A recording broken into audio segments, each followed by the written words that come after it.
Start over. All right. Okay. Good morning. This is the regular board meeting of the Board of Agriculture for the state of Nevada. Again, the date is September 3rd, 2014, and the time is 9:06 a.m. I'd like to welcome everybody today, and before we get started, we'll go ahead and do introductions of the board members, and we'll just do it by area, board members and staff, so we don't have to bounce around. So I'll go ahead and start at the table at the far end down there. SNA representative. SNWA. Peterson. Thank you, Bjorn.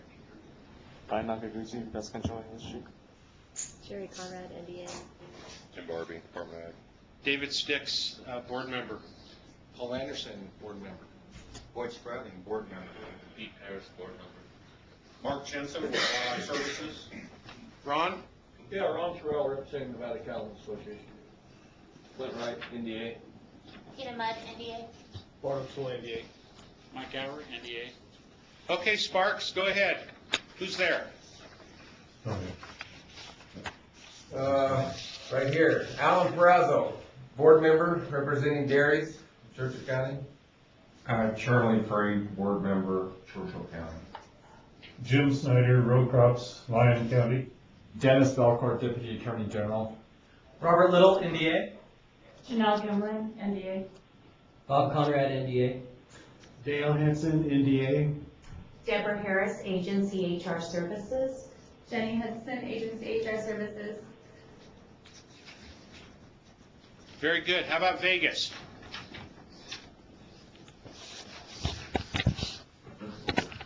Paul No, board member representing nursery. Damon Hernandez, NDA. All right, and do we have somebody else, or is that it? Brian's All not right. here at the moment. Excuse me?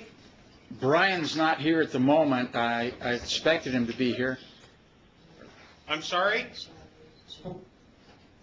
Say again? Brian is not here at the moment, but I expected him to be here. He said he would be. Well, I didn't hear Ramona. Okay, sounds good, Paul. Thank you. All right, let's go ahead and stand, please, and we'll have the Pledge of Allegiance.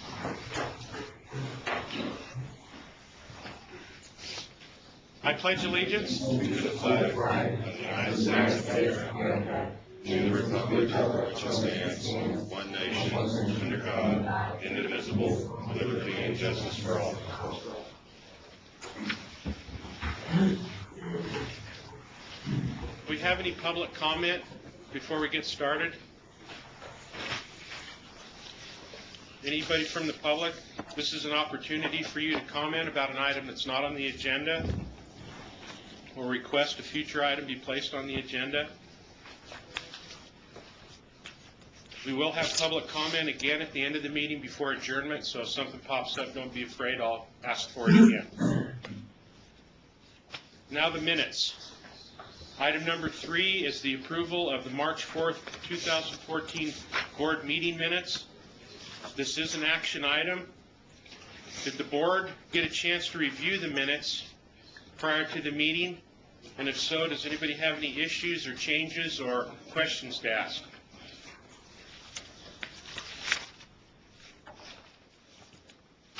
Hearing none, I'll entertain a motion. Move to accept. Second. Motion was made by Mr. Spratling, seconded by Mr. Anderson. Is there any discussion? All of those in favor of the motion to approve the March 4th, 2014 board minutes, please say aye. Aye. Any opposed, say nay.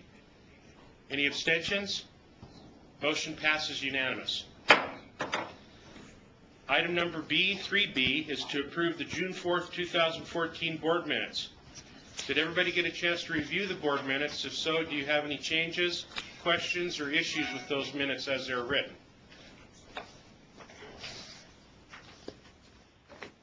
Hearing none, I'll entertain a motion. Mr. Paris made the motion. Is there a second? Seconded by Mr. Namaguchi. Any discussion? Did I get it right? Nakaguchi. Sorry. A for effort. That's why I don't say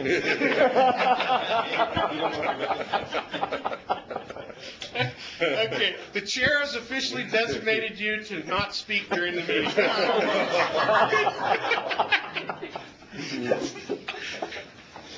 If you do, it'll be Mr. Bryan. Mr. Bryan's I don't want to chop up.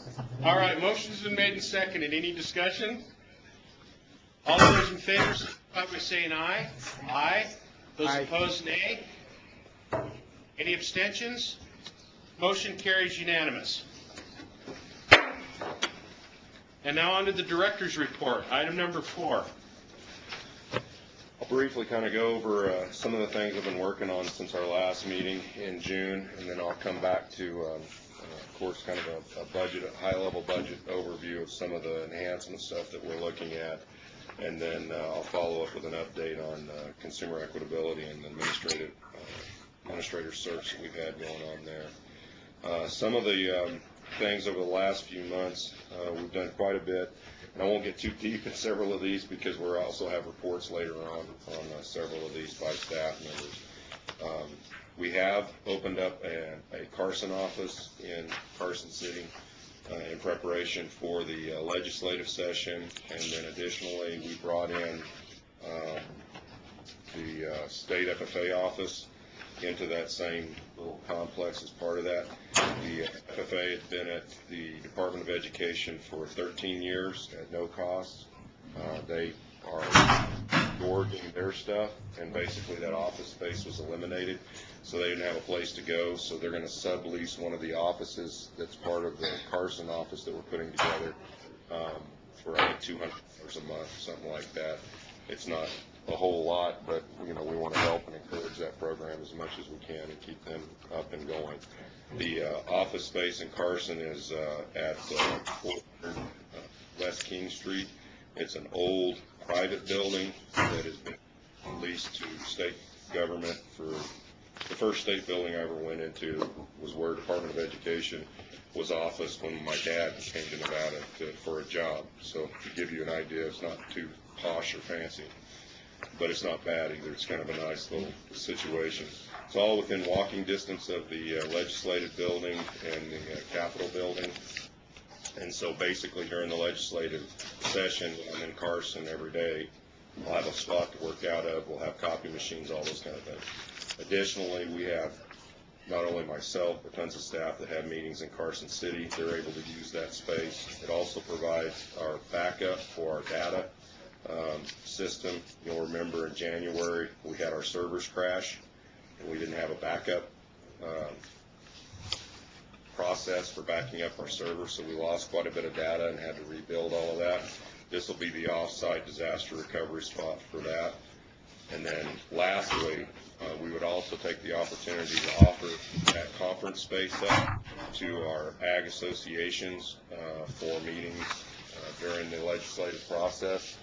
Or other times, we have a little conference room in there that they could utilize in Carson City if How many need be. people would it accommodate? It'll accommodate, well, for a meeting, you can get more people into the conference room, but it has a conference table with 8 seats, but you could probably put, dragging in the other seats that we have in we're bringing some more seats in just for sitting area. You could probably easily get 12 folks at the table in there. I'm hoping that we can kind of create during the session an ag coalition group, which would represent the leadership from Cattlemen's, Farm Bureau, representative of the board, I would assume the chair, to kind of go through and discuss as we have different bills that are moving forward. Not necessarily all of us have to be on the same page, but kind of know where everybody's out and see if there's any way where we do have common interests and capacities that we could support each other at the session while we're there dealing with those things. So I think it's going to be advantageous obviously for the agency, obviously for me while I'm down there, because it beats the hell out of working out of my car underneath a tree behind the Department of Ed. But also then for the association groups and the industry representatives to be able to have a little bit of an off-site, off of the Capitol complex place to have some conversation for me. But Working out of your car under a tree is fiscally responsible. it is that. Low, high income positive. Exactly. No. Unless, of course, your rig happens to be bright yellow and has a big box on the back that shows. Right, exactly. Dump truck. The thing that I think is probably handiest for me is that I'm able to connect now, the way they have it set up, directly to all our file servers in the Sparks office. So as I need information or pull information, I can do that. We haven't had that capacity. Other getting somebody to email me things, those kind of deals. And then the printing and making copies when we're getting ready for committee presentations and that kind of stuff is significant. And I think that's going to cost us right around, and Dale can correct me, but I think it's around $10,000 a year once you take out what FFA is paying, which is $2,400 for the year, and they're part of the lease on the little office space there. So, and you guys stop, ask questions anywhere you need. PSA, we've got tons of these public service announcements that we've been working on, and Bob's going to cover those in his PIO report. We are on the 5th of this week, Friday, so when we get back tomorrow, I'm getting on a plane and flying to Las Vegas, and we're going to tour a school breakfast program, a school lunch program at Moapa Valley High School, and then the school farm at Moapa Valley High School before returning to Reno with the First Lady, and Centralized Kitchen, the tour that you guys had last December. We're trying to give the First Lady a clear picture on how the food systems in Clark County work, and they're looking at some different opportunities and options through the Food Security Council to try to improve the quality of food offered in the school system so the kids will actually eat it, since we're going ahead and making it. I feel like that's kind of a necessity, because there are some struggles there in terms of participation in school programs. There's lots of kids that are qualified for the school programs that don't participate. A large part of that can be directly related to the quality of food. We have had a dust up in the last month on and some confusion out in the field relative to our livestock auctioning licensing and stuff like that, and I've been involved in that, but Flynn will report on that in his report on where those things settle. Part of it's in dealing with the state controller's office, and then part of it on a separate subject is relative to the actual license applications process. Another thing we've been working on is a wellness policy that was developed by a consortium of school district representatives on how the food programs are run within the school districts and the kind of food that can be served and such at the schools. And I think we'll have Katrina, we'll have Janelle, I think, presenting on that later today as well. So I'll leave that. Just as a reminder,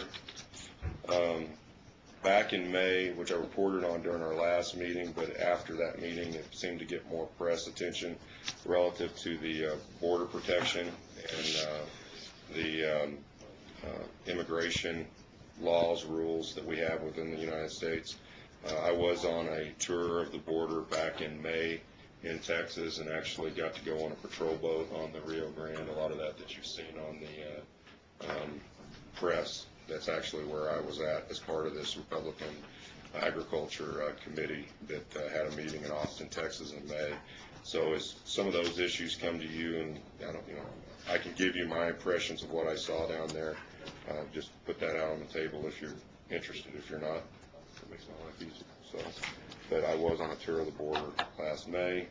I met with the new Dean of Agriculture at the College of Agriculture in UNR. Was Bill Payne is his name. He's out of Texas A&M. I was very impressed. We actually met at a combined meeting earlier in the week, and at the end of the week he came over and toured the Department of Agriculture and gave him kind of an overview of what we do. One of the early conversations we had is trying to engage with the College of Agriculture students and get them more actively engaged at the Department of Ag under internships. Examples would be in our laboratories that we have, or in some cases working with some of our administrative leaders, whether it's, animal livestock policy to plant policy to whatever may be most appropriate, but trying to engage with the university more and get some of those students over to the Department of Ag and seeing what we're doing. And for me, that's fostering strong future employees that are kids that are coming out of Nevada. So I was very impressed with him. He has a lot of good ideas and is very engaged in listening to the industry and reshaping the agency, I think, to address some of those traditional needs we'd like to see out of a College of Agriculture. And so I think that's very positive. One of the topics that we also discussed, which was timely because I met with the leadership for, it's the Reno Tahoe Visitors Authority, I think is what their title that goes under. But they manage the Livestock Event Center, which you own as part of the Department of Agriculture property, and talked about trying to put together a one-day agriculture expo kind of event in the future, just to start getting a state fair type activity back going. I really don't want to use the word state fair in describing it, but we'll come up with a name and position around that. But to basically bring back that kind of promotion of agriculture on a large level within the state. And the Dean of Ag was very interested in playing a part and being a partner in that and providing staff along with the Department of Ag providing staff and really trying to put something out there that's not necessarily run as a money maker, but as promotion of agriculture within the state, which is the original design of why we had a state fair and what the purpose was of a state fair. Jim, Yes, sir. just to clarify, you said it's owned by the Department of Agriculture. That The ground State Department of Agriculture, or the Department of Agriculture? is owned by the State Department of Agriculture under the authority of the Board of Agriculture, and which is why we were finally able to get a meeting with the Reno Tahoe Visitors Authority and remind them of that specific thing.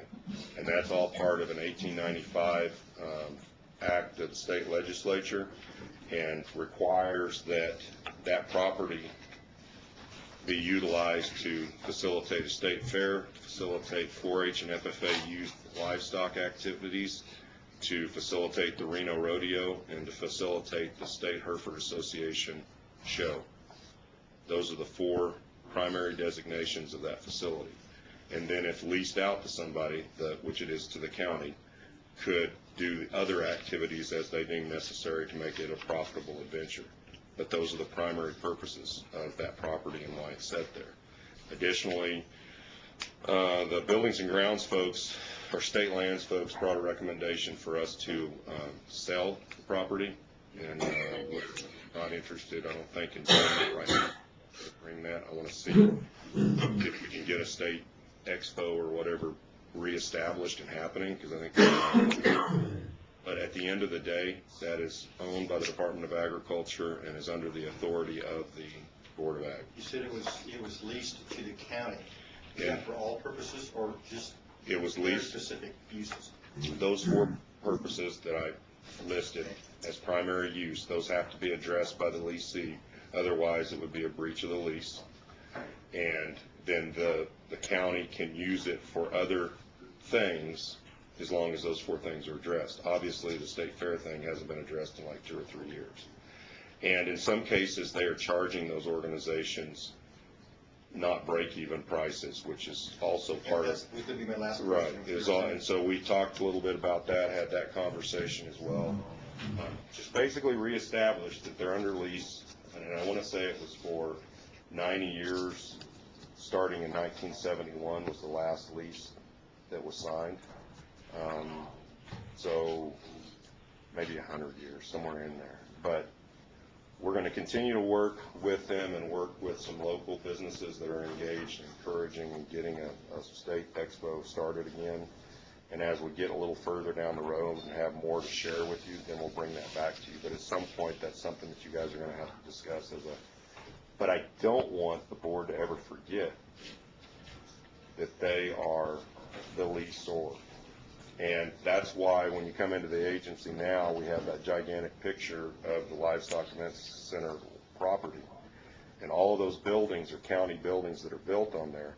But if the lease goes away, or if the lease is broke, or revoked, or whatever, all of those facilities become State Department of Agriculture facilities as well. Okay, so what happens to, say you follow recommendation sell, where do those funds go? I would assume back to the Department of Agriculture, because, Brand department. but I don't think, yeah. I don't think it would be, there, we would have to have a lot of DAG research to figure that out, because it was part of an 1895 land trust. They would have to go back and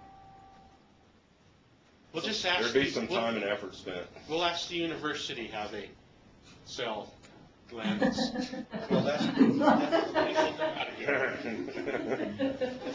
certainly happens if it just gets dumped back into the general fund. Right. Right. Does the I Reno think that's Rodeo a know real they don't concern. own it? Yes, and that's why they're also now a board member on the Nevada Junior Livestock Show Board. Oh, good. Because that, yeah, good call. Can you guys on the other ends mute your speakers? We're getting a lot of, if possible, thank you. Lost my train of thought, what were we talking about?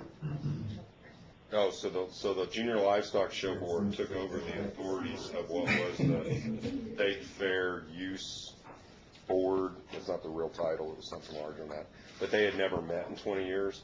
So last session, we got rid of that board. They'd never met since creation, and moved the membership over to NJLS, which they had pretty much everybody but the Reno Rodeo, and so put a Reno Rodeo board member on NJLS. And now anything that happens on those facilities is supposed to be reviewed by NJLS and recommendations made to the Board of Ag, and then relative We to still that have a lease. say as a board. Correct. In You are it goes leased to the county, we still have a say in You are the- activities that might or do occur there. Right. You are the leaseor of the facility. And with Boyd's question, that leads me to something that's puzzled me for years, and that is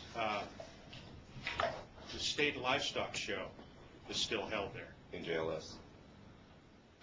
But we have never been able to get a youth rodeo at that facility. It ends up at the Gandolfo Arena, and it's cost prohibitive for the local high school rodeo to have anything down there because of the cost. I would suggest well in advance, you guys send whoever's affiliated with that, because that would be a youth livestock program, that you send a request to me and the board, the folks engaged in that, and then we can sit down with the Reno Tahoe Visitor and do what we can get put together. But that would hit one of those requirement pieces. And you know, I understand that I'm going to keep bringing up this facility because, 2 years ago, I had no clue that was even a state facility or a Department of Ag had anything to do with it. And I would venture to say most of the folks on the board didn't know that either. And so that's a significant thing that I don't think we want to lose sight of, which is why there's a picture in the board room in Carson and a picture on the wall. And so as the people transition out, we have to help remind each other to let the new members know, as directors transition out, it can, that we let the new directors coming in know that because that's significant. And that's a big deal. And so we want to be engaged with the county more on what's going on over there. We need something in the display room.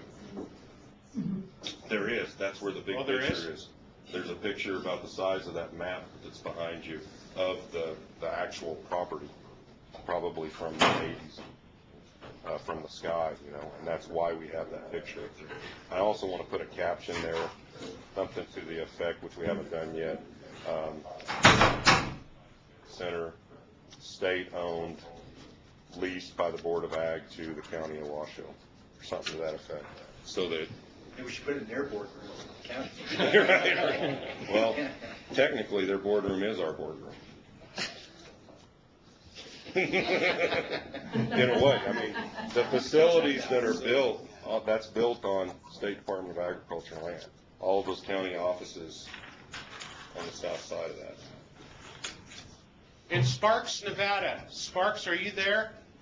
Yes. Who is sitting closest to the voice controller? Step out of the room. Isn't that Bob? You do Could somebody, Is there a backup person? Sean, can you mute on that end? Yes, I can. Please do that for us. And when you guys are ready to talk, just turn off your mute and Break in. break in. Okay. Thank you. And then lastly, before we go to budget, there is still a healthy habitats invasive bill that's trying to be pushed by the western states that would deal with all kinds of invasive species, but obviously in the west that would be plant species, to try to get money that can be utilized on federal ground to control invasive plants. We're getting quite a bit of resistance on the bill from those states that are along the coastline. Washington State, a little bit Oregon, they're kind of in between. Definitely California, definitely Florida, because they're concerned that it's going to pull away from existing USDA APHIS money that they get to deal with invasive, exotic controls on property. Of course, Wyoming, Montana, Nevada. Our comments are, well, that's good for you. We don't see a dime of that money, and we've got real interior invasive plant issues that we need to deal with.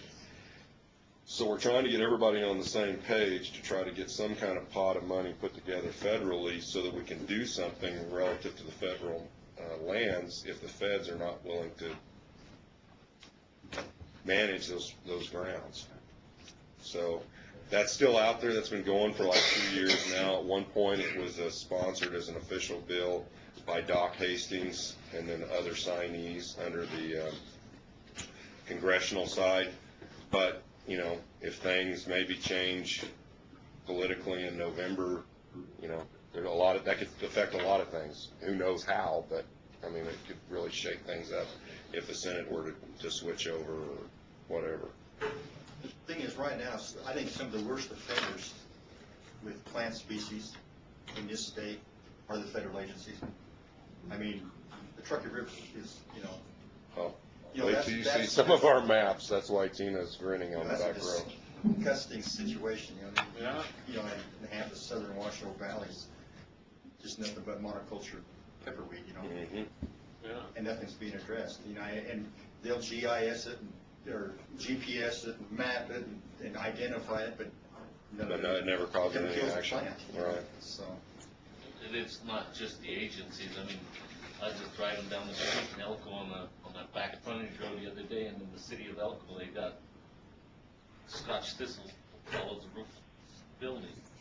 And the state highway, they went and sprayed them now. The other day, the state highway sprayed the thistles on the side of the road after they bloomed and seeded. And now they went. Well, you got to give them a fighting chance.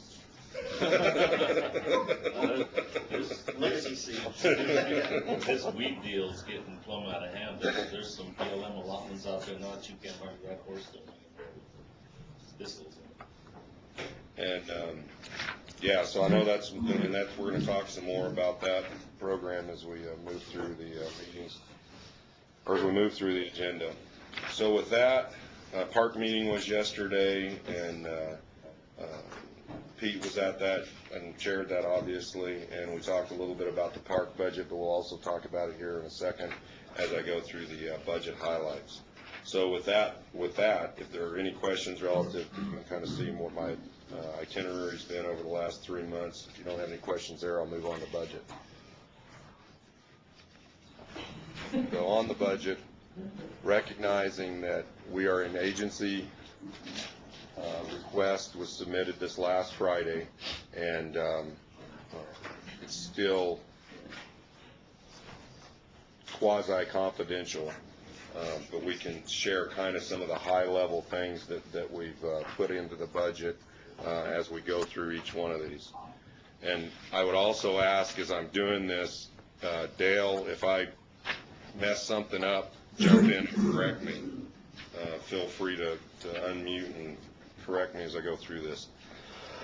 And I would like to thank and recognize all of our fiscal staff in the agency, because they've been working diligently over the last 2-3 months, putting the budget together, getting a lot of things cleaned up from our budget requests from last year and the year, or from last biennium and the biennium before.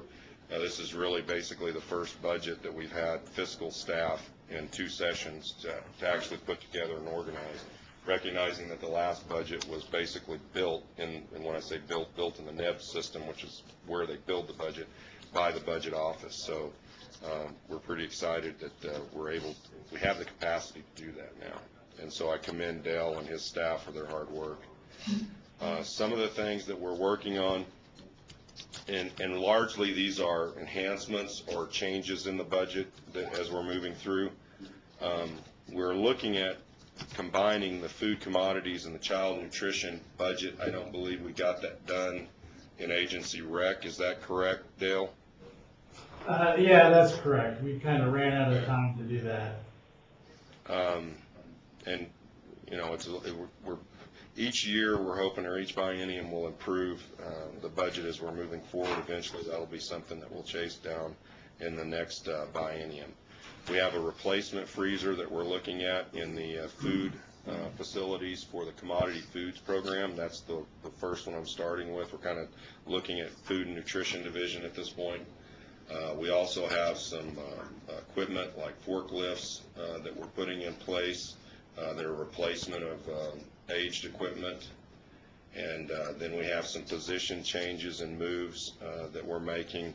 And one of those would be looking at a new position for purchasing that would be just focused on purchasing and working with the sponsors and the constituents on the contract side of what they're doing in the commodity foods and the child nutrition program. Understand that during the biennium, that's I think over $300 million budget in and by itself through the food and nutrition program. We've got some more reorgs that are happening under child nutrition, and part of that is we had 4 intermittent employees that were requested while they were at the Department of Education and coming to ag last time. The intermittent positions didn't pan out in terms of being able to get the staff that they wanted to work. So we're looking now at making those quality assurance programs that would be regular full-time positions. They're also looking at an information technology professional 2 position, which would continue to build the IT infrastructure. This is one of those programs that takes in quite a bit of very confidential protected data, so children data, and that's in a conjunction with the Department of Education, still a combined effort. And so this position would be helping us ensure that that data is protected and that we have the security levels that we have, and also building any of the new systems that we need as we move forward in that. I will say that the current position they have and this position in the future have been very helpful to the agency overall. One of the examples is the IT professional 4 that we have that's under the food and nutrition program actually created an inter-agency website where we're able to increase our communications directly with staff. So each day as staff log onto their computers, the interagency email or website is the first website that pops up when they open up a browser, and that gives up-to-date information, meetings, all that kind of stuff that's happening within the agency. Dairy Commission, the last program that's in the child nutrition program, or food and nutrition, sorry. They're looking at a microbiologist 3 position as a position increase. We've shaved probably, we have several positions that still exist in dairy, but they're utilized through multiple budget accounts. Example would be the auditors that we have there. We may use them in food and nutrition, we may use them in animal ID, we may use them in plant now, but they're housed in that dairy budget. But when they work in the other budgets, then that's journal vouchered out. So they're not technically full-time positions that are they're full-time positions, but they're not being drawn off the dairy. We've reduced probably the staffing cost for the Dairy Commission by probably close to $300,000 through the absorption and elimination of some other positions. In building that back, we're looking at a microbiologist 3 to work in the dairy lab, which is eventually going to become the state's food security lab. It'll be under a contract agreement with the FDA to do the FDA inspections that are not currently available in Nevada, because this is the only food security lab in the state of Nevada. Hey, Jim? Yes. Jim, this is Jim. I just want to add that one of the reasons that the Dairy Commission budget kind of, as far as positions, has been skinny down is that we've been able to streamline and actually catch up on all the audits. Damon's done a great job in doing that. So that's one of the reasons that we've been able to use the auditors in other areas, is because we've kind of cut down the time it's taken to do the regular audits and caught up on those audits. So that's one of the reasons that we've been able to kind of move positions. Thank you. Yeah, we've gained huge efficiency through that program, through the merger, all the way around. And I think one of the things is we've already shaved or eliminated one of the taxes that they have on the processors, which reduced the revenue by $100,000. So that's $100,000 that's staying out with businesses that's not being collected, basically due to that merger in the program, because they're building revenue and building reserves at a pretty rapid rate because of everything that we've been able to offset the cost for. So we're continuing to look at that budget and how we can improve it, but it's one of the few examples where we're actually rolling in the dough a little bit because of the efficiencies we've created. They're also looking at purchasing a trailer for promotion events for the Department of Agriculture through the Dairy Commission funds. Obviously, while promoting Department of Agriculture and the industry, well, not Department of Agriculture, while promoting the industries, we'll also be promoting the dairy industry, and so that's why it makes sense that we would do that. In the plant industry budgets, we're looking at an increase with an agriculturist 2 position that will help both with entomology and plant pathology. As the economy's starting to come back, we're starting to see more business activity, which is starting to require more testing, reviews, inspections, and such.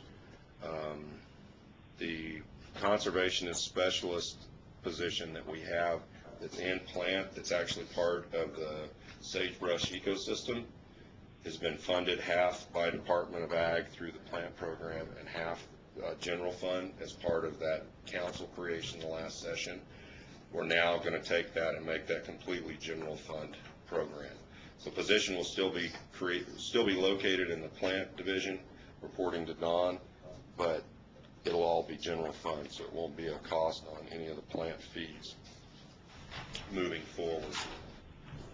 We've got some replacement vehicles there through EPA, through the Mormon Cricket program. We're continuing to utilize those vehicles that are coming out of those federal programs once they've met the requirements of mileage on the federal side to be replaced. Rather than directly surplusing them, then we're using them in other programs. So in some cases, those vehicles are coming off duty with 80 to 100,000 miles. So then we're able to utilize them in other programs that we don't have federal funding or support to help support the overall Department of Agriculture mission.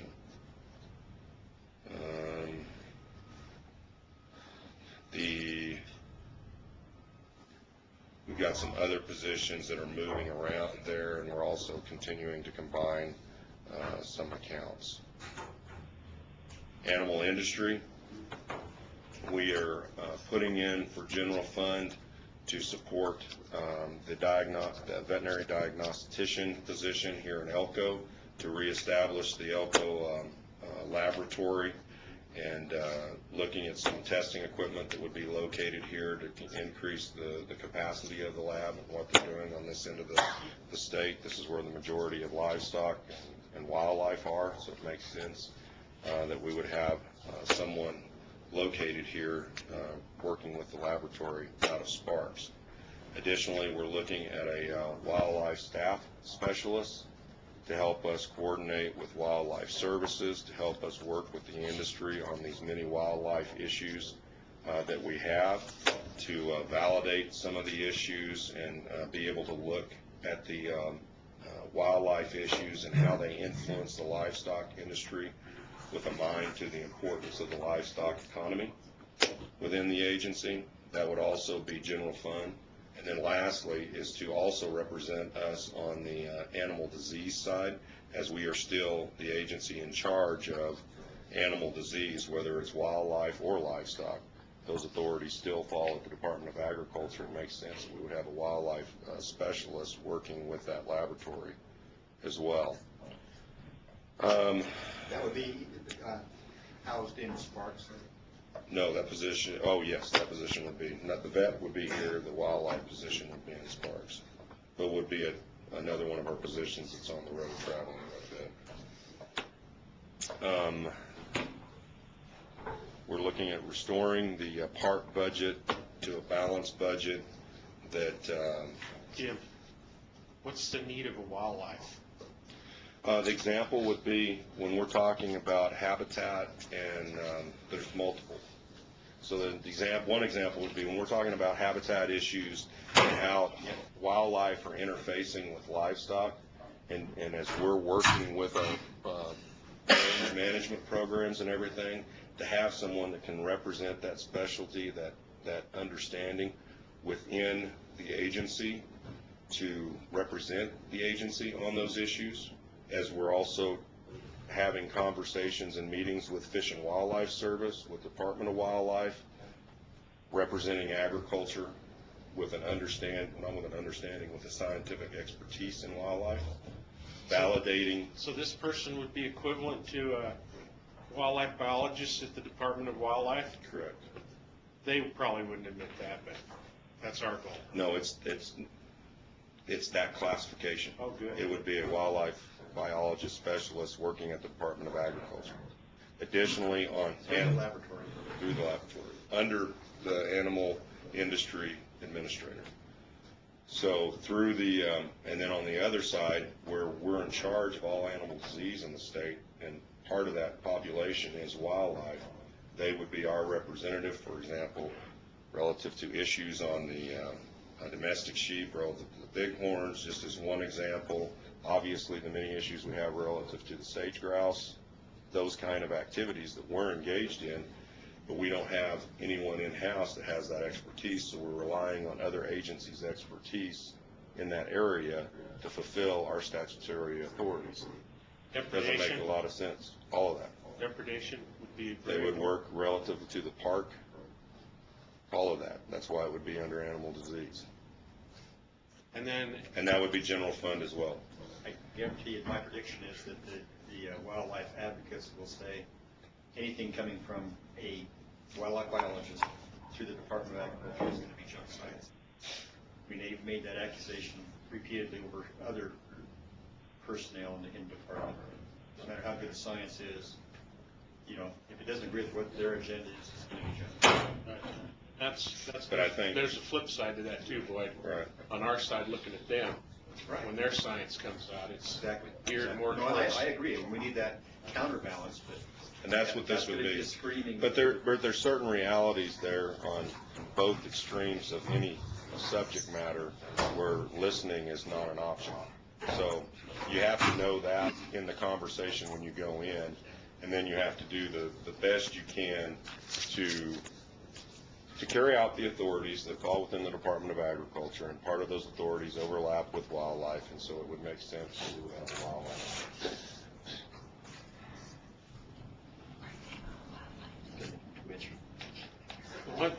The one thing that I'm happy that we have that they don't have, that we can constantly now have to drive home, is they don't have a rangeland resource specialist. Well, and we have to continue to drive that home. I think that's another example, though. I think this is one and the same, where we have statutory authorities and responsibilities that we've not addressed. I mean, there is no doubt that the forage issue, which is habitat, is a statutory responsibility and authority of the Department of Agriculture. and in that void, other agencies have taken up that conversation to a point where at one point we had to send a letter to another agency reminding them that they were sending letters out that were outside their authorities. And it's great that they had an opinion, but they need to represent it as an opinion, not as a law or a reg, because those laws and regs relied at the Department of Ag, and that's where we're trying to take where those voids are and put that. It's frankly going to, on back a in daily space. basis, they're making comments on range management signed by wildlife biologists. Right. Exactly. And they do it on a, like I say, on a daily basis to the other federal agencies. So I think it will be a good thing, because we can say, well, okay, we have a wildlife biologist making comment, but you don't have a range, you're exactly what you said, and that's an important thing to keep pushing. And I mean, it just goes back to us doing what we're supposed to be doing, what we're charged with doing by our state statutes. And those positions are going to help us do that. And I think as we talk later in the plant update and the ed maps, you'll see some of the movements that we've made in really becoming a voice relative to forage on the range.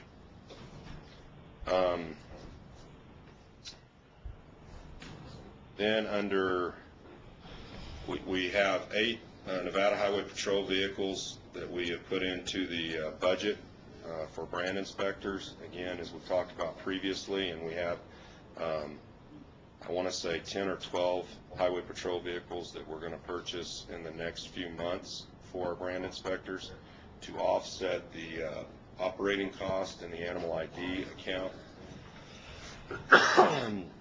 In some cases we have reimbursements yearly that are approaching $11,000, $12,000, and so this basically, we can get a Highway Patrol vehicle, 4-wheel drive, half-ton, for $2,500 and 100,000 miles on it.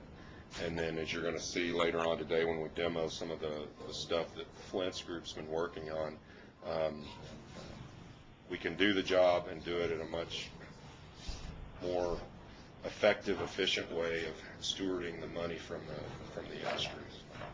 It's definitely going to create some savings. Our biggest increase in cost of operation in animal ID over the past 4 to 5 years has been the cost of reimbursement, because the fuel costs go up. As those fuel costs goes up, that increases then the personal reimbursement rate. So I want to say right now we're somewhere between around 56 cents a mile reimbursement rate to brand inspectors who are driving their personal vehicles. So that translates to a lot of money, where if we got them in a state rig and they're using state fuel that they're filling up with, that's non-taxed. We eliminate all the tax that we're paying out of that account, get it at a better rate because it's a bulk fuel purchase, so on and so forth. And you can Creates real savings. You can show that? Oh yeah. Now, when you base that per cent per mile, is that close or over what the feds allow? I'm not sure what the feds allow. It's mandated by the state. It's the same rate. It's the same rate. And you can show that 56 cents a mile is more expensive than replacement, maintenance of our own rig. Yeah, we've actually run the analysis, and we can send that out to you after the meeting. I know Dale's listening. He's got that already. Yeah. Jim, just to answer Boyd's question, I think that's who was asking the question. The rate that we're talking about, the 56, the 56 cents, that is the federal reimbursement rate. The state follows that rate. So, and then again, we definitely have savings. At buying these vehicles at basically $2,500, it's pretty easy to gain that savings in a couple of years on each of those vehicles. So it will definitely bring things under control. We're up to, this year we always have to do budget adjustments throughout each year. We spent over $132,000 reimbursing these guys to go out and do their jobs. But we need to get that down quite a bit, just because it puts so much pressure on the reserve to always have to pull up money to fund these guys at the end of the year. As just a quick math, if we had a guy that's getting $10,000 in reimbursements, which we have several, if we have them getting $10,000 in reimbursements, we pay $2,500 for a vehicle that's been well maintained through the Highway Patrol, and we have a record. And we actually talk to the Highway Patrol, and they give us the vehicle reports over the time they've been maintenance, so we know what we're getting, basically. And we picked that SUV effort, and that's what we're talking, is like excursions. We picked that SUV, I get them screwed up, expeditions, excursions, whatever they are. Exploders? Not exploders, bigger than that. But we get $2,500 for that vehicle, and then all we're paying is the maintenance. You figure maintenance is $500 in that given year, and then the direct fuel cost without the tax portion of that. In that first year, we're still going to create a savings of around probably $7,000 easy. And then every year, yeah, $2,500 will purchase that vehicle. And then every year after that, we figure that we'll get at least 3 years of life, depending upon which inspector's using it, how much they're going up and down the road. If we get 3 to 4 years of life before they hit 180, 200,000, which is when we would dump them back into surplus, that vehicle's already paid for, so there's no more cost. So all you have is vehicle maintenance and fuel at that point. So that savings becomes even more significant in year 2 and year 3, and possibly year 4. To an effect, even those people that are paying, we're giving a reimbursement of $2,500 over that 3 or 4 year life period of that vehicle that's left. We're still creating savings. If they're getting a $2,500 year reimbursement, I pay $2,500 for the vehicle, and let's say the vehicle in the first year with maintenance and fuel costs us $3,500. In year 2, they go from a $2,500 reimbursement to $1,000, and so it builds that savings over the long haul, which ultimately then builds up the reserve that secures the account. So that's one of the ways we're trying to chase this. But you're gonna go out and look at those high reimbursement folks, Yes. like a person where I'm at that might put 30 miles a year. That may not make sense. Right. Right. So it won't be all. Right. Yeah. No. Where it's not going to be all. It's going to be targeted. Could I ask a question, please, if you don't mind? Yeah, Ron. When I worked for Cooperative Extension, we drove state vehicles. When this vehicle got 4 years old, we were forced to roll those over. And I made the argument that I could rent a vehicle if I maintained it up to 200,000 miles.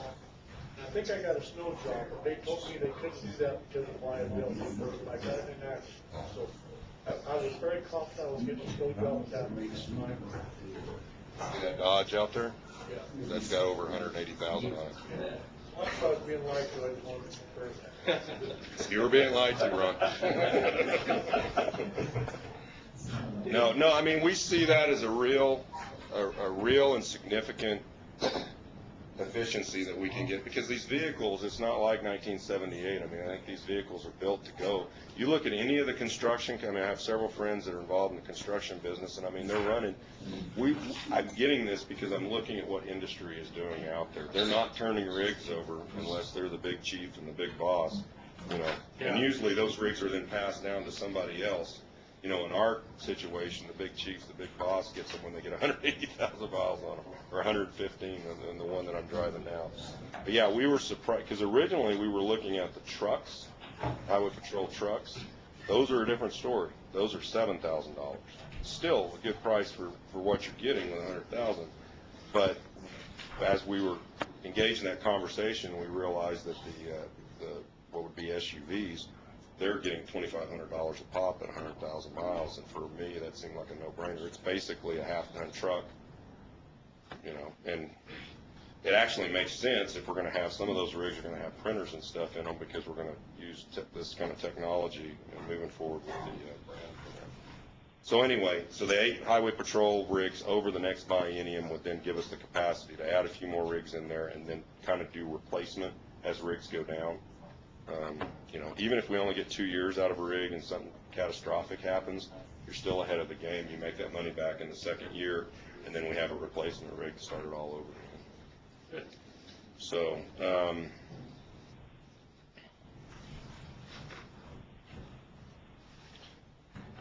we are looking at per some of this FDA programs that are coming out, and per the USDA restrictive controls over the, what am I trying to say, over the pharmaceuticals, where they're moving towards where you're not going to be able to go to the feed store and buy LA 200 or whatever that may be. And I'll tell you where we're headed, and then you can speak to this, Boyd. We're going to create a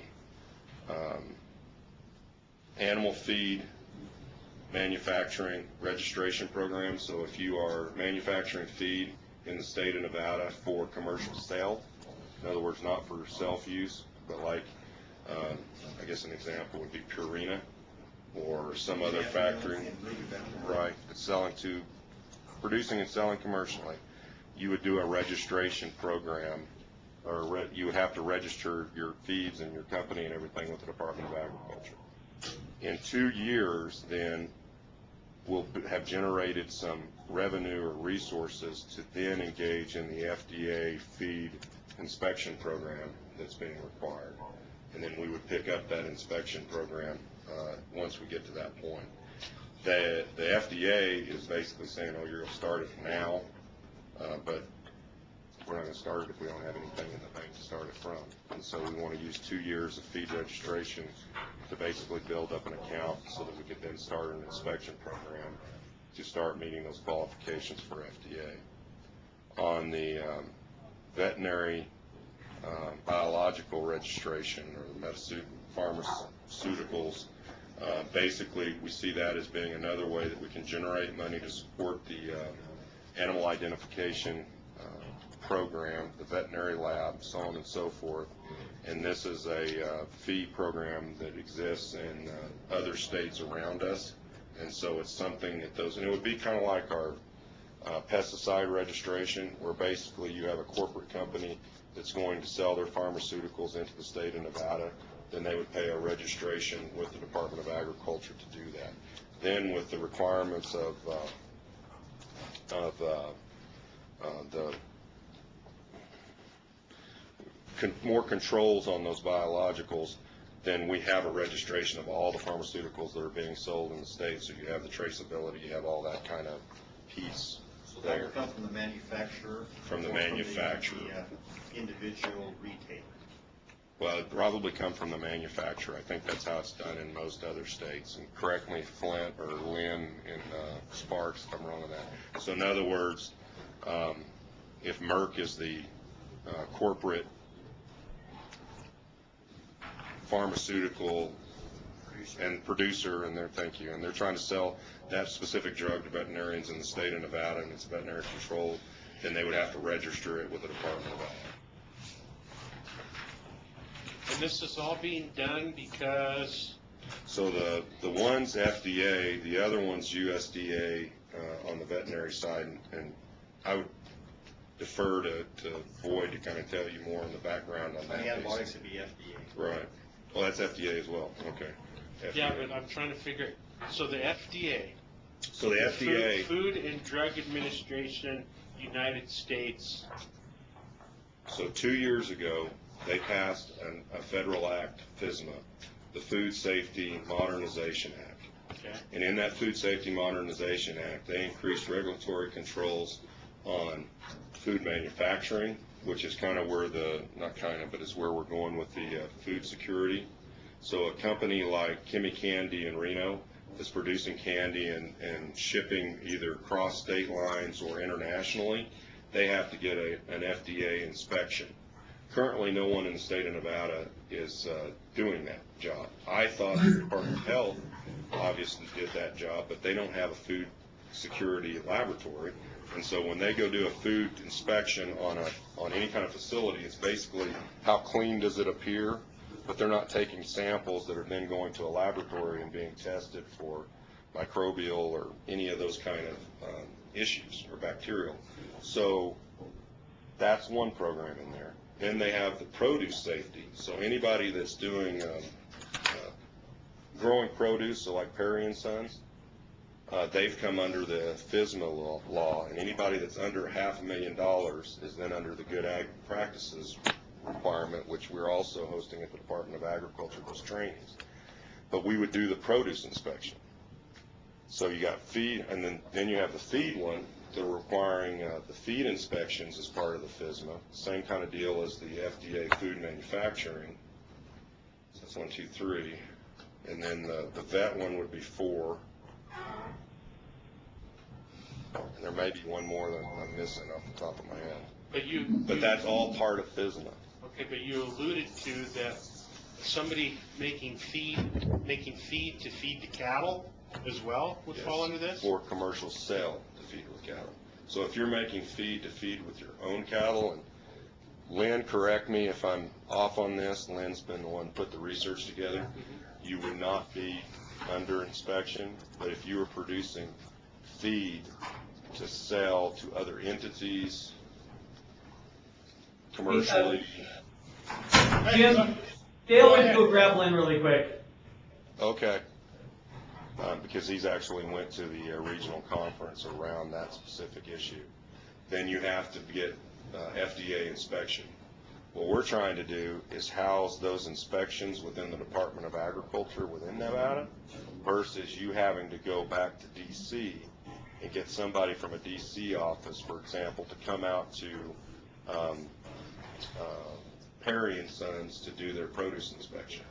One of the examples early on in the inspections that FDA has come out and done with some of the organizations, and I wish I could remember the story exactly, but Brad John, who works for Perry & Sons, told me this, that basically some of their questions were that they thought they were farming under animal power.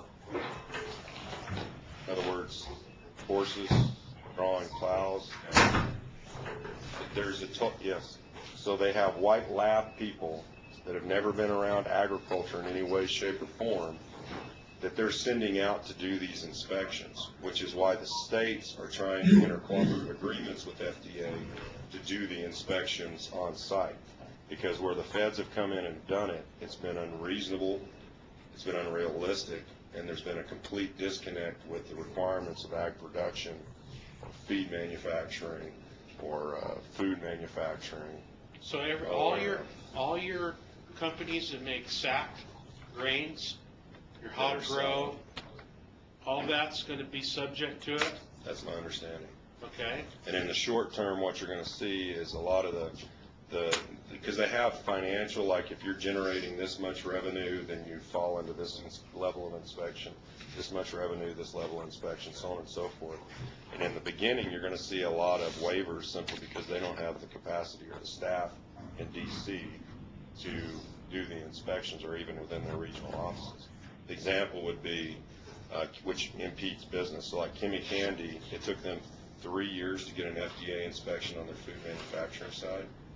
So it's not very responsive, and it affects your ability to sell internationally or your business in general. And then you've got people that maybe aren't the best versed in that subject matter that are going out and basically doing lab-driven testing solely.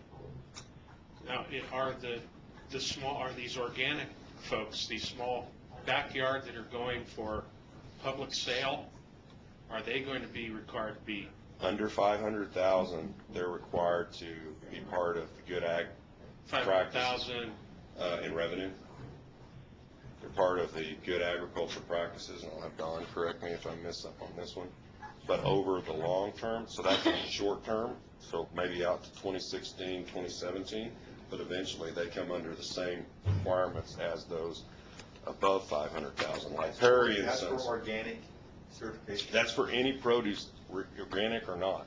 Organic's one certification, FSMA's another certification inspection that you're required to do to sell produce.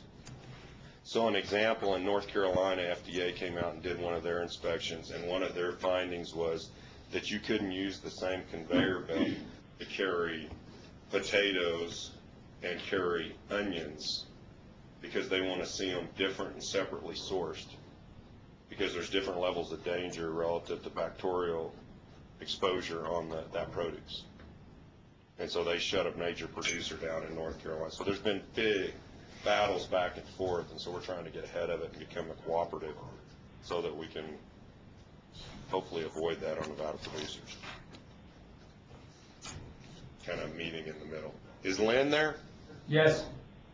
Hey, Lynn, can you talk a little bit? Davey had some questions on the feed manufacturing, what size of businesses that would be under that feed inspection eventually through FDA, and then, how's it going to affect the little guy that does some sack feed and sells locally versus, Purina or Ralston's in Reno? If you could kind of give an overview of that program. Yeah, Jim, this is Lynn Hedrick for the record, you had it right. It starts off with production levels, and they're anticipated to have to be inspected within a year of the start of the final regulations being published. And then it goes 2 years for the step down. I don't remember the numbers at this moment. And at 3 years out, they anticipate anybody that's making any commercial food product or feed product for animals is going to have to be inspected. I think they will be slower, as you pointed out. I think it's going to take time for them to get up to speed. I also think it's going to take time for the states to get up to speed. And the rules are out there, and they're trying to formulate them. The one thing that is pushing this is Congress actually passed a deadline for them to produce the regulations, the final regulations, which otherwise this would have taken probably a decade. Looks like now they may get their actual regulations out, and I think they have to have them out in I think it's November, December of this year, actually, first final print. I say first final print because it'll no doubt change. So Lynn, every hay producer will have to do this. No, you have to process it. You have to do something to it. It's a manufactured feed. So if it's just hay, you're going to be fine. You're not going to have to do anything to it. Identify that as processing. Yeah, they're talking actual processing. How would cubing, though, go? For example, those that are doing the compacted bales, I've never thought about that, or those that are taking hay and cubing it or pelleting it, would that count as feed manufacturing?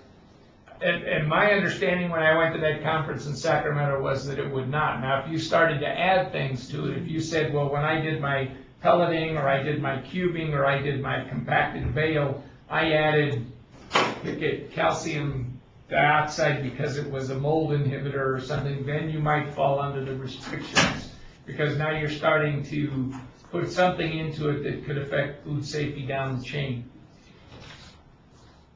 What about your commodity byproducts such as almond hulls and cottonseed hulls and those kind of things they should be getting taken care of at the source because they're originally being processed for human consumption?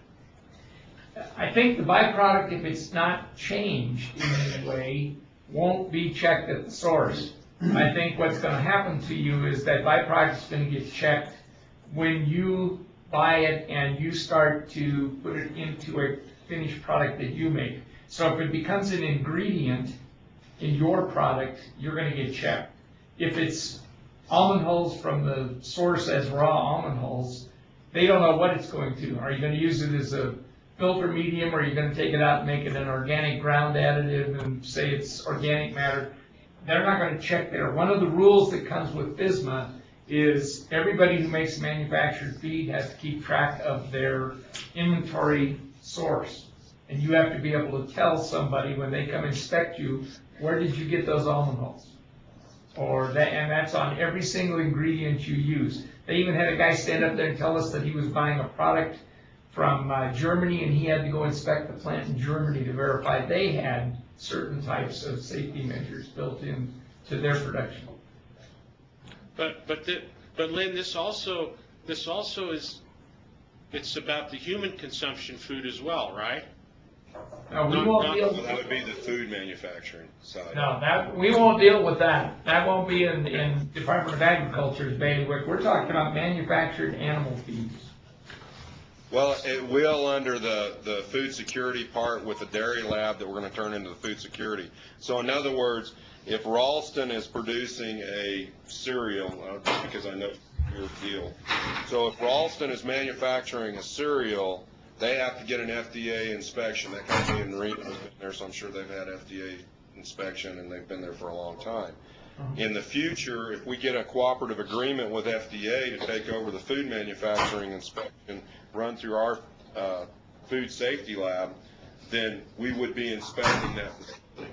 If Davy then buys the byproduct or the cold product from Ralston and uses it in feeding his livestock, and let's say that he mixes his own feed that's unique, so he has almond hulls, he has this, that, and other things he puts in there, that he's feeding to his cattle in his feedlot, because he's direct feeding it to his own cattle, would he be under the, he wouldn't be, right? Because he's not selling that feed, he's using that feed. That's correct, and he can actually do that exact same thing, Jim, that you just described. He can buy and make a feed for feeding in his own feedlot. He can do, it's called customer formula or contract feed formula. If a customer comes to him and says, I'm going to put 100 head of cattle in here for you to finish, and I want you to mix for me a feed blend, whatever you think is appropriate, or he can specify his choice, that becomes a customer feed formula, and you do not have to inspect that. That is specified by the customer. It's when you make it and put it out on a shelf, or you put it in a bag for commercial resale, then you're going to have all the inspections. So a commercial feedlot would be required to do this? Only if they put it out as a feed for sale outside of feeding it to the cattle. Otherwise, it's a customer feed formula, and they don't have to go through the inspection.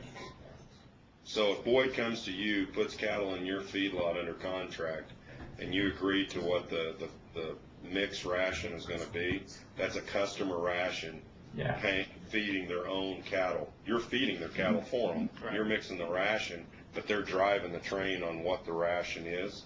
It's not for sale to the public. It's That's a correct. That's correct.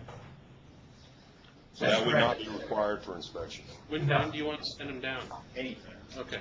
I do have a question on, I don't beat this horse too much, but what about when we come across state lines? In the northern part of the state, in Elko County, a good share of the feed comes out, either from Utah or through Idaho. So will inspections at a plant that is selling, let's say mineral, or custom mineral mixes, and, they sell them out under, obviously, their State Department of Agriculture or the FDA will be inspecting for that? It'll be on that manufacturer's responsibility to get that FDA inspection. You, as the buyee, would have no requirement. So what if you even had a guy run around down here selling mineral, and he has a source, he has several different mixes that he might get from a manufacturer in Idaho? Would that still be the responsibility of those inspections up there? Yes. So this would, did you hear that, Lynn, as the former mineral producer? Yeah, and that was the right answer. It's the responsibility of the manufacturer to get it inspected. Because they have the inventory, they have the inventory records, they can do the trace back to prove where the materials came from, those kinds of things. A buyer in a feed store in Elko that buys from a supplier in Twin Falls that made the feed is not responsible for the inspection. You have to keep track of the train when you ship it as a manufacturer. You have to say who you shipped it to. They're even talking about the distributor from there having to keep track who he shipped it to. So if they wanted to do recalls, and one of the things that they're very much hot on is you have to have a recall plan in place as a manufacturer, so that if you find out there's something wrong with anything you made or any part of the inventory you used, if you find out there's a problem, you've got to be able to go through a recall process that traces that material clear out to the final retailer. This whole thing is being driven by something. Are we actually solving a problem that exists, or are we solving a problem that doesn't? We're responding to the feds. We're responding to the problem they created. This was passed in 2012 for implementation by 2014, and there's been controversy, argument, struggle, pushback relative to those regs from that point till now, and that's when Lynn was talking about those regs haven't been finalized and are going to be finalized this fall. That's because of the date requirement. it's been back and forth between the National Association of State Departments of Agriculture, FDA, and states, and I mean, it's been a mess. Boyd brings up an interesting point, because, not getting sidetracked like we did on commercial feedlot, but this affects everybody with the cow-calf operation because of the molasses-based, the tubs. You're going to see an increase. I mean, all that ever does relative to the producer is increase cost of operation. Right. So where you have to have inspections, you have to bring more people in, you have to make adjustments to your manufacturing processing, your record keeping. All of that translates to more cost incurred by the manufacturer, which is going to be passed down to the end consumer. I mean, that's just basic. So producers, be aware that this is coming. Might have to go in the sheep business. If you use manufactured feed, you're still going to have to do it. I haven't seen any little bitty tubs out on the sheep permits yet. Are they? All right. So then lastly, to finish up the budget overview, in administration, we're taking the ag marketing coordinator position, and this is both at the plant and the admin. We're taking the agriculture marketing coordinator and moving it from the plant budget into the admin budget, and then cost allocating it out. We have the Las Vegas Metro building, which would be the new facility, not new, but retreaded facility that the Department of Agriculture would move into. What was originally January of 16, which I think is probably going to be more like June of 16 now, from what I'm hearing through Public Works. So we cost allocated that rent starting in January, because that was the last word we had until CIP met last week. So as a reminder, the Vegas building that we have and own, we are outgrowing that, so we're looking at moving kitty corner, same block, just off of Eastern and Atlantic, to what was the Metro building that was a county building built on state property that the county vacated, so then it became state building, and it's being then remodeled to house Public Works, Buildings and Grounds, and Department of Agriculture, which would then also give us a new metrology laboratory, petroleum laboratory, update some of those facilities that we have that are out of date in the Vegas building. Now, Lynn is still working with the Buildings and Grounds folks, and we're actually trying to put together a lease of our Vegas building, because we'll still own that building, kitty corner, to try to generate revenue to offset the rent costs of going into the new facility. We have a GIS staff specialist position that we're pursuing under admin, and so from plants kind of got their map program going, but there's still, you'll see in that there's limits in terms of what they'll do to that, and it's pretty significant to the range and the noxious weed program. But then we have other mapping needs, whether that's the food and nutrition program relative to routes that will run in commodity trucks, to where livestock is in the state, where producers are in the state, basically pushing out GIS maps and having that capacity as other agencies do. So that's one position we're chasing. The workload that we've had on the promotion piece is continuing to grow and grow. We have in excess of 100 members already in the Buy Nevada program, and that has been a huge success even as a revenue generator. And so we're looking at a second PIO position to help us pump that material out. We're currently funding that second PIO position directly as a manpower position, so it's one that we already have and are hired, but this would basically make the position official state position located in admin. Wouldn't be a change really that much in cost of what we're already doing. We're also looking at an admin 3 position that would support the director's office and the administration office on things from travel to general account monitoring, all that kind of stuff. So that's positions that we're requesting in that budget. Then we're taking all of the IT purchases for the agency and consolidating them under admin, and then basically pushing them back out to those budget accounts. So in other words, instead of having IT money that's sitting in plant, or IT money that's sitting in animal, or IT money that's sitting in consumer equitability, that money will sit at admin. We'll purchase the computers and then send them out, the computers, as state ID'd computers as part of the replacement. It's basically trying to buy bulk, larger, easier to maintain your inventory and such.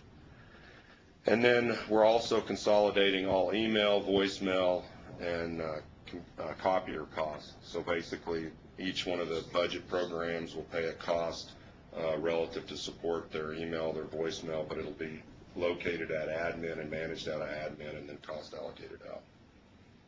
So it's the same cost, we're just kind of how we're doing them and moving them around in terms of organization. On which? The GIS information on where producers are and what they do and this and that. How secure is that information? Well, it's not, it's as secure as it is now. An example would be if you wanted to go on our website and find out where Boyd Spratling's ranch is, and all that information is already out there in the brand book.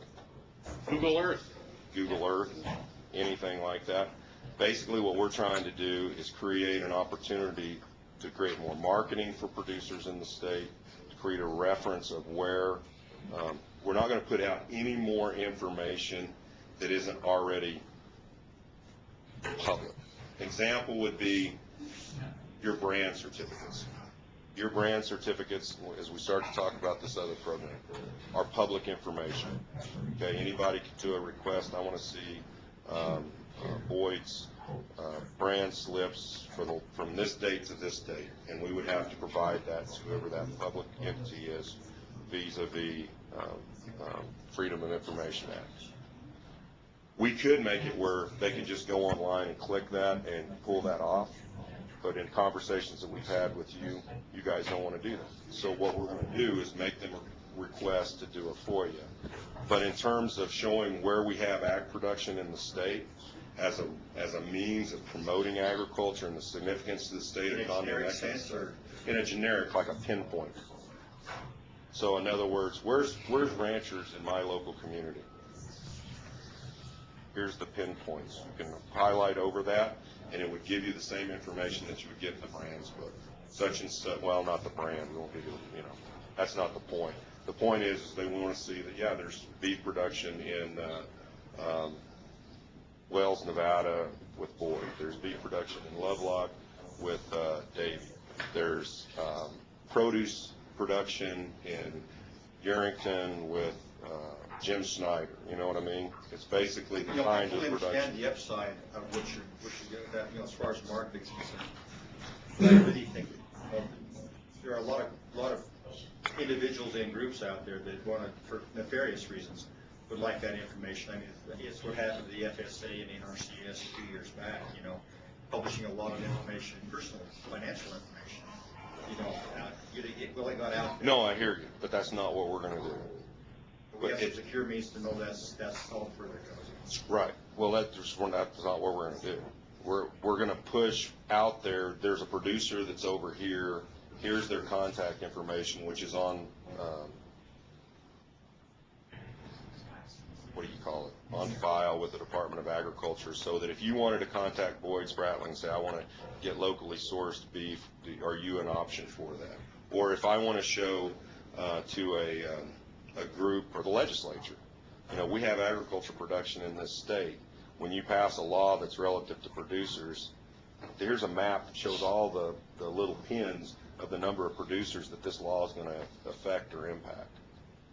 Additionally, for us, if we've got the commodities program and they're shipping food out of our warehouses all across the state, that we're able to show where those deliveries are made on such and such dates on certain areas.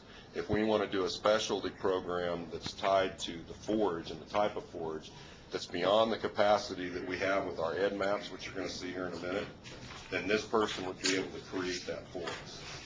And understand that even in the noxious weed program right now, we have some interns that have GIS capacity that are doing things for us relative to noxious weeds and stuff that are outside the limits of our ed maps. If it's consumer equitability, how they're going about inspecting all of the livestock scales, and that would be something that's internal use, where they're able to go in and map, okay, on these dates we're going to hit these areas, we're going to hit these areas. It's an overall mapping capacity, either utilized for the benefit of the agency, in other words, in our internal operations, or in some cases for the marketing promotion of ag or protection of ag relative to those specific topics. But as that information moves and is developed, we'll always come to the Board of Ag, make you aware and get your approval for where we're headed, just like we did in Ed Maps and like the inspection thing we already talked about. How do you guys want that position? And I think you might get some pushback on us because the nature of those in agriculture are pretty privacy oriented. I hear you. And it's going to be a concern because we've seen things happen, from those who already track agriculture. And that's one little piece, and ultimately you guys would have the final say. We don't want you to produce these maps. Okay, you're the Board of Ag, you set the policy relative to the agency.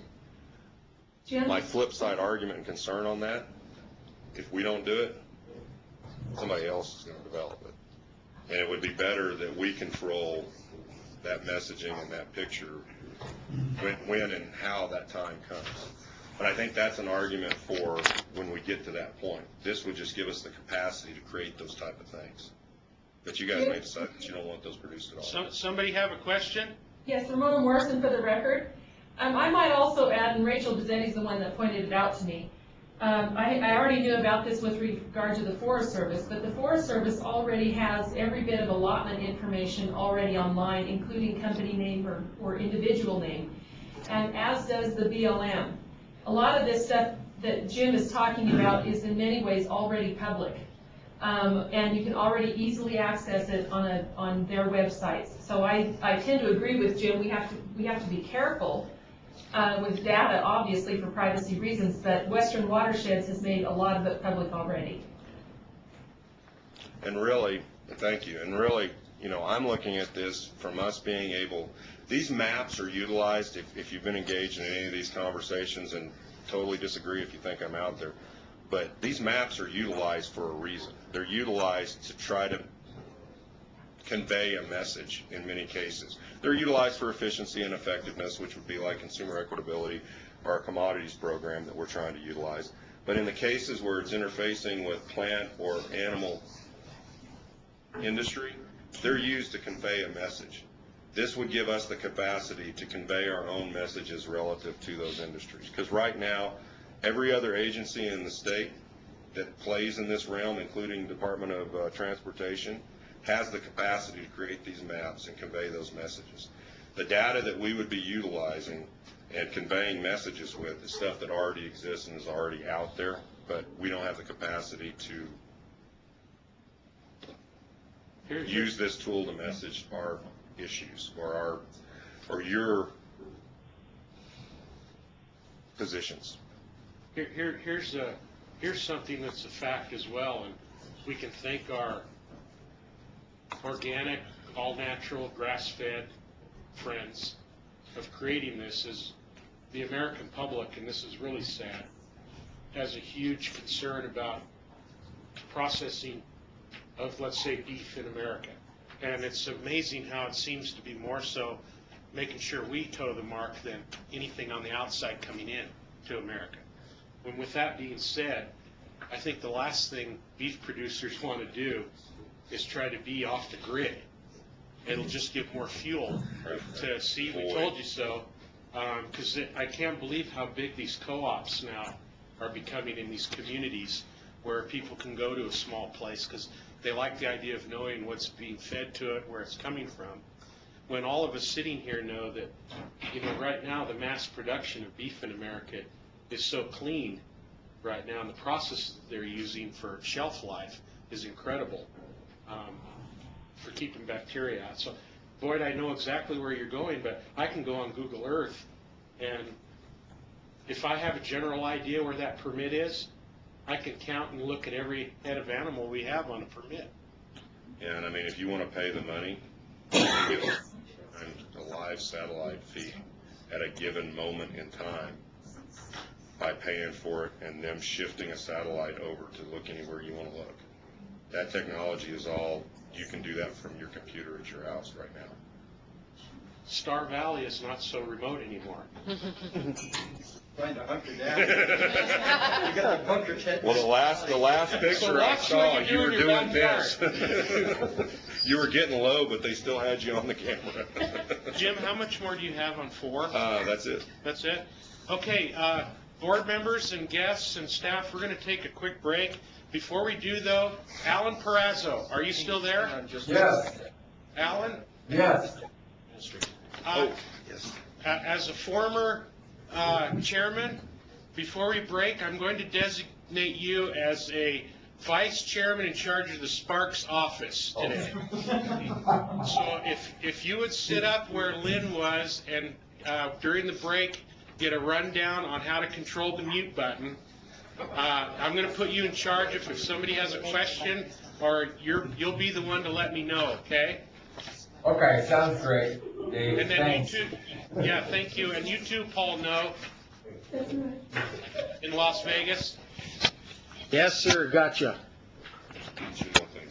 Okay, we got 2 more quick things before we break, so hang on. Go ahead, Jim. First off, on the second piece there, I wanted to take the opportunity. We had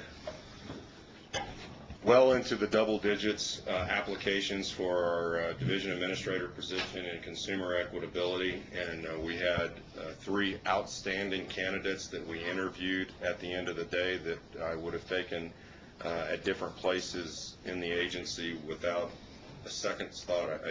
I want to reinforce how excited I was by the applicants that we got for the position.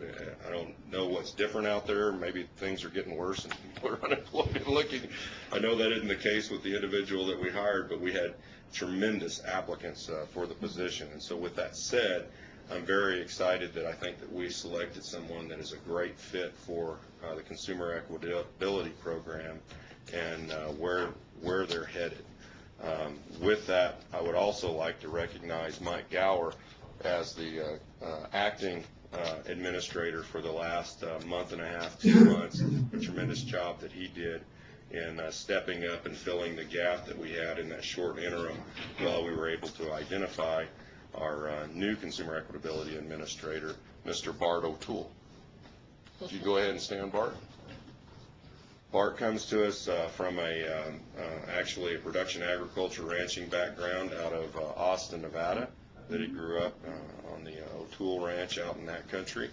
And when we do the consumer equitability piece, I'll let him give a little more bio on himself, but he's been 30 years in the Nevada National Guard, has been deployed on multiple tours into the Middle East, and in his last capacity as a colonel with the Guard, he oversaw the Air Guard maintenance wing, and in that position also oversaw their, I'm going to get the name right, their fine calibrations, basically like our metrology laboratory, but for the military in that capacity. So he has a well-rounded administrative and management background and is definitely familiar with the different kind of scales we have both in the urban area as well as the rural area. And he's familiar to what it's like to be a ranch producer, to have Department of Ag show up and inspect his scales. So you can find my scale on Google Earth. Correct. And in the future, that's how we'll be inspecting them. Looks good from here. No, but we want to welcome Bart on board as our new administrator, and again, thank Mike Gower for his time and commitment over the last few months.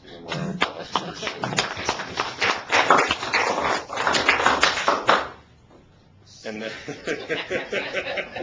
then lastly, if you get a chance in your book, if you look behind my report, you'll also see the letter that you guys had requested we send supporting the NACO lawsuit that was put together and then signed by Davey and sent out representing the Board of Agriculture. Did we get approval from the governor's office for that? No, we did not. Well, we didn't get approval, but I let them know that we were doing it. And so I'm trying to address those issues that way, and that seems to be working. For now. That's it. Putting our toes out into the water. Yes. That feels okay. Anything else? I'm done. Okay, we'll take a quick break. See you back here in about 5-6 minutes. Okay, we're back on the record. We're going to go ahead and go out of order a little bit because we have everything for the map set up for the presentation by Tina. So let's go ahead and go to 6A. So with that, I'll go ahead and do a little introduction of where we are since our last meeting. We've had some shift in position and not created new positions, but basically how we've reallocated some of our positions. So earlier this year, we had the, and correct me if I screw this up, Don, we had the, what would have been the seed and organics position come open. We were looking at the need that we had on the plant industry side relative to range forage and range health. And so with that, and we were looking at trying to create a position through the legislative process to address that. But then we realized that we had the opportunity to go ahead and address that position sooner than later, which has been an ongoing issue relative to the sagebrush ecosystem, relative to our authorities like we were talking about earlier in the plant industry that we haven't been addressing to address those. So with that, we took that position and created basically a range science, range ecologist position and advertised. And again, we had a tremendous applicant pool, a very strong applicant pool. We interviewed our 5 top candidates on that program. And at the end of the day, we hired Tina Mudd, who was with the agency as the noxious weed coordinator prior to that, 2 years prior to that, and had left and gone out and worked for private industry, mines and such. And we were able to woo her back to the agency to lead our range program. And then so now, then we were looking at how we could affect and deal with our seed program, and we had some leadership changes that we were looking at in the agency. So we had Robert Little's position, which was an agriculturist 3. We downgraded to an agriculturist 2, created our seed position that we needed with that position, and Ed Foster has moved from the Deputy Division Administrator to the Seed Program Coordinator and to the Agriculturist 2 position. And then Robert Little we have now promoted as the Deputy Division Administrator for Plant Industry. And so Robert's presented to you previously as the noxious weed coordinator. He's coming out of that position, but has experience in the Mormon cricket program, several positions and programs in the plant industry side previously. And then, and I'm going to turn it over to Tina here in just a minute, but in all of this mix, Jamie's been working on the EdMaps program, which is what they'll be showing you here in just a little bit, but we're going to go ahead and let Tina talk about the range management. But now, basically within the noxious weed program, what was that cluster is now the range invasive noxious weed program that consists of Tina and Jamie working together and then working with seasonals to address the issues both on the urban noxious weed and then on the range invasive issues and range health issues that we've had. We basically expanded the reach or the area of that program and put those two together. We think that makes sense. And as you'll see too in the sage grouse draft plan, both the invasive plants and noxious weeds are addressed within that, and there's no way you can talk about one without talking about the other. They're interlinked. So I would welcome Tina Mudd back to the agency in her new role, and we'll turn it over to her. Okay. Thank you, everybody. So I'm the bad penny that keeps coming back. But as long as you'll have me, I'll come back. Okay, so as Jim mentioned, basically what we've done is taken the focus from just noxious weeds to a larger purview of rangeland health, because you can't have rangeland health, noxious weeds. We heard from Pete earlier with the federal lands issue. And so what's happening is we are working on a couple of programs. I gave you just a little handout that gave you like the 5,000-foot view of what we're working on. The program is new as a result of my position being new. The good news is I've built a couple of programs within the department, so I think we're well on our way to building a program that really represents industry. And why that's so important is, you know, right now the hot topic item is sage grouse. So we've got this species-centric focus on sage grouse right now, when really what we've got is an ecological imbalance out there that we have to address. Because if we're not hot buttoning sage grouse, it's whatever the next hot topic is. And so we as an industry need to be prepared for that. And what we're trying to do is look at more of a broad spectrum in the sense that, yes, we have other agency folks that have a lot of science and a lot of literature that is kind of pointing the fingers at our industry as being adverse to sage grouse populations. On the flip side of that coin, there's a ton of science and a ton of literature out there that says grazing and grazing programs are beneficial to sage grouse.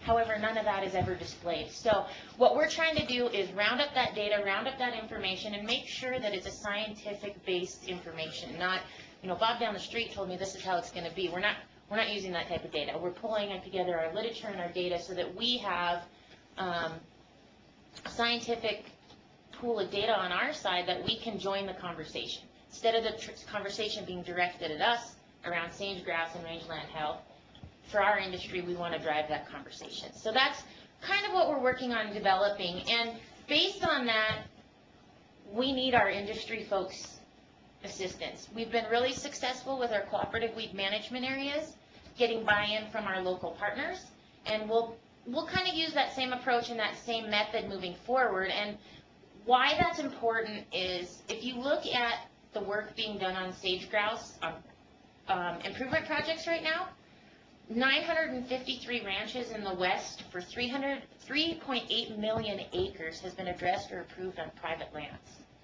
That's huge in the conversation, but that's not what we hear. What we hear is, you know, the industries are hammering the range, they're doing that. We don't hear that we're doing good things. And so what we're going to try to do is our partners on the ground will assist us with providing information on their projects.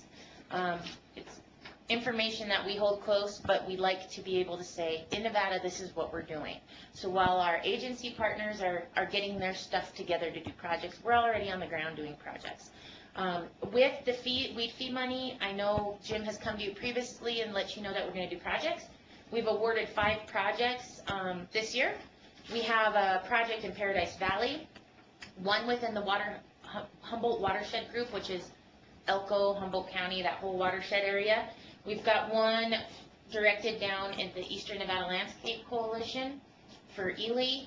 We have one with the Smith and Mason Conservation District, as well as the Dayton Valley Conservation District. So this year we've got $85,000 down on the ground with 5 projects, and those are the type of activities that we will be including in our database: acres treated, improvements made, things like that, just so that we are better informed and more forming the conversation instead of taking what's given to us, basically. So one of the tools that we will be using to do that will be EdMaps, which is what Jamie's going to show you here in a second. Jim alluded to also the seed program going through some changes. So Shawad, Dr. Wang has been kind of filling in and helping us with that while Steve Marty has left. And in the near future, we're going to be sitting down and kind of revamping that program, looking at what we need to be doing, what's working, what's not working, as well as my side of the spectrum and Shawad's side of the spectrum are very different. And we've identified a handful of certifications and analysis that we could be doing in-house that we're currently sending out of state. So we need to be looking at some of those as some income generating for the program. So we'll be coming back to you guys with that in the future. And then lastly, I'll turn it over to Jamie. We started with the EdMaps program almost 3 years ago, and it was simply an app on a smartphone that you can map your weeds on. So you guys can all download EdMaps, and when you're out on the range, if it's BLM or whatever it is, you find your species, you click it, you map it, it GPS uploads to our state weed map. The cool thing about it is our private ground mapping is part of our overall database, so we can account for the infestation, so we can tell a story about how much is infested, what the impact is. However, when you look at the map from the public side of the domain, when you get focused down on private ground, those exact locations disappear, so that we have a private landowner protection layer in there. And Jamie can talk about that a little bit. It was huge in developing this program because we developed ours after Utah, and that was a big issue in funding, is that there had to be a private landowner protection in there, and that's what we've done. So with that, if you don't have any more questions on the range program, where we're headed, what we're doing, like I said, there's a little handout here. We're going to start hitting the ground with any of our landowners that are in areas. We're going to prioritize our areas based on, one, necessity, those folks who need some monitoring data to help have a conversation with their range con and the BLM, as well as proximity to active LECs, where we can do some monitoring and implement some projects. So hopefully we'll have some crews out in the spring. We're working on some outside grant funding to get some additional folks to help us with our rangeland monitoring and our project monitoring. So with that, if there's no questions. Yeah. Could you send me a copy of that handout that you have so I can distribute it here in the Sparks office? It's Robert. You bet. Thank You you. bet, no problem. So they can't see what we're seeing on their screen? No, they can't. So what we thought we would do, Vegas, we don't have an option for, but when these guys when we take lunch, we'll get Robert to basically walk through the Sparks board members' ed maps while they're eating lunch, because he can bring it up on that end or do it. Or Robert, would we be better served for you to try to mirror what they're talking about, or what? Why don't? I could probably do that. I could probably mirror, if I'm listening to Jamie, I can follow along with what she's doing, and I can just mirror it at the same time, probably. Because if you do it on that end, then both Vegas and you guys will be able to see what you're doing on your end, and these guys can just focus on our screen on this end. That'd be fine. It's probably going to take a minute or two to set it up here, but we can do that. Do it that way. So, Robert, while you're setting it up, I'll just reiterate. So I'm Jamie. I've been behind the scenes for the weed program for the last 5 years, and now I am an office weeds coordinator with all our changes. Before Tina left, like she said, we started with EdMaps. EdMaps actually stands for Early Detection Distribution Mapping. And it was created by the University of Georgia originally a long time ago, and their goal was we need to have national-wide distribution of where our invasive plants are so that we could be tracking, how different states are doing or where things are spreading or whatever else. And so if you go to edmaps.org, eddmaps.org, you'll find the public online website of EdMaps that is focused on just plain distribution mapping of invasive plants. They work on all invasive plants, so it doesn't matter if it's listed as a noxious weed or not. And you can sign in, you make an account, and you can start making reports, or you can start looking for point data that's within your county. You can set an email alert that'll tell you when a new species that you're concerned about popped up in Elko County or whatever other Nevada county you're interested in. And that's all public data, with the exception that if it was marked as private, you don't get any GPS coordinates. All it shows up is a point when you're at the state level. You can see that there's a point that's in northern Elko County. As you zoom in, it disappears, like she said. So no coordinates are attached to the actual private data. And what the folks at EdMaps started doing is they realized that having point distribution maps works kind of cool when you're just trying to get a little overview, but it doesn't quite give us professional style maps, and it doesn't quite give us enough tools for us to talk about other issues related to invasive plants. So they've created this back end of EdMaps, we're calling it Nevada EdMaps GIS, that they create for us, and it's not public. So this, what I'm going to show you guys today, is not public. It's all, we control who we give access to through their login, and obviously right now it's just our NBA internal use. And then we've included on here multiple layers that I'll go through that allow us to either prioritize noxious weed projects or tell a bigger story as far as Tina alluded to with the overall rangeland health and what's going on in the state of Nevada. What's nice with this tool is as we continue to get all of our local folks implementing data into the public side of EdMaps, it always is updated on this tool. So real live action, if somebody in the Las Vegas area is reporting a plant to us and we have verified it, it will come onto this data. So in the long term, it'll be nice for us to be able to show, you know, how things have changed with our weeds over time, and it all stays here, and you don't have to have any GIS knowledge to be able to navigate through all this because they are creating it for us. So with that, Robert, do you have it up?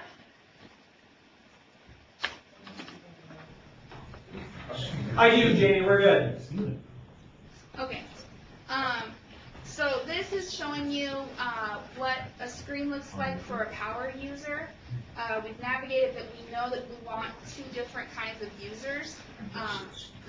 One, a power user will be able to see all of our layers of data, and then we do have the ability to label people as general users, and they won't be able to see the sage-grouse layer and some of the biocontrol treatment layers. Right now, like I said, the only people that have access to us is really our program, but in the future we do have the ability to navigate, you know, allowing people to see certain layers versus not. Is Nevada always going to stay on that side of the panel for today? No. Because the Louisiana Purchase is an amazing thing. We're not in a history lesson. So when you log in, you'll see just a general outline of Nevada. And here on the bottom is a toolbar. I know it's a little hard for you guys to see here. But it is a toolbar that gives you a lot of different options. One of the cool options we do have the ability built in is to change to different base maps. So there is imagery is one, a base map that you can have. Again, to show, you know, different things depending on what you're talking about. We have a different topo maps included on here. Street maps, so we're no longer using Google Earth type maps where it's a pinpoint to show if we're trying to make a professional map that say I use in my federal reports to tell the story about noxious weeds in Nevada. So that's one cool ability that we have for here. You can change the base map, like, you know, as you can see, there is 12 different options here for your base maps. You also can, on the bottom here, so this is all your base maps you can change, and then these tools give you the ability to zoom in along with this toolbar up here. So you can zoom in to the particular area that you're interested in, and you'll get, this is the street map that I'm on. You'll get the different, you know, obviously more detail as you zoom in based on your base map layer. I'll change just for... Robert, how are you doing? Are you doing okay? How many base layers turned on? No, I don't have any base layers turned on. I was just showing that you can zoom in and out of different areas. So then we have base layers that we've created into here, and I'm just going to expand out all the base layers that we have. And how this works is you click on and off layers. So like I said, you know, a GIS person can do all of this and make you a specialized map, but we didn't have a GIS person, and we wanted to always be updating with our invasive plants data. So this tool is allowing that. And all you have to do is click boxes on and off. So it allows people that don't have any sort of GPS, GIS background to still be making a map that tells their story that you want to tell. So the first base map we have are the county boundaries. I'm going to click this on. Depending on, so all of this is online. It's completely private. Like I said, you can only see it if you have the login. And we've definitely built that into the contract with the liability insurance with the contractor that's developing it. That nobody can get this data unless you have the login. The base map county layer turns on, and you'll see them all in the different colors here. And you can navigate by panning the map depending on what other county you're on. So this layer, I'm zoomed in here. So for example, if we wanted to look at Churchill County, you can continue to zoom in, and the layer will stay on in color, and then once you get to a specific level, the actual color goes away, but it'll stay with the borders here, and your label of your county that you're in. Some other layers that we have our CWMA groups. Those are the local weed management areas. This we see being a really good tool for the CWMAs to make detailed maps. Because again, we've always struggled. People might be taking data, but that last step of making a map that actually says something versus a random bunch of colored points, that doesn't quite show you the actual boundary that they're working on. So the CWMA layer, I'll have to zoom out a little bit. We do have most of the state covered with CWMAs now, and we continue to work on getting more established. And depending on your internet strength, sometimes it takes a little bit of a lag when it loads up. But this is showing you all of our CWMAs. Like I said, we have a lot, most of the state that's covered, and we continue to always work on, establishing more local groups for weed control, and a lot that overlap. So there's a lot of local groups that are working on weeds. I'm going to turn this layer off. The next layer we have, I'm going to zoom in just for sake of it not taking quite as long, is the Nevada land ownership. The land ownership, and I've expanded there on the right, we included all of the federal agencies, the land ownership in Nevada. So obviously yellow is the BLM, and private just shows up as private. It doesn't distinguish this private landowner or not. It just shows up as this is private land. So we have all the checkerboard here. This we knew is going to be very important when we start talking about, like you guys alluded to, the weed story in Nevada. We do have a lot of weeds on federal ground, and there's always, the finger pointing of, well, it's a private landowner that's not treating, or it's the feds that aren't treating. Well, this will give us the tool to be able to show the picture. Okay, here's what the data has. Yes, we have some weeds on private ground, but we also know that these have been treated, versus on the federal ground, much more weeds that hasn't been treated, or whatever the story may be. So this, again, for all of these layers, you can zoom in and,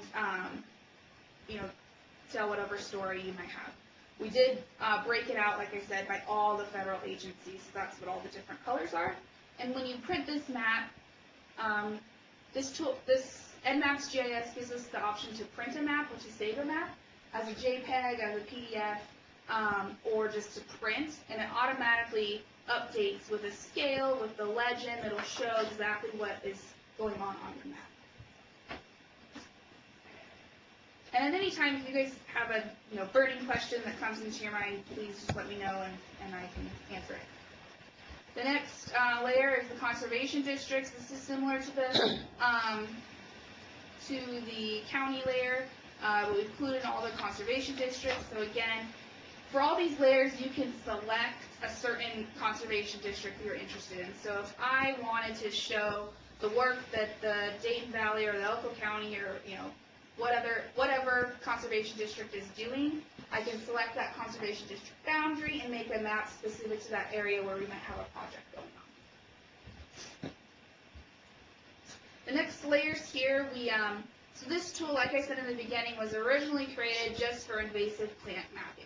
But we know in our programs, invasive plant is always connected to our grazing and now the sage grouse issue. And so the next layers would get a little more in-depth for us to be able to link invasive plants to other things. Herd management areas is one of them. This data, and all this data in the base layers was public data that we just had to kind of piece together all the data from the BLM. So this is showing you all the herd management areas in Nevada, and the ones that are lighter in color, that are kind of cross-checked, those are ones that aren't actively managed, and then the blue are ones, or no, the ones that are cross-checked are ones that are actively managed, and then the blue are those that aren't. Amy, I can't see the hashed ones. Can you zoom in? You might mention so everybody understands what an HMA is. The herd management areas are for the wild horse and burros, and so that is the BLM, due to the Wild Horse and Burro Act, they had to establish these areas, and for all of these, they have an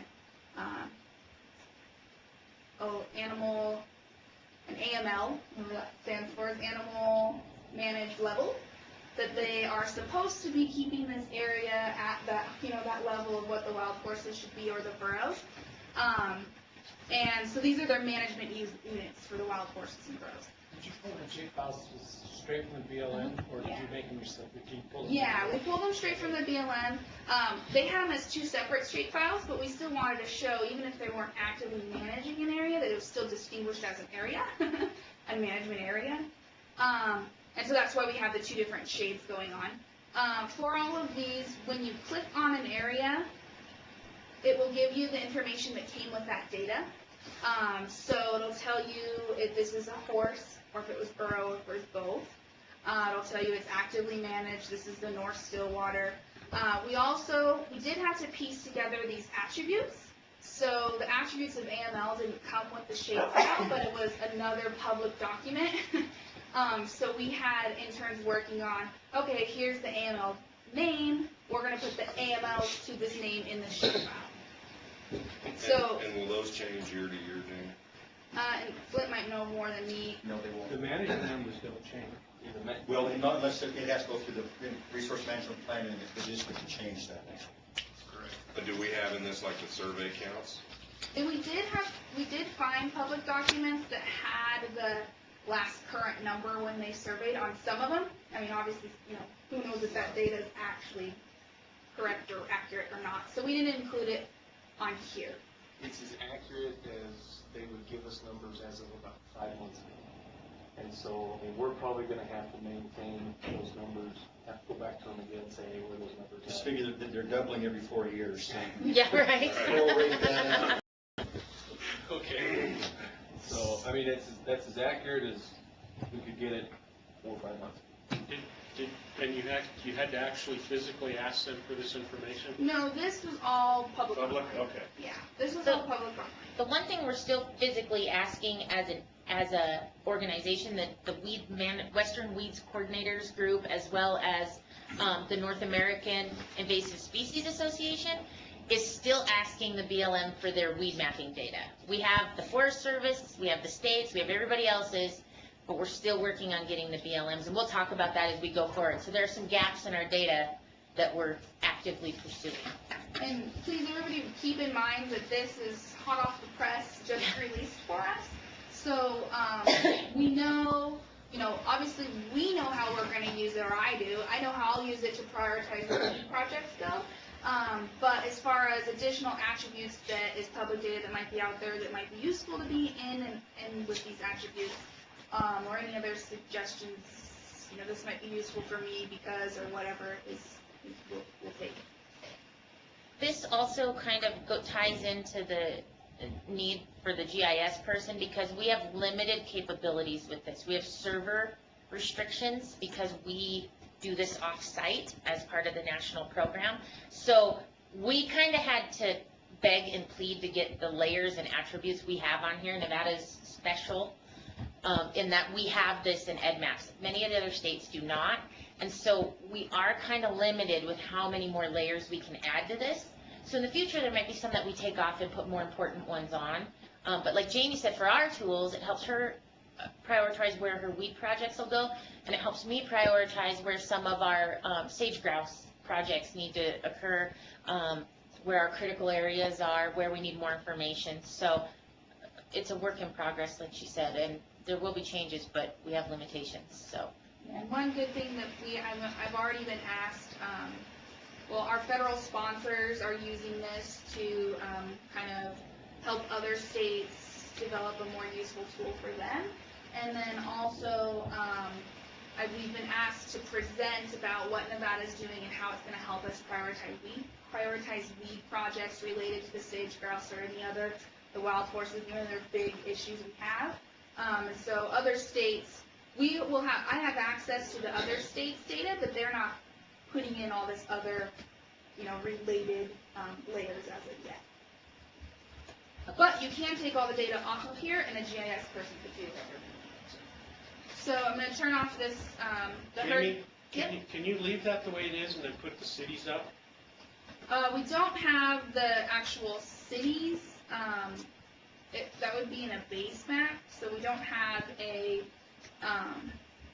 Where would anybody kind of guess whereabouts Lovelock is in relationship to see those two see that strip of? Here's Lovelock. Okay. And just so everybody knows, on that left panel where Lovelock is, if you run your cursor up, Jamie, straight up I-80, and then that left area that's still in yellow, that area just recently in the last couple of months, the BLM did an emergency gather of 100 head, actually 101, of the Duncan permits. And what's happened is it's spilled over. So our non-agriculture friends, so you know that's one of the biggest fears right now, is they spill over from an active or an inactive area into a nothing. And then it's deemed active later down the road. And then that area is supposed to be at zero, or it's actually because of checkerboard ownership and everything else. And at 101 head gathered, they're still 200 or 300 short of what's actually out there. And they made a big deal. It actually got protested and had an injunction for a short time on the gather.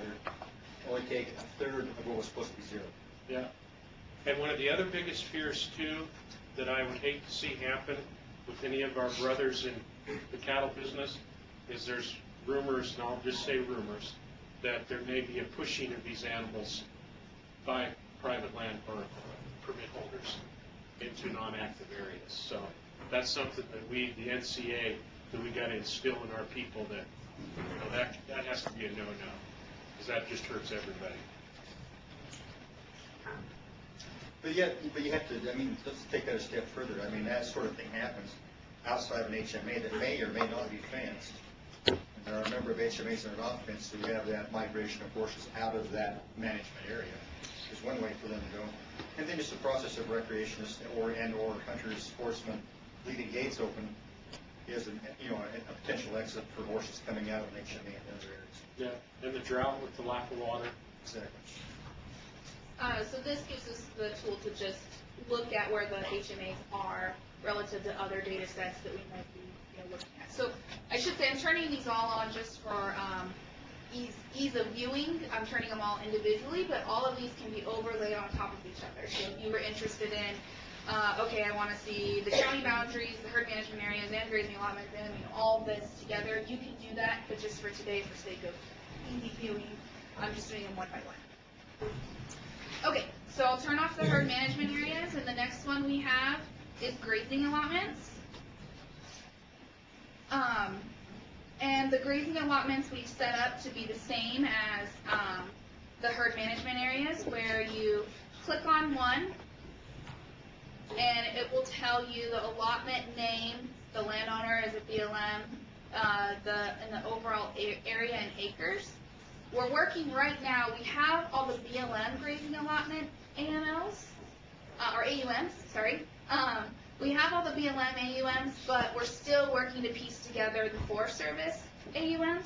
The Forest Service, the BLM's data is all together in one public document, and it was really easy for us to implement.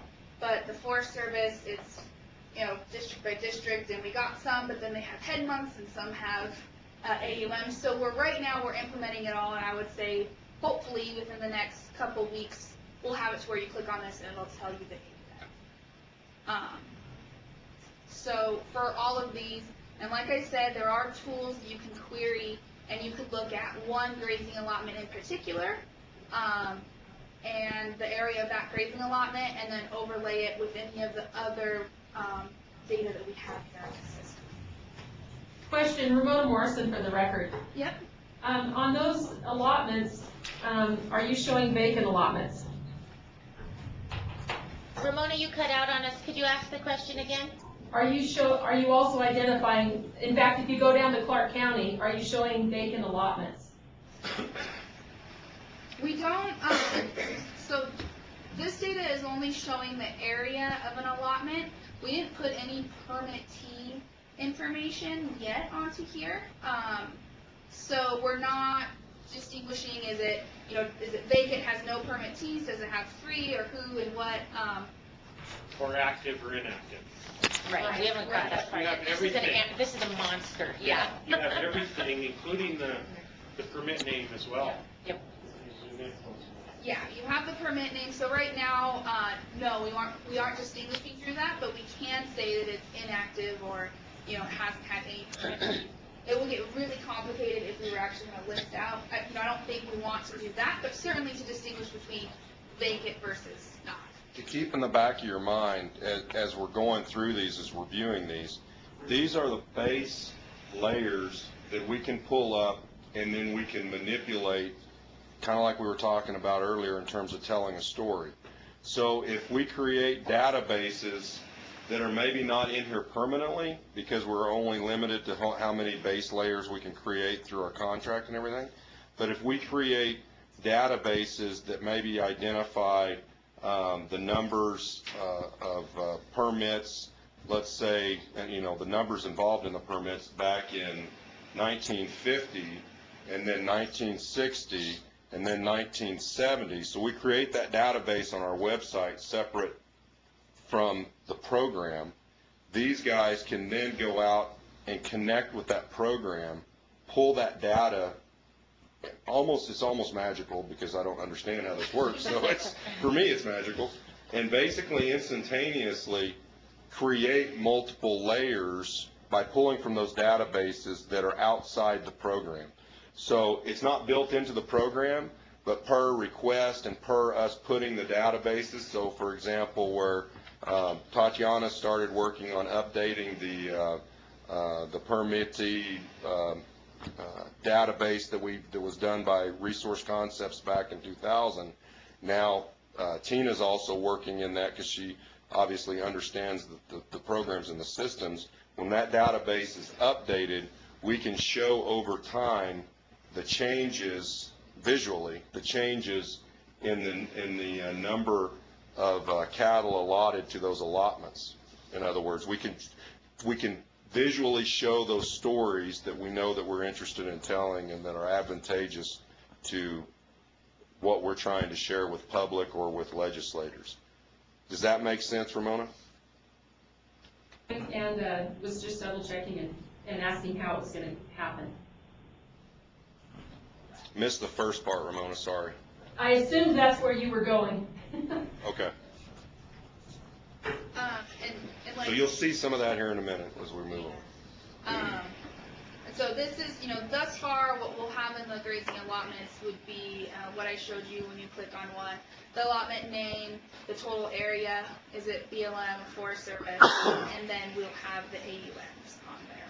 This could be actually a more comprehensive depiction that you have compiled here, because you pull it from a lot of different places.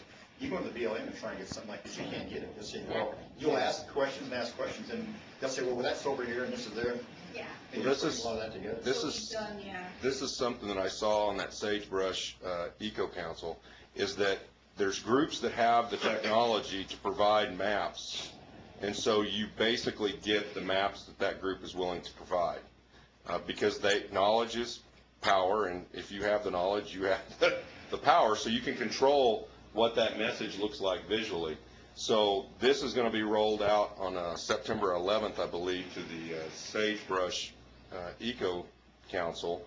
And the thing that, and we've shared this with the president of that group, JJ, and the thing that, his response in terms of the power of the resource is, instead of saying, well, we sure would like to see this map and wait for 3 months for that map to be developed, Jamie can be sitting on her computer and we can be connected to the overhead and they can say, well, we want to see this in this year, and she's able to, if that data is already in here and built in the layers, or that database is out there on the web somewhere that she can connect via the web, that map can be done instantaneous for that group to make a decision. They don't have to wait for, and so we see this as being a valuable tool for that process and that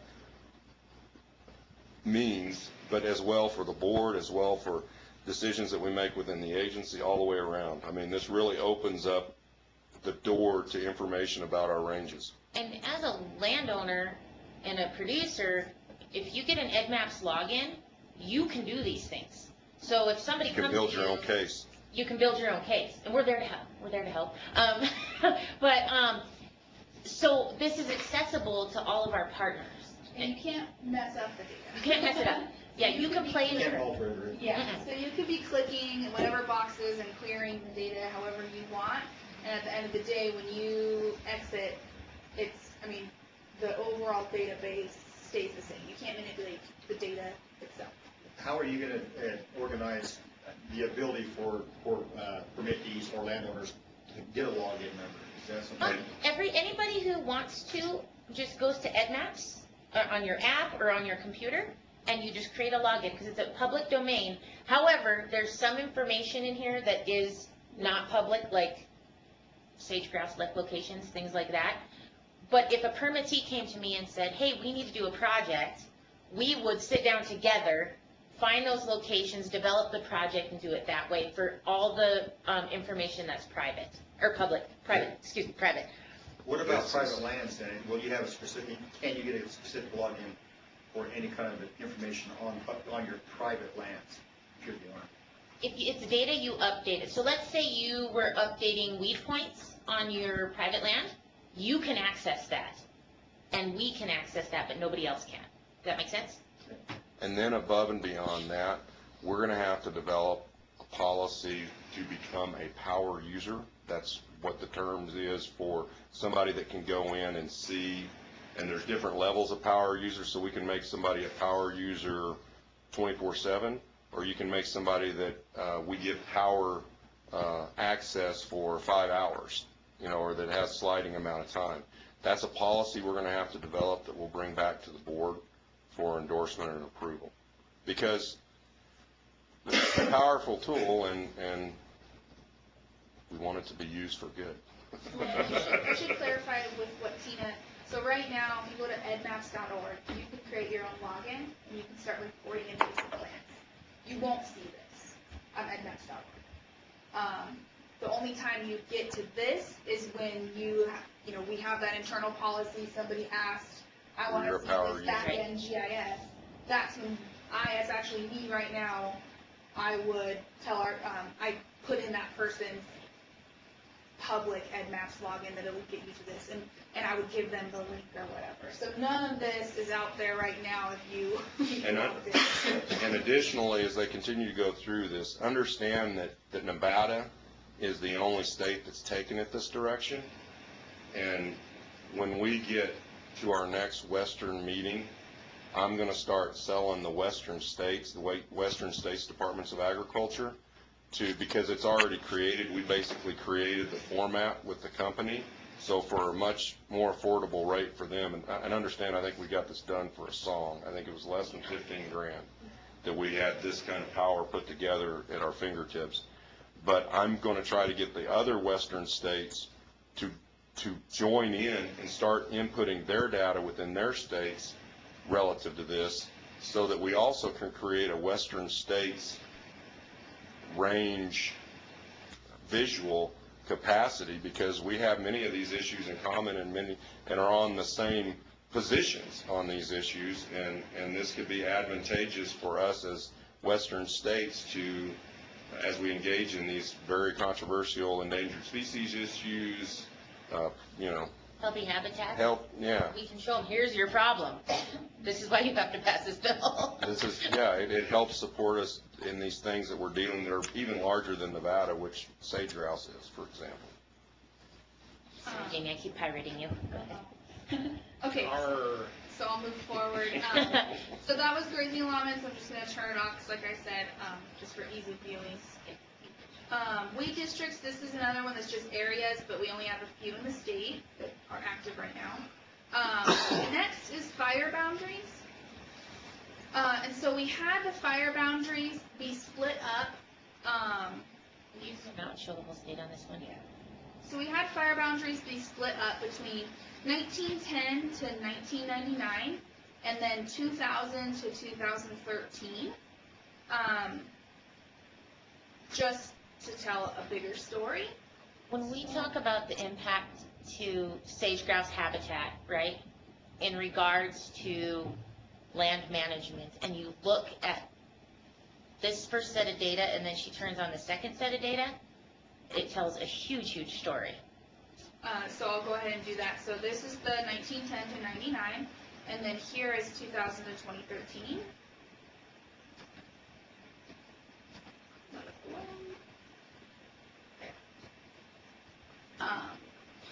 10 years versus almost 100 years.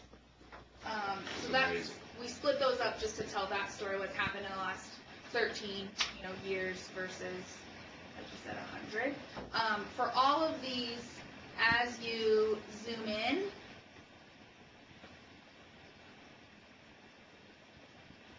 you can get information from them, just like the other layers were.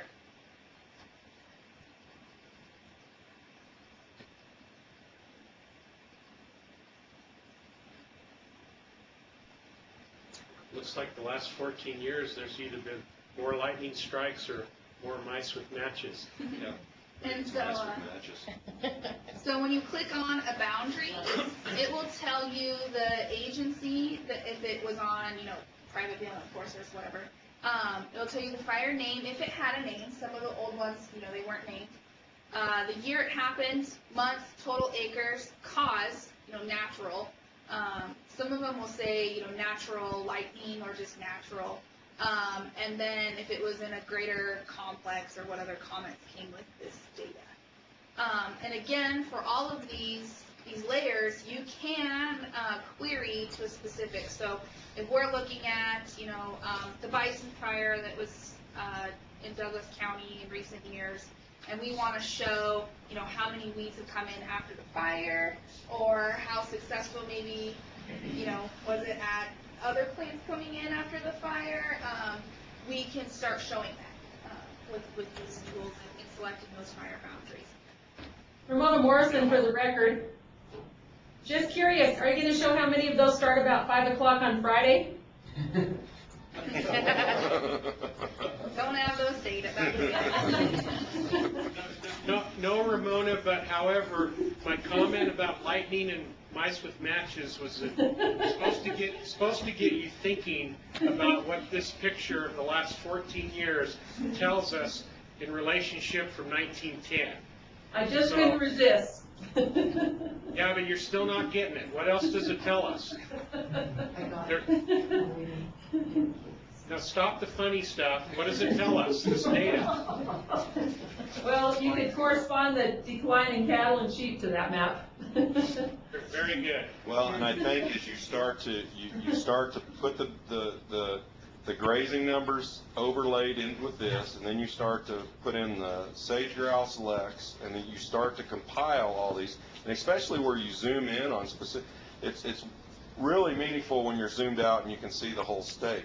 But then as you start to zoom in to your areas, let's say you as an individual producer, let's say it's the Argenta area or whatever, and you look at the history of that ground, and you look at the interactions that it has with species that are worried about being endangered, the fire, the grazing numbers, I mean, it starts to really tell a very clear picture that you can't just dismiss.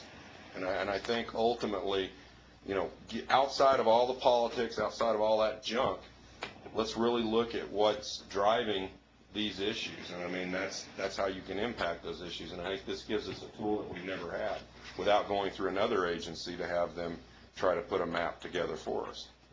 And we are, I should say, we're staying on contract to where we'll update, obviously, 2014, that sort of thing. We'll get that data when it's available and then put it in here. So our contractor, who's contracted with EdMaps, who built this for us, we have her on, she's very fast to get back to me, so if we need to add something, change something, we have her on contract for maintenance, and it's a really small fee for us to have her at our hands. So that's the fires. I'll mention again, you can query by year, so you can look at 2013 versus 2002. You can start querying by years, having multiple layers, multiple maps that you create. The next one, I'll turn off those fires. The next one I'll put on is just that we do have water bodies. And this was data because some of the base maps didn't quite include all of our water bodies. And I'm going to zoom out here to a state level. So the gray is playas that is still included in like USGS water as water bodies.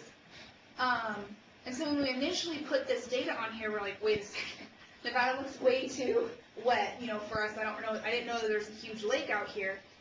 So that's what all the gray is playas. But we thought it was still useful, because if another map was made and this was distinguished as a riparian area, that's a huge difference between, that's actually a playa, that, sure, maybe 1,000 years ago it had, water in it. So that's why we have so much gray on here. And again, you can see all the different distinguishing water bodies and how that data was split up: major lake, major reservoir, minor lake, minor reservoir, wetlands, and then also streams. This got us a little more. It included like intermittent streams in some of this data that got us a little more of the water body data than just like a base map would show you. So that's all of our base layers.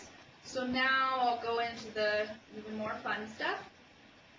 We have the next one that's up here is the sage grouse Lex, and data related to the sage grouse. So I'll first just click on the active Lex. For this one, and we're still playing around with how Tina and other folks will want this data portrayed. We have active Lex, so this is showing you all the active Lex. This next layer that is labeled total sage grouse Lex, 2013. This is all sage grouse Lex. Give it a little time to load here. So we had it split out when those blue dots come up. That's all the Lex that within the data are considered Lex, but we had it split out to something that was actually active versus not. And this data we received from a plant specialist, or a noxious weed gal within NDOW, for us, and so it is recent. It was this last year's data, 2013. So we split out active versus not. For all of these, like all the other layers, you zoom in and you click on a specific LEC dot. It will tell you information about it. Will that one tell you if it's not active? It should. Okay.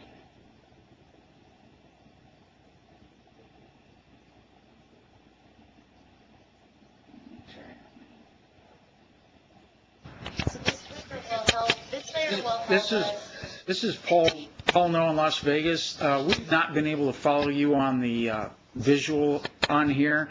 Is any of this information currently available to us online at the edmaps.org? No. No, because this is Nevada specific, but we can arrange next time one of us is down in Vegas, we can sit down with you. And Sean, Can you put up on the screen where they're looking at the screen in Sparks and not looking at us? In other words, because I know we have the capacity in Sparks for whatever you're projecting up on the big screen to be what you're seeing in the 3 locations, including us in Elko. Yes. If you can do that, then Vegas should be able to follow what Robert's doing. Okay. Sorry about that, Paul. I thought you guys were looking at the Sparks office follow along. No, appreciate that, though. Also, as we move forward, like Jim alluded to, we'll be developing our internal policy of users, and then also I'll be doing a how-to step-by-step, how you click on certain layers, how you query the map, how you're getting the certain information. So that will all be available as we move forward. So this is an example of what it gives you when you click on one of those dots. It'll tell you, their ID, the LEC name, if it's part of a greater LEC complex, when it was established as a LEC.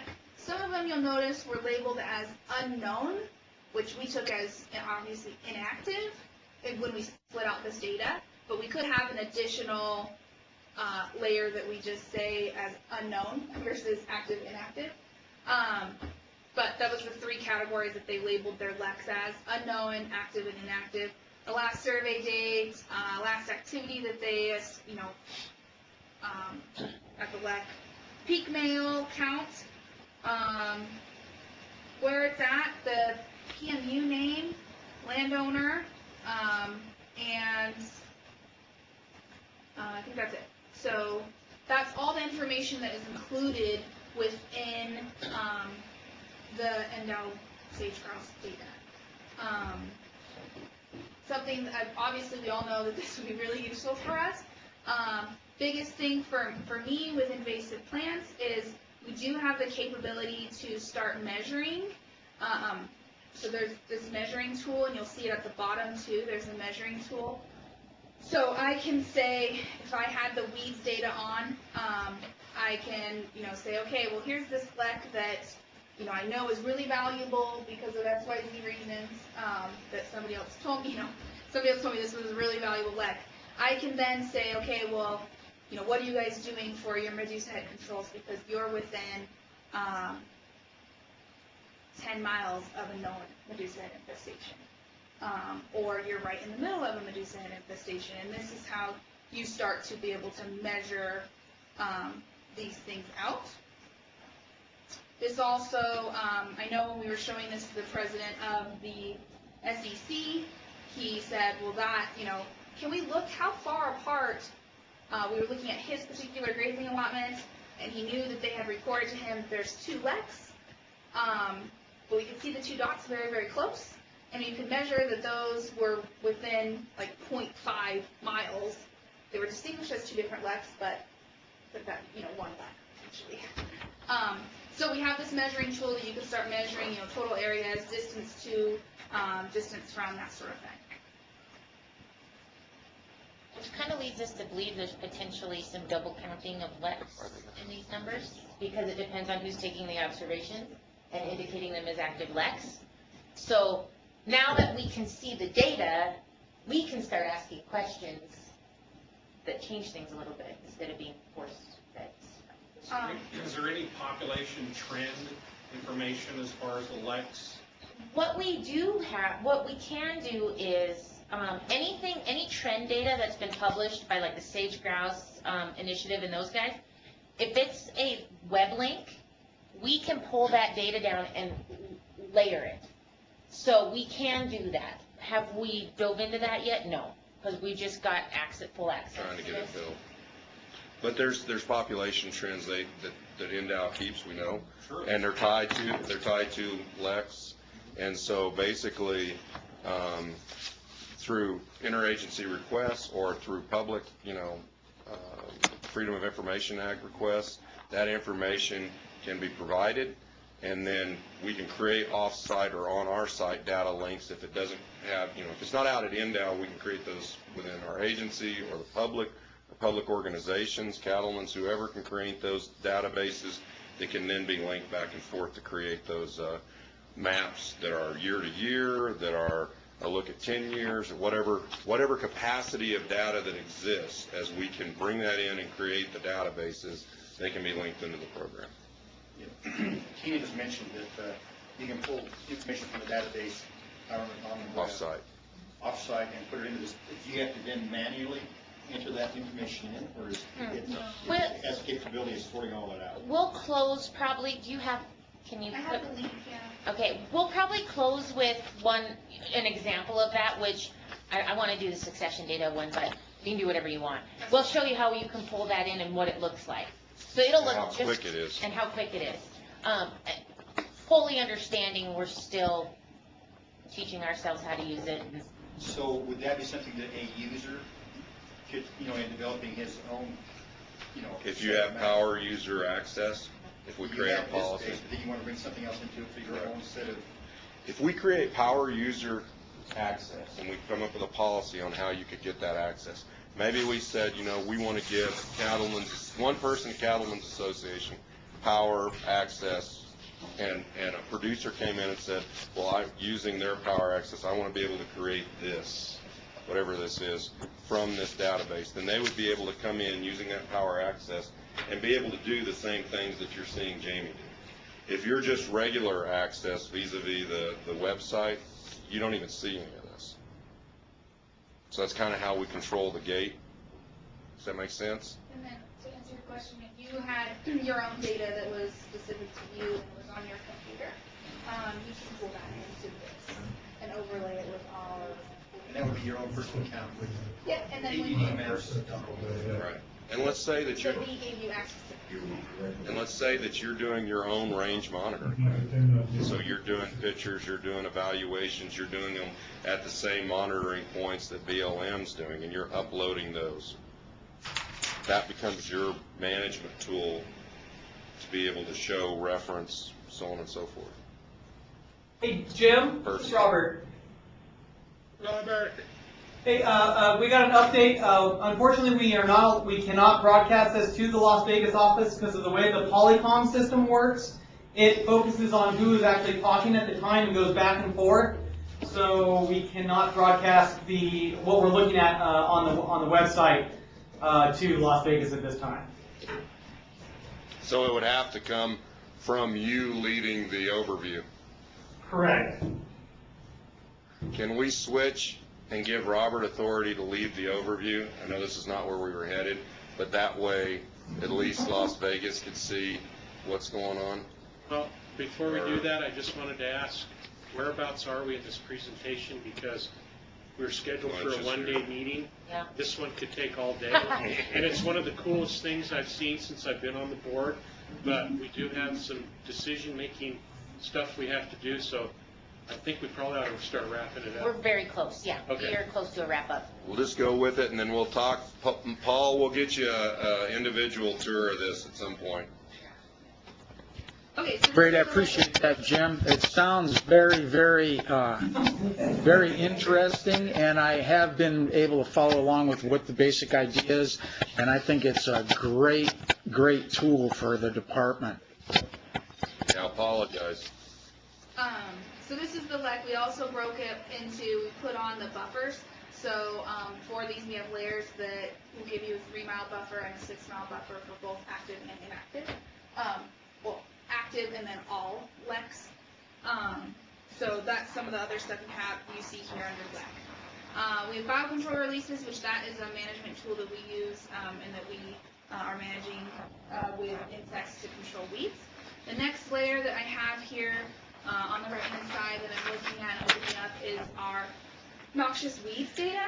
So I'm going to turn off the LECs and we'll look at the noxious weeds data. We put on a lot of different filters to this data just because there's a lot of data out there. And how Tina mentioned earlier, so EdMaps, the big creators of EdMaps and the public online website, they have connected to the Forest Service's internal mapping system for invasive plants. So all of the Forest Service stuff goes on here. BLM, they work through NISMs, and the BLM hasn't quite yet connected to EdMaps. but I know the creator of EdMaps is very, very persistent. In our last Western Week Coordinators Committee meeting, he was knocking on the DC representative's door for getting that.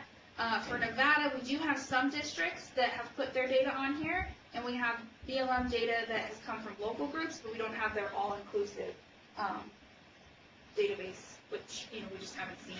I'm curious, how forthcoming was the agencies in cooperating with you on getting the data in your system? Well, for the overall EdMaps, I didn't even have to approach them. That was EdMaps approaching their state representative and then linking to their national database. On our district by district, wide range. Some have data, some don't have data, some, it's a really big wide range. Our original funding for this program came from the Forest Service, and the Forest Service was very forthcoming with supporting not only the program, but the data upload. We're still just struggling with our other majority landowner, or land manager. So I'm zooming out. This, you can see all the dots. This is our noxious weeds from 2010 to 2012, and we're continuously still putting in data. You also see that we have some data of species that are outside of the state. We have I believe it's 10-mile buffer from our border, so that you can see the data that other states have brought, that have going on within EdMaps. For all of these, like everything else, you click on it, you'll get information about this weed report.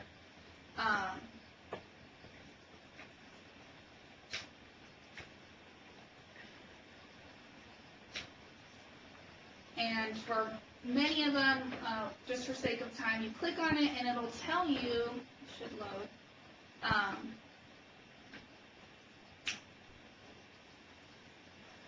there. Well, that one wasn't a very good one. No, that was on the, sorry.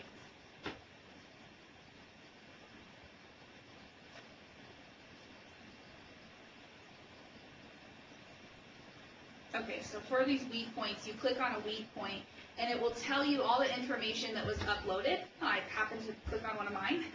So it'll tell you who reported it, where they were at, you can include all of this information. And then also, if they were using their app on a smartphone, it'll connect you with a picture. So I just want to show this really quickly. It'll show you that picture of where that was and what it looked like. And I can go back in. This is now one of my reports that I have on my EdMaps. And I can go back in and I can add additional pictures from 2015, blah, blah, blah. This particular picture, I remember taking this report. You might guess I'm at a property line, and the picture I'm taking is of a particular property owner. So it includes having pictures on EdMaps as well that are all linked to your weed reports. So then for sake of time, weed polygons is something that you can upload polygons and have total areas. You can create polygons by basically like connecting the dots of the different point data that you have here. And then herbicide application is a per user upload. So for my own EdMaps login, I can be tracing my herbicide areas.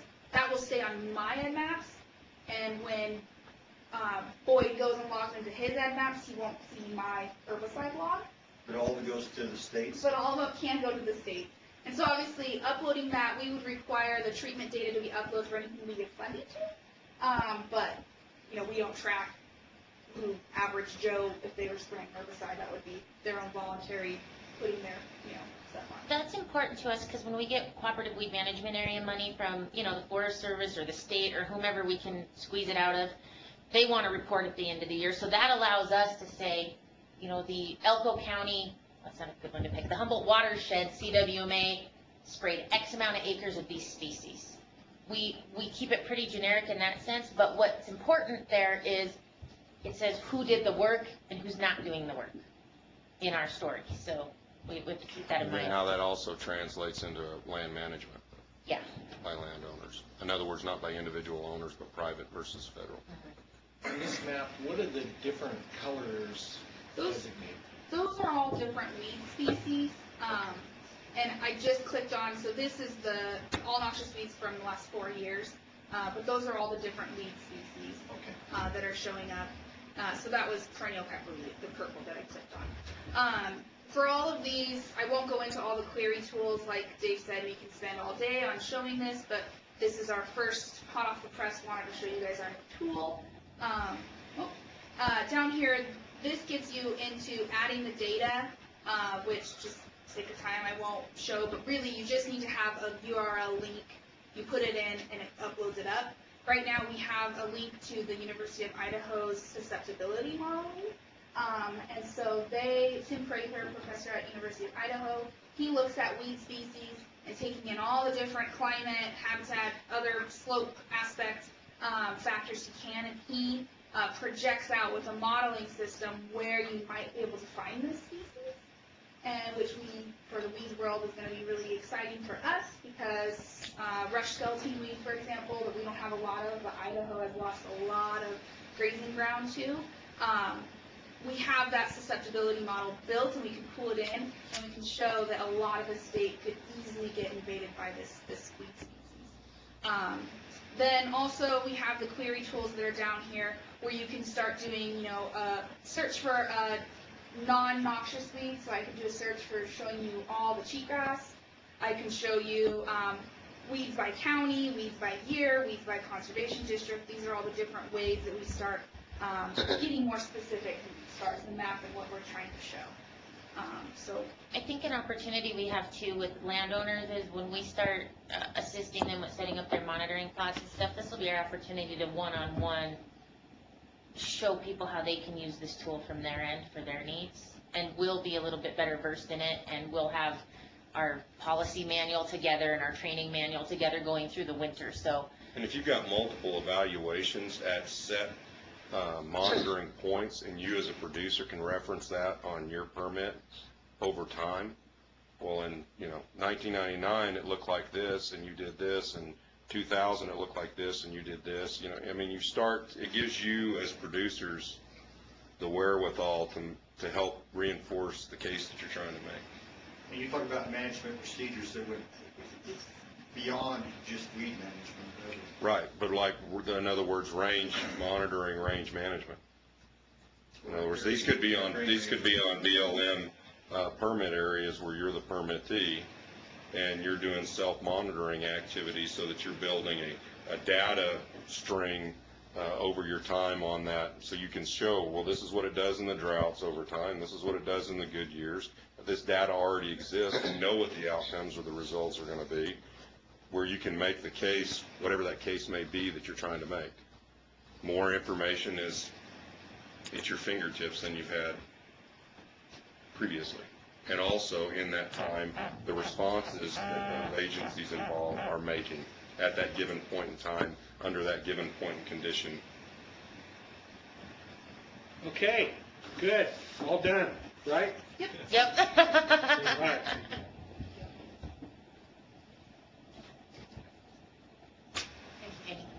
Thank you guys very much. That was very good.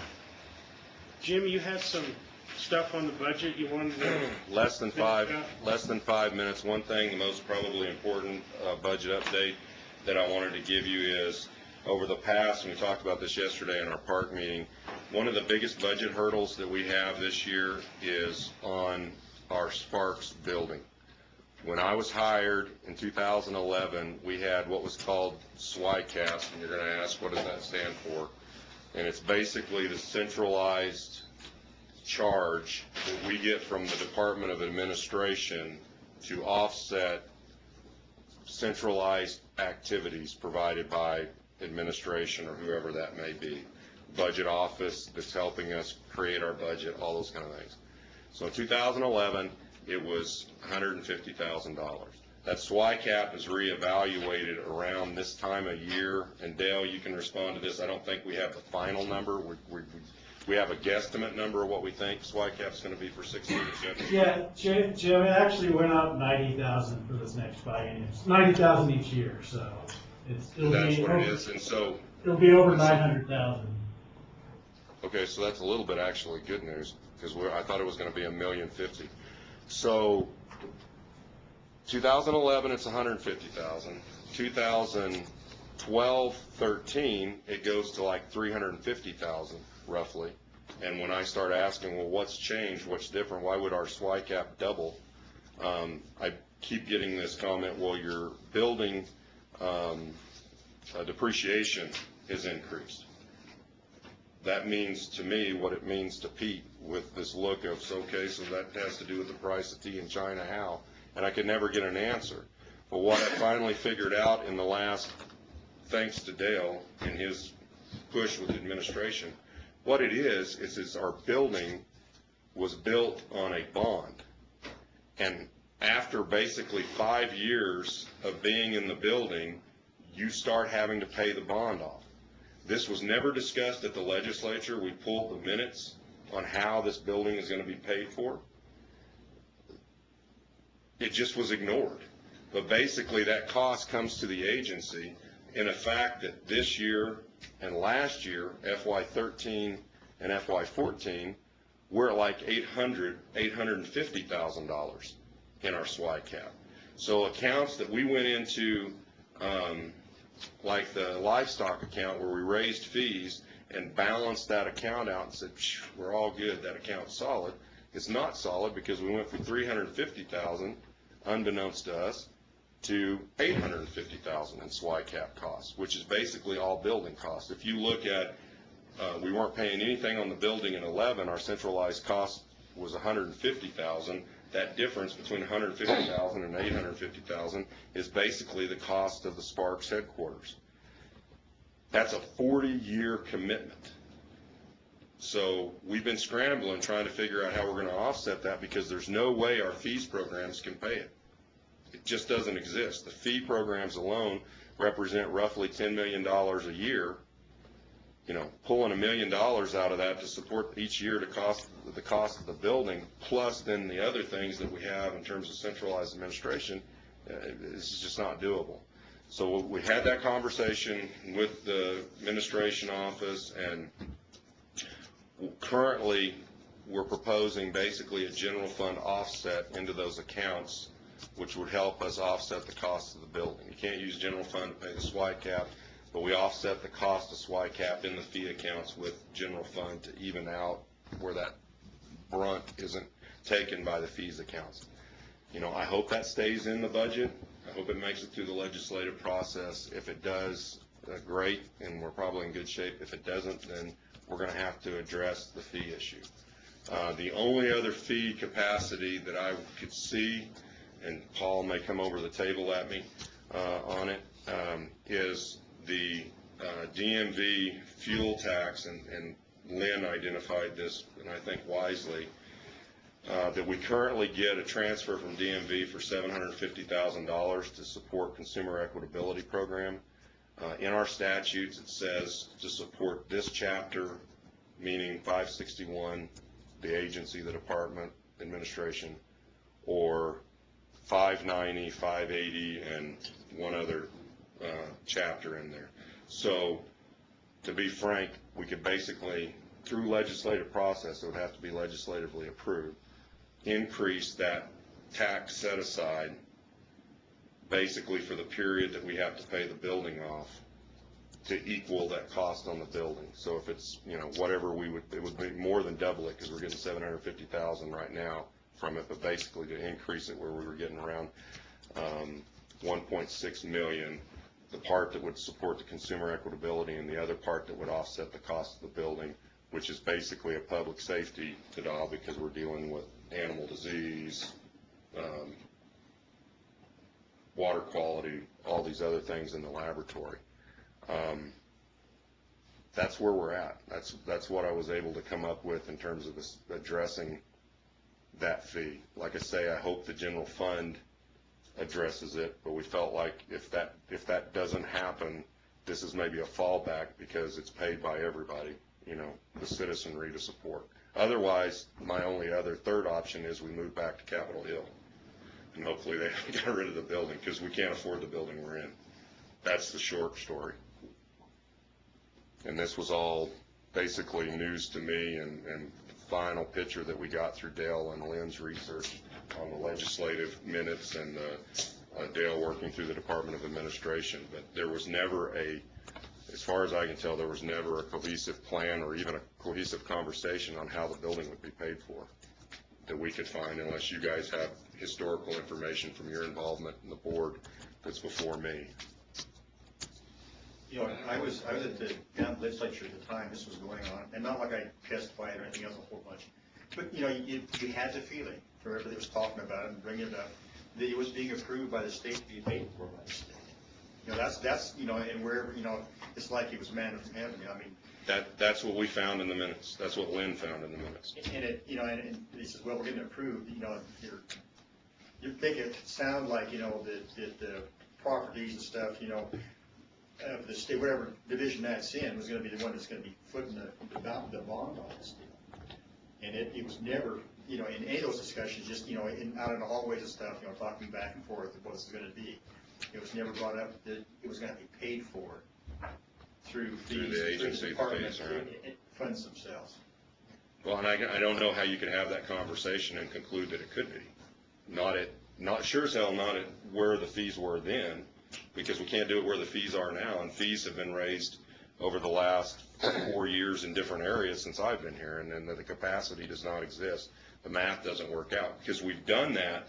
You know, we're paying in FY14 and FY15 currently in this biennium, we're paying that 800 and some thousand out of fees, and that's what's tipping over our reserves in plant and animal industry and in consumer equitability. It's glowing, because I mean, how do you deal with, you have a set amount of revenues, and then all of a sudden you're hit with, you know, a $250,000 increase, then a $400,000 increase each of those years, and then next year will be 900 and something thousand that we're covering. So stay tuned. We're hoping that that general fund request stays in there, which is our largest general fund enhancement that we're asking for relative to the agency. Will it continue to go up, or is that as high as, will the 900,000 be the cap? Dale, can you respond to that question? Yeah, I haven't been able to find out that. We're trying to pursue the actual bond schedule, and once we find that out, we'll kind of see where, you know, where it peaks and when it starts going down. But yeah, right now we don't know. This whole issue's been hide and seek, because I've been requesting the information now for 2 years since we got it in the last increase, and then hit into this, you know, went from 350. I thought, God Lord, that's hard, but you know, and when we balanced the accounts, we knew that 350 existed, but there's no way I had any comprehension that it was going to then go to 850 roughly. I mean, that was, so we've been requesting, haven't been able to get a lot of straight answers, but we got more straight answers in the last 2 months than we've had in the last 4 years on the issue. We at least know what's driving it, that it's basically a mortgage on the building, for lack of better words. So we're chasing it down, but it's an issue. There's no doubt it's an issue on the budget. Okay, more to come on that. What's the plan? Did we have plans for lunch? It's here and ready. Is there any objections to taking a 5 or 10 minute break to get set up and work through lunch? I don't have one. They've got to go offside to grab something. Why don't we take a 30-minute lunch where everybody can run down to the sandwich shop or whatever that's on the Sparks, and then we'll come back and we can bring your lunch back to the meeting, and then I'll also request the rest of the presentations, me included, that we hustle through them so that we can get through the entire agenda in the afternoon. That sound good, Sparks? Sounds good. Paul brought his lunch. He's prepared. No, but that's fine with me. We didn't want it recorded. Just that's fine, keep it. You're all right, Sean. But for the board members, if it's not highlighted, it's new text in the prohibition and penalties. If it's yellow, it's an existing prohibition and penalty that's been tweaked or changed. And then if it's blue, it's existed and is in our current prohibitions and penalties as is, just as you're reviewing that document. And then when we get to that here in a few minutes, I'll do an intro, why, how, and all that. All right, we'll go ahead and go back on the record. It looks like we got Paul No. How are you doing on your end there in Sparks, Alan? Doing well, thank you. Okay, you got everybody back as far as board members?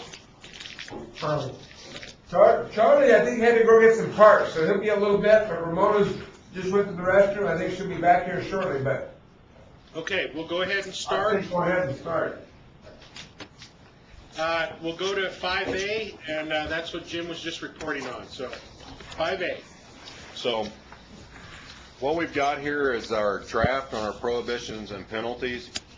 And our agency is a centralized HR model. So the Department of Administration HR is our HR office, where some agencies have their own HR. We're centralized, so we work with Department of Administration, and they represent us. So in doing that, and I've got Deborah Harris down in Sparks to address any questions that I can't answer, which might be most of them.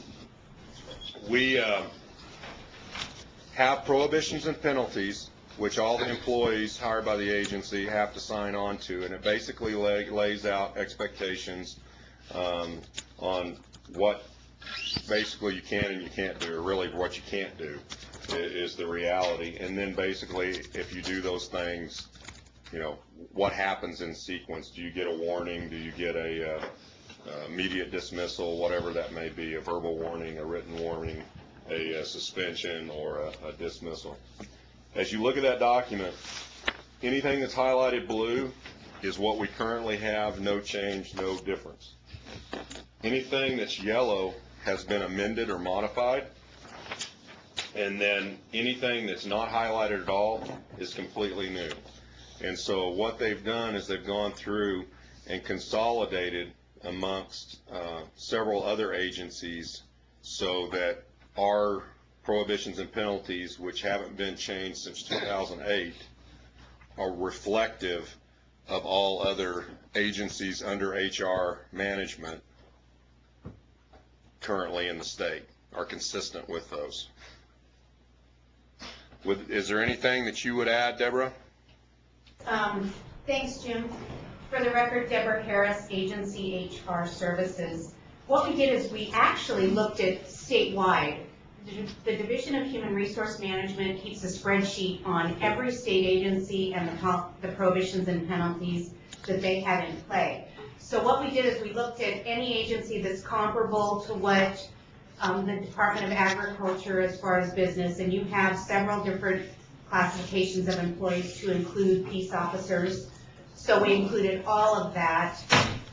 We consolidated most of them and really brought it current with things that we've seen over the last 6 years that are, the only way we change these is when we see more and more infractions that we've worded a prohibition and penalty a certain way and it's been worded too narrowly.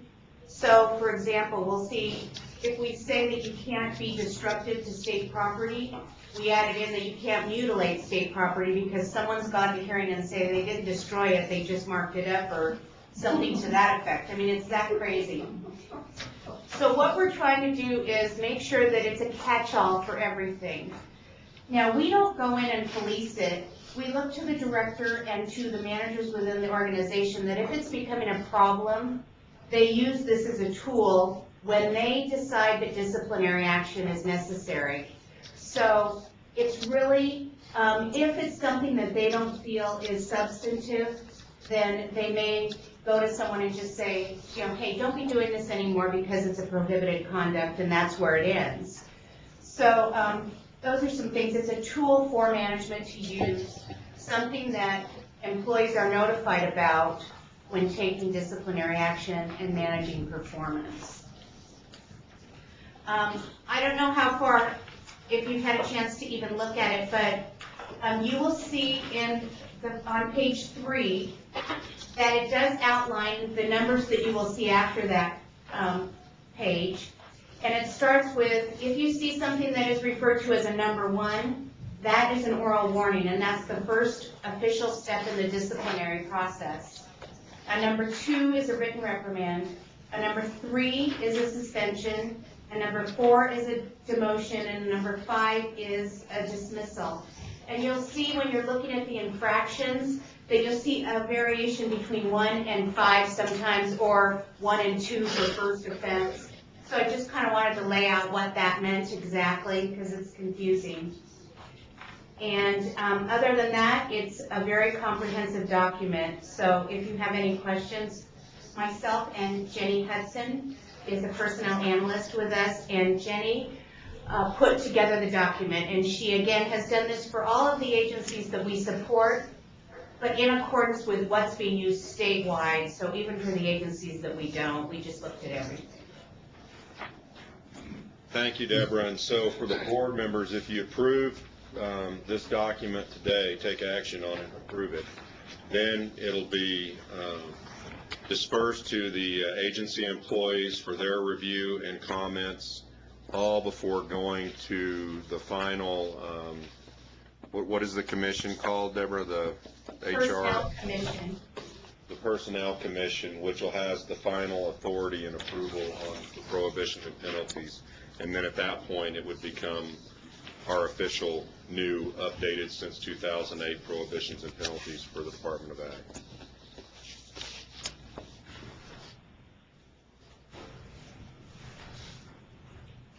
This is Charlie Frey. I have a question.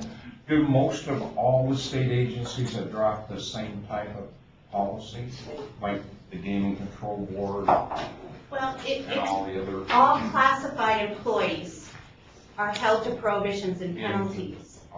And most of them are very similar to this. If their Gaming Control Board is unclassified, which means they're a group of at-will employees, so they're not held to the same, they're not held to standards. They really can be they're at will, so they can be terminated with or without reason. Right. So, I guess this is pretty much standard. I read through it, and it looks like it's real common sense stuff. that's what we're trying to do, is again, just document everything that is possible and make it consistent with other agencies so that we can defend whatever action, if there is an action that the director or his staff choose to take, then, because there's an appeal process in classified employment also. My next question is there anything unique in here that's for the Department of Agriculture that's not in the other agencies? Like anything like that? No. It's pretty much all. Not that I know of. Jenny, would you think, can you think of anything? Jenny Hudson, for the record, not that I can think of. If there was, it was already in the current prohibitions and penalties, so that would be yellow highlighted, blue highlighted in the one you're looking at. And I don't recall anything that specific. Thank you. Ramona Morrison, for the record. Jim, who is the one in charge of, in the department, in charge of enforcing this? The director, myself, through my managers and leadership teams. So do they handle the brunt of it, and then you handle something that rises to the level of a dismissal? Correct. Okay. And then I work with agency HR in that conversation as well.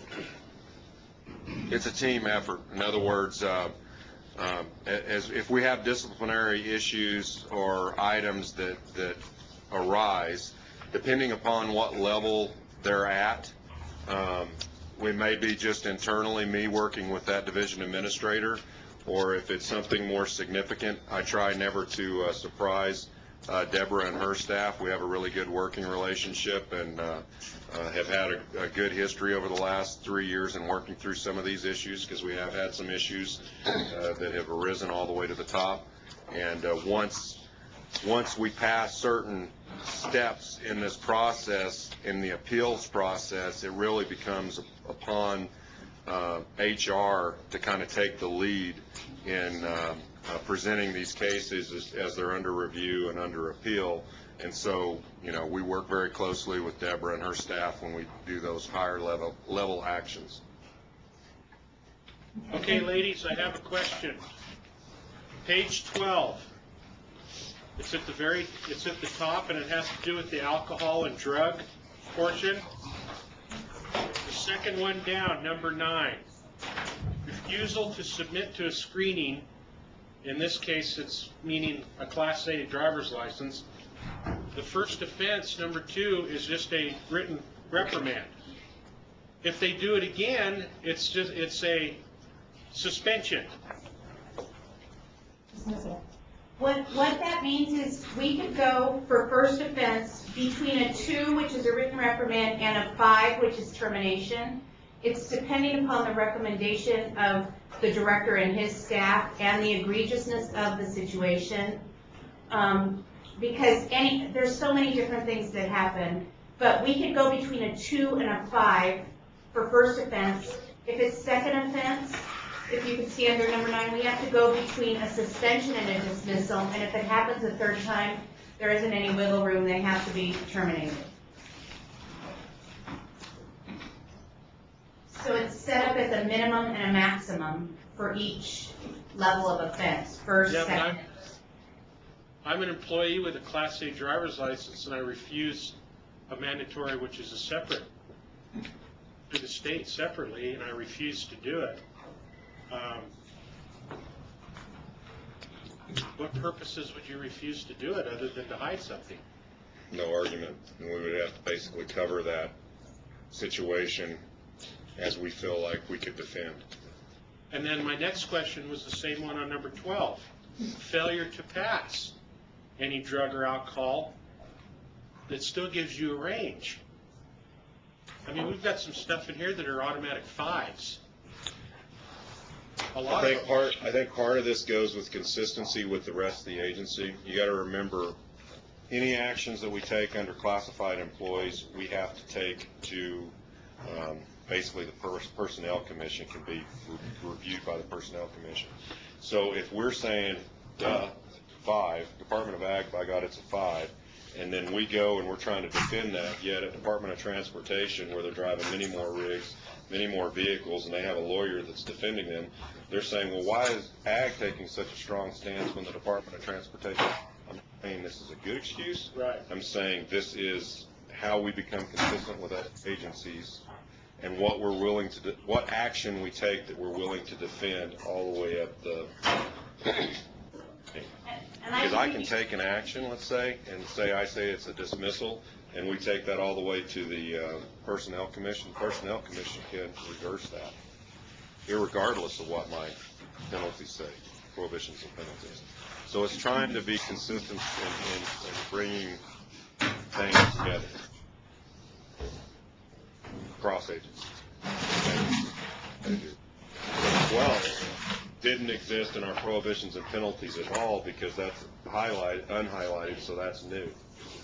Where the yellow ones above, they basically tried to incorporate and make consistent with 12 and 13 the new inputs that already exist in others but don't exist in ours. Ramona Morrison for the record. Jim, what kind of protections are there in here for whistleblowers? You cut out, sorry. Let's see if I'm on. What kind of protections are there for whistleblowers? I assume that's an important function in a state agency. Deborah, can you address that? I'm not sure that's in prohibitions and penalties. I think that's in statutes and regs. Yes, for the record, Deborah Harris again.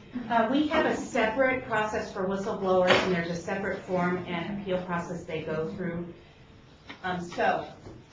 For example, they could fill out a form and could go to hearings saying that certain action was taken if it was related to this because they disclosed improper governmental action. Yeah. And then the burden would be on them to prove their case and for us to defend it. Mm-hmm.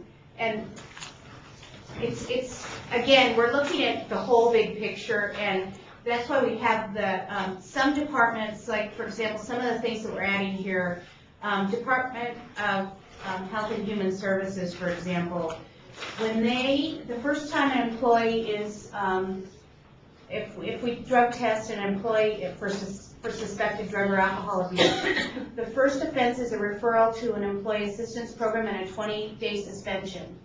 So then, again, that falls within that 2 to 5 range, and that's what they consistently do on all first offenses.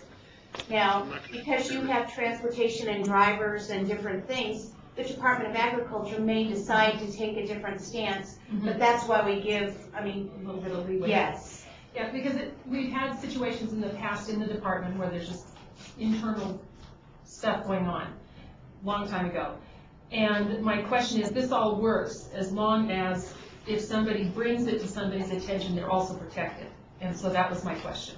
And I think that's one strength to having us be a separate entity and a centralized function, because truly, I report to the director in that it's his, I want him to be happy with our services and comfortable, but I still have an independent reporting structure so that if we get a complaint that we're concerned about, he couldn't tell me to take a certain action. I'm not under his control. Right. And that's what the difference is when you have personnel officers and other people running personnel sections and they're in the agency, a lot of times their appointing authority is the director.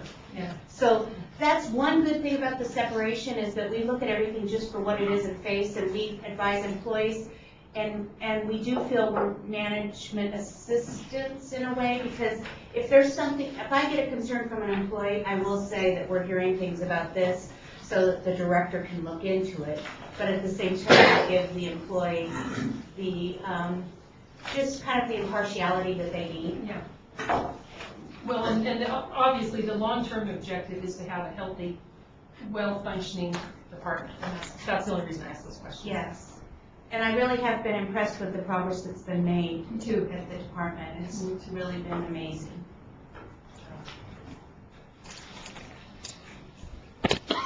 Excuse me. If there's no more questions, I'll go ahead and entertain a motion based on Jim's statement earlier about the process that this document will now go through. I'll entertain a motion to approve it. Motion, we approve the prohibition penalties revised to be compared with other state agencies. Is there a second? Second. It was made by Mr. Anderson, seconded by Mr. Spivey. Any other comments? All those in favor of this motion signify by saying aye. Aye. Opposed, nay. Any abstentions? Motion carries unanimous. Next item. We're back on to plant industry now. Board update. Oh, I'm sorry. Yes, board update, Dale Hanson. Dale, please try to keep your update to about 5 minutes, please. Okay, no problem. As discussed, we talked a lot about the budget, so I don't need to go into that too much for 16 and 17. Jim's update was based on stuff I wrote to him, so we did miss some stuff. Still tired from pulling in 18-hour shifts last week. So one thing we did miss was the incorporation of the LPG board. I don't know, Jim, if you want to talk about that a little bit more, or if you just want to not talk about it. I can just briefly, we're looking at the benefits or possible benefits of the current LPG board that sits outside the agency and is independent, governor appointed, and the capacities of the possibilities of that coming into consumer equitability, where we already go look at those tanks, they go look at those tanks. Would it be crazy if one person went and looked at those tanks once? And both of those inspections that are needed were taken care of. So we'll be communicating with the LPG board when I get back from Vermont to basically start talking about this. Is there some synergy? Is there some things that we can gain? But it's one of the things that we're proposing currently. Okay. And then, so right now I'm trying to get caught up on the FY15 budget. I didn't get you guys budget reports. I can get those to you by the end of, probably the middle of next week. I can get those to you and have those all updated. Right now we're closing the FY14 budget this week, and then all our grants people have to, they have about 40 reports to do to the feds to close up grants, so that's will be occupying most of our time in September. Our next really big project is to prepare an RFP for our food processing contracts, which they're over $50 million, and they're very complex, as Janelle can attest, and take a lot of work. And purchasing in the past took care of this, but now we've got to take care of it. So we've got to come up with some strategies for handling these contracts and preparing the RFP. And then other than that, in the next meeting we will have, and I guarantee this to Jim, that we'll have contracts and grants and travel policy and procedure for you guys to look at and approve. That's all I got. Thanks, Dale. Any questions for Dale? All right, Bob, you're up next. Same thing, 5 minutes, buddy. Yes, sir. Can you hear me? Yes. Can you see the screen?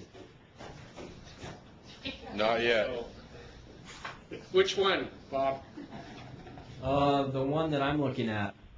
No, he hasn't got you turned on yet. Okay. All right, Sean's here. Just maybe bear with me for a minute. I just have a few items to cover. I wanted to update you briefly on the Buy Nevada program. We have about 100 members as of about a month ago, so we're really pleased with that program and how that's taking off. The new ag plate is available. I'm not sure if we covered that at the last meeting, but you can buy that when you go to renew your plates or your registration. We just finished a media tour with the Nevada Commission on Tourism. We visited a number of Reno area farm and ranch and restaurants and businesses. Went to the Freight Ranch Distillery and brought some media folks with us. So it was going crazy on social media for about a week, and we were really pleased, and we thought it was a really successful partnership with another state agency. We just launched a new fact sheet series. That's what's on the screen here. If you go to the NDA website and then click on News and Outreach and then Publications, it'll pop up. We have 6 fact sheets available. Anything from specialty crop block grant to the Virginia range horse, frequently asked questions, and bees and other pollinators. Just basically hot topics as they come up. We'll develop a fact sheet around them and hopefully put out some good information for people out in the state. Lastly, 2 more items. We've been aggressively promoting the school meals program and encouraging school districts to basically improve the quality of their food, more fruits and vegetables and more whole grain offerings, and better quality meats and dairy and things like that. So that's going, it's keeping us plenty busy. And lastly, the Governor's Conference on Agriculture. If you could set your calendar for November 13th.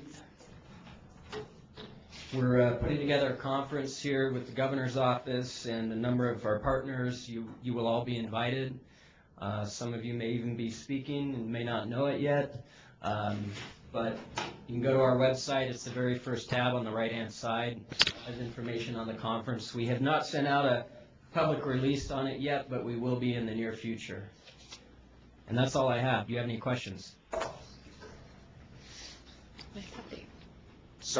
Just to add on to the last part that Bob was talking about, those guys have been really working hard on this governor's conference, and it's the first, governor's conference focused on agriculture, and doing it in conjunction with Farm Bureau. We really hope that's going to, we're hoping the governor can attract new folks to the table that'll drive more people to the Farm Bureau organization as a whole.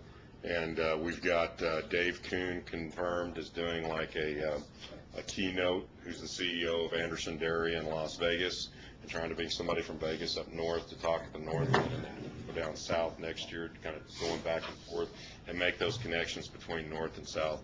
I really do want to commend the promotion communications team on the work that they're doing on this conference. It's getting a lot of attention. They've already got the governor to film a video welcome to the conference. We're also going to be highlighting the Centennial farmers and ranchers during that ceremony. The governor will actually introduce them via video conference. So it's neat stuff that we're trying to get more relevancy to the conversations around agriculture in a larger group, because it's important to the state, and that's what we're trying to convey through stepping up these conferences. So again, just want to commend Bob and his group. Thank you. Can I give a plug for some of the topics really quick? Have I gone over my 5 minutes? Sure, really quick. You got 30 seconds left. GMOs, public lands issues, livestock grazing for ecosystem management. Thank you for Tina for stepping up on those. Direct-to-market opportunities and finance, grants, incentives, and ag promotions and communications. So those will be some of the workshops and panel discussions we'll be having. So, thank you. Upcoming generations in ag. I don't remember what else is on there. Yeah, there we go. GMOs. Did we talk about that? Yeah, GMOs. Ramona, you had a question? Yeah, who's being invited? Is this a public meeting or a Farm Bureau related meeting? It's open to the public, and it's sort of back-to-back with Farm Bureau, so it's not, we're not officially partnering with them. Well, we kind of are, but basically it'll be a separate registration for this conference, separate It's basically registration a for their separate meeting. meeting from Farm Bureau, but they're held in conjunction, same time. It will be open to the public. We would love to have all of you attend. Jim, I think, is going to be sending out invites, personal invites to you, if not from the governor's office directly. So we're really looking forward to it. It's our first time doing this, and the governor bought into the idea early on, so we're really excited. We actually hope he can make it. We're not sure he can yet, but yeah, we're pretty pumped. So thank you. Sean. All right, Bob, thank you. And hey, you always want to make sure you give a plug to the board for giving the full support to your boss, Jim Barbie. Yes, sir. Yes, sir. All right, thank you, Bob. Okay, now we're ready to move back to plant industry, right? And we're going to go ahead. We decided to skip the Don's administrative overall review because it's already written in ink. And we know all of you went through the packet at least 4 or 5 times and reviewed it. So we're going to go right down to the item D, which is request permission to go to workshop and hearing to amend NAC 554, sections 055, 730, 765, to remove the street address of the department. It's the old address listed and no longer necessary to have in code. And to update the nomenclature for tomato. Okay, Don. Although we may want to see if we can afford the new building before we remove that address. It's hopeful. Thank you. Right. Yeah, so it basically has to be. It's the nomenclature has changed, and so to keep pace with what it should be, we want to make that change, and we don't need Capitol Hill anymore. You said it. Okay, good. And I do not mean to take your thunder, but I come from an old school that somebody should at least read the item we're deciding into the minutes, so I don't mean to do No, that. that's perfect. I'm glad you did. Thank you. I used to always say, do you have anything to add to your report other than it's here? And the smart one said, no, sir. Boom, boom. Okay, move on.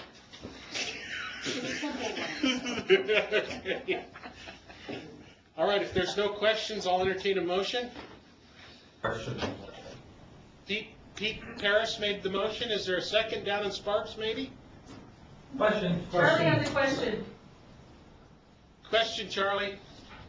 I was just wondering, where does it update the normal culture for tomato? What, is that in there too? It says under here, and to update the nomenclature for tomato. Yeah, that's the 765 part. Oh, it's in 765? Okay. Yeah, it's the last part of the one that was submitted. It's one single sheet in your packet, and it's that last section on that sheet of paper. In other words, after today, we no longer pronounce it tomato.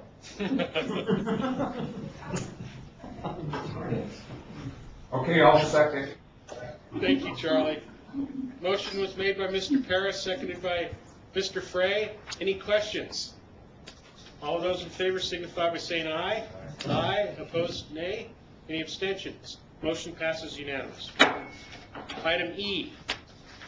We request a change in NAC 588 for the agricultural mineral tonnage fees We suggest charging the same fee charges, no matter how many tons sold or what kind of package used. Don? So this one was requested by our head chemist, Dr. Zong. Apparently, the method of charging fertilizer per tonnage is antiquated and is incredibly cumbersome. So they've had problems forever when they do it this way. And his desire is to streamline the way it is by having all forms of tonnage of fertilizer charged at the same rate, whether they be packaged separately or how all of the different convoluted ways that's stated in this particular one. And I believe in your board packet you have how he has the wording at the end of it.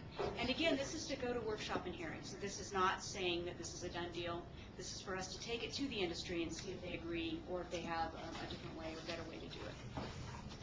When you're referring to agricultural minerals, you're talking about for plant purposes, not correct. Animal minerals for livestock. Correct. Have a question. It doesn't say that it's for workshop and hearing, though. Oh, sure.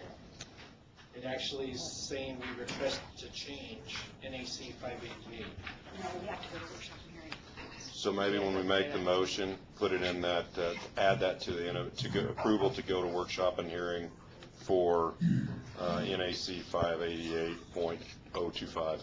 That's what I was Thank you. curious. Oh, yeah. I don't remember us talking about it, yeah. Sorry. Any other questions? Question? Yes. Carly? The question is, how many tons do we normally approve? In other words, how big is this in relation to our budget? I don't have a tonnage number for you. There are 162 manufacturers, and it brings in approximately $24,000 annually. How much? I'm sorry? 24,000. Okay. Thank you, Don. You're welcome. Mr. No? Yes, had a quick question. Under agricultural minerals, does this include decorative landscape rock? I don't believe so, no.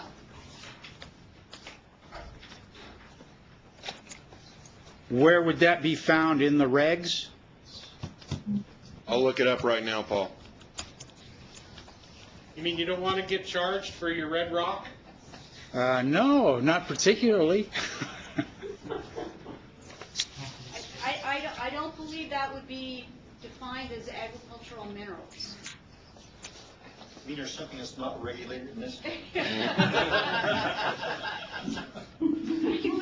Go spend a day in California and come back, you'll feel a lot better.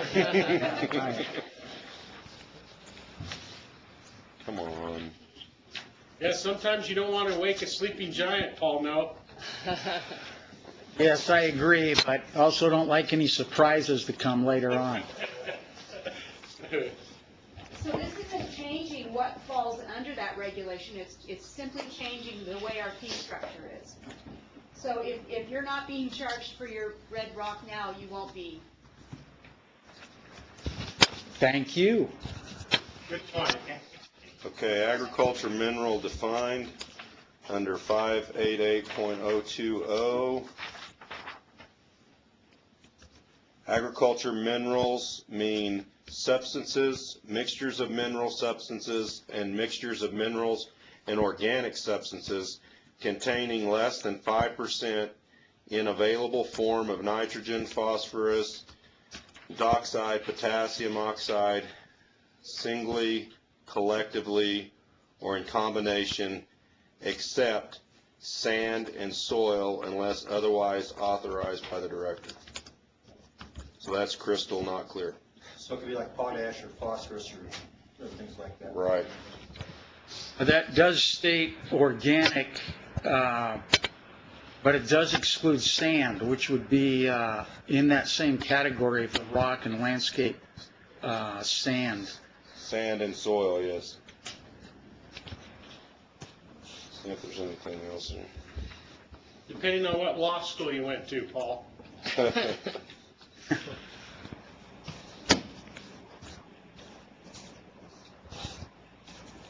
Are we okay, Paul? I think we're okay. Thank you. Thank you. Any more questions? I'll entertain a motion. I move that we go to workshop and hearing on NAC 588 regarding agricultural mineral tonnage fees. Is there a second?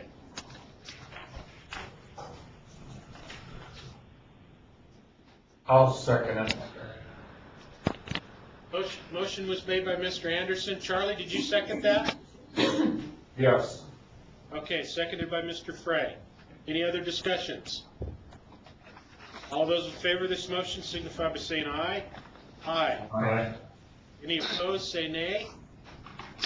Abstentions? Motion passes unanimous.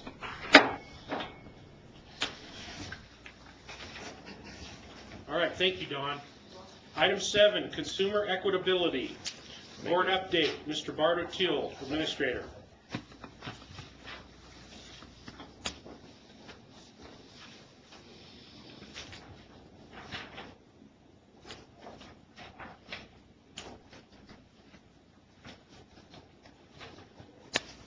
It's a good sign. We're moving along. He wasn't expecting Yeah. that.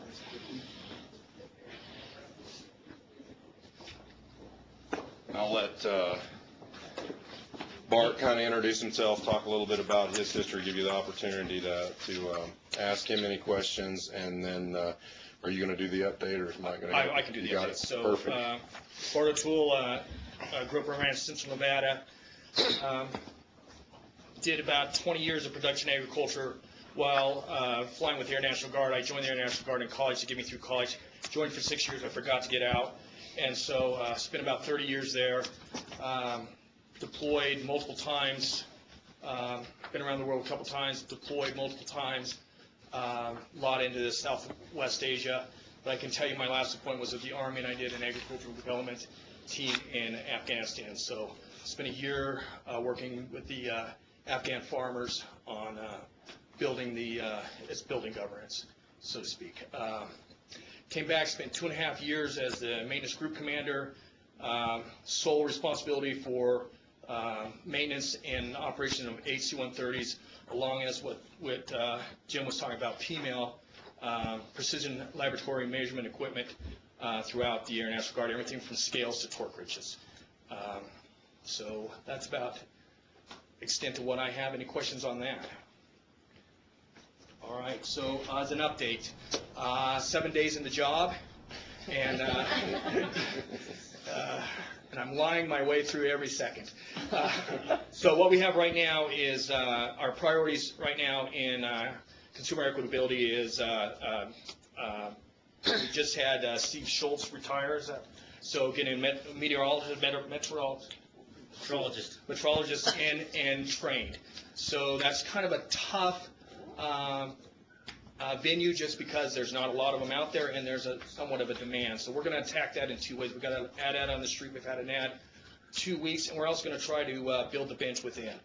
And I can tell you right now, we're going to continue to build the bench within. We'd like to put another lab down in Las Vegas, and the goal is to have one trained up and one apprentice are in the works, so we don't get caught flat-footed on this again. So that's the long-term goal on that one.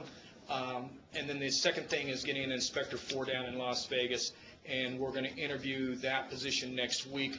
I'll bring the recommendations back up to Jim. We'll talk about that, so we should have that hired within the week. Then long-term is point of sales. As the legislature comes through, we get some wording into the law and work on our point of sales. Estimates right now there's about 14,000 point of sale devices out there.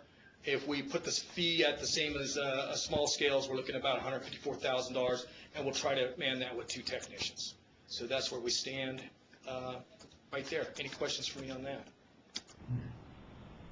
Y'all know what a point of sale is? So point of sale is when you go into the grocery store and they're scanning your material with the barcode. It's verifying and doing a check to guarantee that that barcode price matches the price that's listed on the shelf. That some human error hasn't happened in the background, or some human intentional error hasn't happened in the background where it states it's $250 but you paid $450 and you didn't look at your receipt sheet. So you have, basically on your software, the store, Yes. you have something that's verifying that? What, I think, what we do is, a lot of these stores have store checkers, so you can go along with them, and they're gonna be verifying, prices all the time. And what Mike's telling me is, like, they're gonna need to update their computers for sales, like Tuesday, the flyers come out, and Chuck Roast is on sale, they're gonna need to update that, and so we're gonna verify the price there at the, that you see on the little sign there is the price that piece of whatever it is, box of cereal, roast, six-pack of soda, whatever it is. But Mike was telling me that some of the stores are doing up to 3,000 checks a day. We're going to go in and check maybe 100 items or whatnot and to verify all that. Isn't that already being done to a certain extent now? No. It's, they did, when Dave was here, we ran a pilot program to kind of see what that looked like and what we were going to propose and what we proposed, which I think you were involved in some of those conversations. When we went to LCB to have the fee attached, which we clearly felt like we had the authority to impose a fee based on where that reg was located in the regs, that was under, giving us the authority to create a fee to do these activities. LCB did not agree, and so we basically have a fix in our NAC or our NRS modifications going into the session that would allow us to collect a fee there. So currently, it's an unfunded mandate that we're trying to get a fee established to be able to have a couple of people doing that and cross-trained in doing that. Right now, it's done, I think, and Mike may remember, I think we did, 50 stores or something like that that they did as a pilot? Yes, between the inspectors throughout, we all picked out about 50 stores, grocery stores, auto parts stores, places like that. All at random, nothing in particular, and we just picked random items throughout. And then inputted all their data in there, how many failures we had. Very little, in a sense. Most of the time we found good things were corrected. And then one of these flared up in, I think it was Walgreens, wasn't it, that made national press about 6 months ago, a year, or something like that. One of the drugstores, basically, they weren't sure it was an accident or not, but they were charging more consistently more at the checker than what was listed on the shelf. Yeah, one of the only comments I remember in the meetings was the stores in Las Vegas and the ones in the Reno, Sparks area felt that they were getting undue attention. They wanted to see that the rest of the state got the opportunity to experience your time and we'll give everyone undue attention. There you go. Thank you. Yeah, but I haven't seen too many barcode readers at the little store in Austin. There's a lot of bars, something in Austin. I can't remember what it is now. Okay, at the International, they don't have a barcode reader. Last They thing is also don't have fuel pump stickers, which we're going to alleviate. Yes, we are. Last thing is I'm pretty happy to be back into the agriculture world in the capacity that I am. It's always nice to come back to your roots, and I'm pretty happy with that. So I thank Jen for the opportunity, and I look forward to giving you guys updates every 3 months. So any questions for me? Jim, if you don't mind. You're good. Thank you, Bart. Thanks, Mike. Thank you. Well, with the military background, we're starting to check the days to see how long you go, so. Means before I go somewhere else? I've done my share. All right. Remember that anniversary date. All right. Food and nutrition.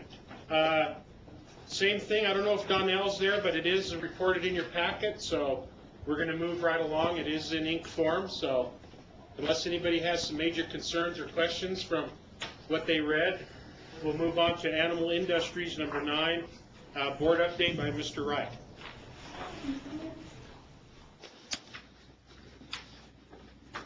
Okay. And you're here to get a lesson today with this. Yeah, we're gonna demo the new brand inspection. I'll just breeze through a few other things real quick. First of all, pass these around. We are not the only state doing this, so this is where Utah's headed. We looked at this option. I could not afford this. So this essentially is basically a rugged version of that, and it's $1,000 a pop. But this is where Utah wants to go with theirs. That's their issue. That's their problem. But remember, you got a group of people that don't even know what you're looking at. Or I know. I'm sorry. Probably little detail. Okay. What you're looking at. Essentially, what this is for those of you that aren't here, it's a rugged tablet, industrial grade tablet. It's made by a company called Juniper Systems, which is based out of Logan, Utah. I really like their hardware, but I can't afford it, and actually I prefer our software over theirs. There are some things, in the future we might look at as far as this goes. They actually have RFID readers now that you can read a calf from across the room, from 15 to 20 feet away instead of the old wand reader. Those are all things that are coming down the channel. The ADT rule, whether or not it goes into effect or not, which would be February or March of the coming year, it requires us to trace cattle within 24 hours notice. So if there was something wrong with a shipment of cattle, say it was yours, Boyd, going to California or Davies, it doesn't matter. We have got to be able to trace that calf within 24 hours. And that goes for the whole chain. Now currently right now, basically all we have to track is bred stock. Bulls, cows, heifers, things like that. In February or March, it will include feeder cattle. So that is what created the spur to do this, because the only way we could do that in 24 hours notice is to have an electronic format by which we do brand inspections. So that being said, I know you guys are pushing for time. We'll bring Jim Cooney up here. Jim is Guinea pig. Is our guinea pig. He's the example. What an example he is. That's it. Yeah, that's it, huh? Just 2 days ago, he was complaining about this system. I know. That's But I tell you what, in the last 2 days, there's been some amazing things that have Just small details. Yeah, it's the little stuff that'll get you every time. Jim has So much proved for that that we can payoff. teach old guys how to do this. So, Oh, boy. I wasn't gonna go there. I knew there was a catch. You'll learn to spill your guts to me at the cafe. Yeah. Get more done there,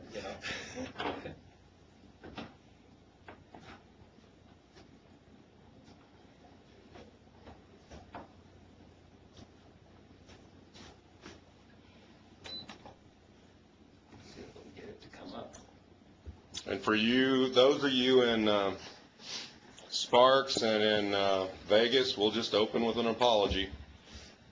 You're probably not going to be able to see much of this. Here we go. give it a second. Yeah, you're up there. We just need to dim the lights again. Okay. Hey, we're getting there. I don't need it. Oh, sorry. How about that? Is it okay? That's better. That dark screen almost shows up. Okay. Okay. For old eyes. Yeah. There, I think it's focused, or is it? You do have some pages that associate with this in your packet as well, Under item 9, under item 9, for those of you in Sparks and in the brand inspection. Vegas. We'll try to zoom in, but like I say,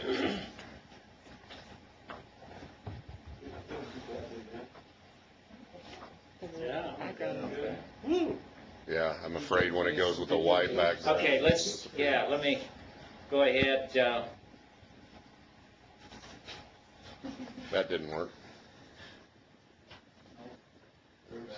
How do you like us now? In the industry, that's what we like, is a big blank page. So 8 months and we've got a blank page. Way to go! Success on the government level. Okay, so we don't take up too much extra time right here. The format is very similar to what the existing certification sheet is. some of the things that we've got that's going on right now is you're from information to information. They've gone through, they've downloaded the entire brand book into a database. When we're in cell service range, you can access that. Probably the best way to do this is just kind of go through and what we'd be doing out in the field when we go to a producer's and we're getting ready to do the inspection. I think that I've got everything set up on here right. I'm a little bit low tech, but if we go down here, you tap on the search area. Let's say, who do we want? Mr. Spratling. If you go into the search and do,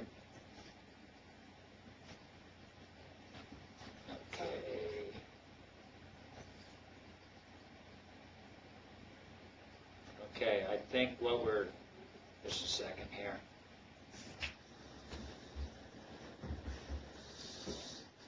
I'm in airplane mode right there.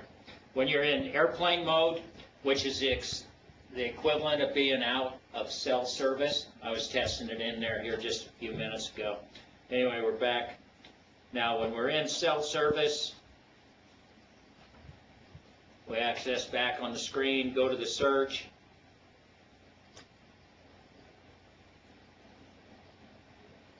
It'll pull up. You have a drop down right there.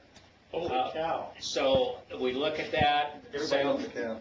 Everybody has at least one calf right there. So this is going to be for Boyd and Audrey. So what you do, you tap it, it highlights it.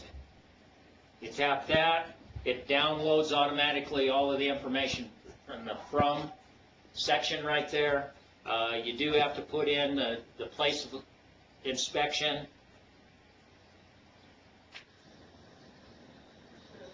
With Star Valley, you've got your county, drop down screen again, come down through. If Boyd's going to sell to, let's say, Dwayne Martin. Dwayne Martin. Okay. I own California. Yep. Actually, we'll go back over here to the search. I think he does own it. Dwayne. Yeah. Teacher. Don't put an S in that, he will chew your butt over. One of the things is he's working on this, we're fixing to try to identify some pins that we can order that'll actually, you can write with it, or it'll have a stylus thing at the end of it that you can use, so club fingers don't get in your way. And I resemble that comment, so I can make it. Why? Start with Martin. Yeah. That's what I got to do. There you go. Okay, Dwayne Senior, I own California, destination, yep. And comes down, this one, for some reason it didn't download the zip code, so I've been bypassing that, just get a zip code in there. Now we get to the important stuff right here. If there's one load, you can go down through, it's going to be a change ownership, obviously. Out of state, so it requires that you click either change ownership, consigned, it's pasture to pasture, or retained ownership. One of those, it won't let you go any further when you get ready to save it until you have that done. We're going to say that there's steers, so steers ride free to California. Okay, make it heifers. Oh, yeah. The veterinarian would make it happen. Yeah, well, okay. Because guess who's got to do the... Yeah, Yeah, I don't know. There might be some insider trading going on right here. You got 65 heifers right there. Obviously, I'm going to ask Boyd, do you have the health certificate? And he's going to go, yes. And the health certificate number is 88 dash LA dash 123, should be somewhere around 897 or something like that. anyway, 3-day, 65. For the description, it pulls up right here. We're going to go, they will be 8-month-old.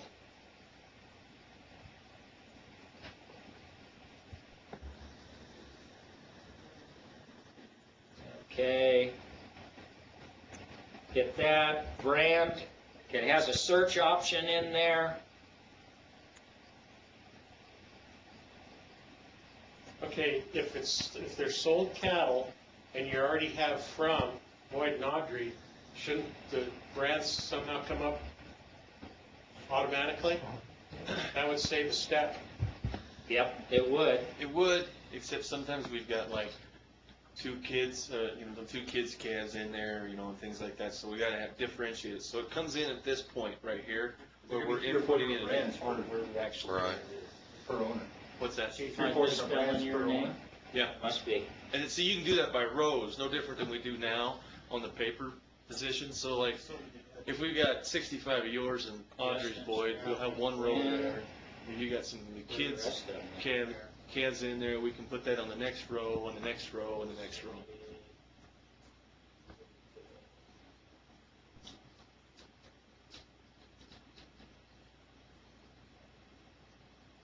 Because if you had somebody that had a registered brand, had bought some heifers from somebody else, they had a record of ownership on, then you could put that brand that they're in, that you own the cattle, and show proof of. Yeah. Okay, what this does in the brand search, I think it's still got a little bit of work that we've got to do. Sometimes the search works good, sometimes it doesn't, and I don't know if that's just the amount of cell service. But as you can see, it'll pull up, you have a drop down and /S, and it shows the earmarking on there. It doesn't say where the location is. That'd be another thing that in the book it could say, left hip. I think yours on the left hip. Okay. You just tap there, go left hip. Comes back down. If there's an additional brand, you can tap on that, and okay, let's say he had picked up some of these calves from Maggie Creek or something like that, okay? So on here, if you don't have that drop down, you can go in and right here, do a horseshoe bar, you save it, it goes in there, that'd be another left hip, as an example. So we're coming down through, it has it figured out. You're going to get your $10 first animal inspection fee, $1 after that. So it's figured that in. It also figures beef council. You've got different options: cash, check, bill. I haven't done much with the group payment, but I need to do a little bit more and learn some more about that. But you're going to have, if it's a check, you'd have to ask Boyd or ask Audrey what the check number is going to be. So Audrey will say, okay, yeah, the check number will be check 345. And we come back down. The next thing we get down is signature of owner. Okay, Boyd, you need to sign your name right there in the box. This never happened, so. Yeah.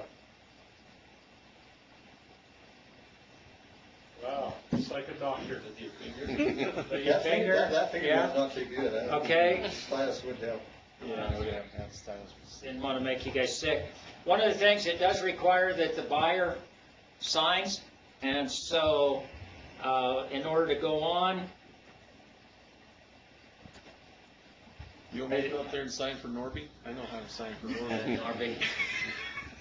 Depends, he's usually too busy in the chute to play around. You did a very good job, actually. You got NA, that's his initials anyway.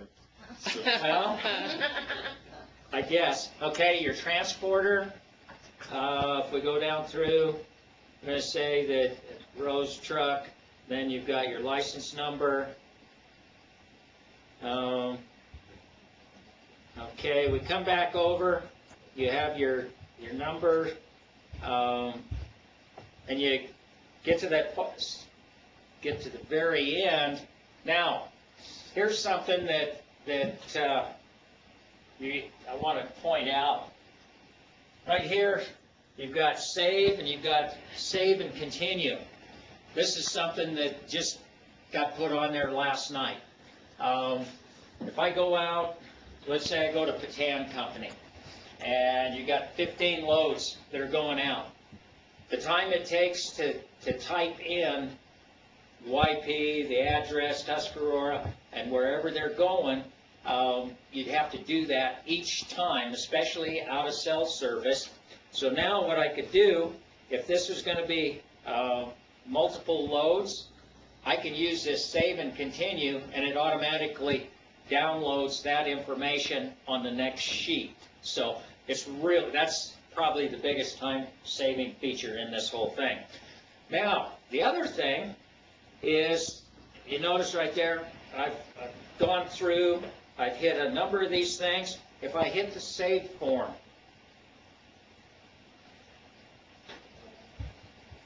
this is the other neat feature that it pulls up is please certify, I certify statement. In other words, it says that I bypassed. I didn't type in that I certified for this, so it makes it basically invalid. Miles and hours are required on each inspection. So when the inspector hits that, if he's forgot something or going through it really fast, you missed something, it gives you this. You have to come back. So I hit the I certify down there. I get back here, the hours. The idea is that when you get to a producer and you're doing the inspection, if you multiple trucks, you might be there for 4 hours. You know it's going to take you another hour to get back home because it took you an hour to get there in the morning. So you'll go through and you put that number in here for the hours for the inspection. It'll be like 3.25, meaning that it's going to be 3 hours and 15 minutes. And they finally decided what we wanted to do with that as far as the accounting. Going to the mileage, you take off your odometer. It took you 50 miles to get there, so it's going to be 100 miles. And we come back, we save the form. Okay? Now, when we save the form, it saves everything on your iPad. And then later, when you get back into cell service as an example, or, Clint, you want to go start the car and turn the printer on? It's right outside there. When you get back, you log back in, and you can send all of this to the main server. And it automatically changes it from local to an actual certificate number. And it's a numerical, and as you add one, if somebody in Reno is putting an inspection on, it may be number 485. As soon as I submit that, this certificate that we just did may be 486. And so instead of everybody having their own book, I can see that this would be immediate, and it downloads the real pertinent information. We can show that here in just a little bit. That number wouldn't be on the printed certificate that you gave to the branch at the location that was out of cell service. It would not. But here's a copy of what's going to be printed out. That's just some that we've done. Yeah, they pass those around. I don't know if these should be ready. I don't know what they're looking at. Okay, what it does is it brings up, and kind of a unique thing, the form has a whole bunch of check areas, a whole bunch of the boxes. What we find here is only the boxes that have been checked. So it doesn't have all of the other stuff in there that is on a regular certificate, and you're drawing a line diagonally down through it, so nothing's added to it, etc. That sort of thing. and so it's nice, pretty neat and clean the way that it does that. Anyway, it comes back, it's issuing a form number. It does issue the form number. And we'll see if he's there. I know what I got to do. Now, okay, there, okay. Make sure that it's talking to. So it's talking to the printer in It's your truck? talking to the printer in the truck. Now I hit this, the finish form. I've got to go select the printer. It's looking. It's this HP Envy 5530. So I tap that. It says it's going there, and I just tap print. I've tested this out at my house. I can get about 150 feet plus, minus, and hit print. I've got it. We just hit. We just said it. Oh, you just did? Okay. Yeah. And it prints fine. It goes there whether I'm in airplane mode. So what that tells me is if I'm at the Perkins out in Charleston, if I get the vehicle parked somewhere over close to the chute, I can be going through. It's going to be one of these inspections. You might have 10 trucks. You go down through and you just print it and go from there. So, And you save every form, right? Even though we yes, usually yes. save it just in case. Yeah, we save it, and it's saved onto the iPad. Then when you come back, it's downloaded. Like you can see up here at the top, it says, to show submitted forms, please sign in. So I tap that.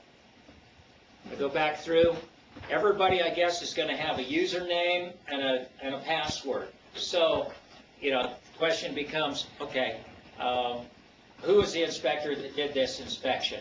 Was it Johnny Optimar down in Lovelock? Was it Hal Barthdahl here, Jim Andre? Who was it? They can track that back. Now, I don't know if this is going to be the office side of this. If you look right there, we have the ID number right there. It comes across, and if you look, it comes back over here. It shows 65 heifers that went to Dwayne Martin. The total right over here. And this has just been the practice stuff, trying to find these glitches. You get all the way to the bottom, and it shows for any given period of time the total number of animals that have been inspected. And then I think you can go through, you can sort by district, you can sort by inspector, you can sort by county, whatever. You do have that opportunity, and you've got a record of that. At that point, is it in an Excel spreadsheet, or what form is it in? I'll tell you where it's going.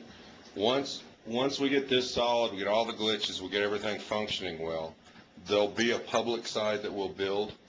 And by public, I mean for the producer or for general information for the public. So in other words, you wouldn't have to come through the agency to request how many steers were shipped from Nevada from point A to point B, or how many cattle were sold in Elko County from this date to this date.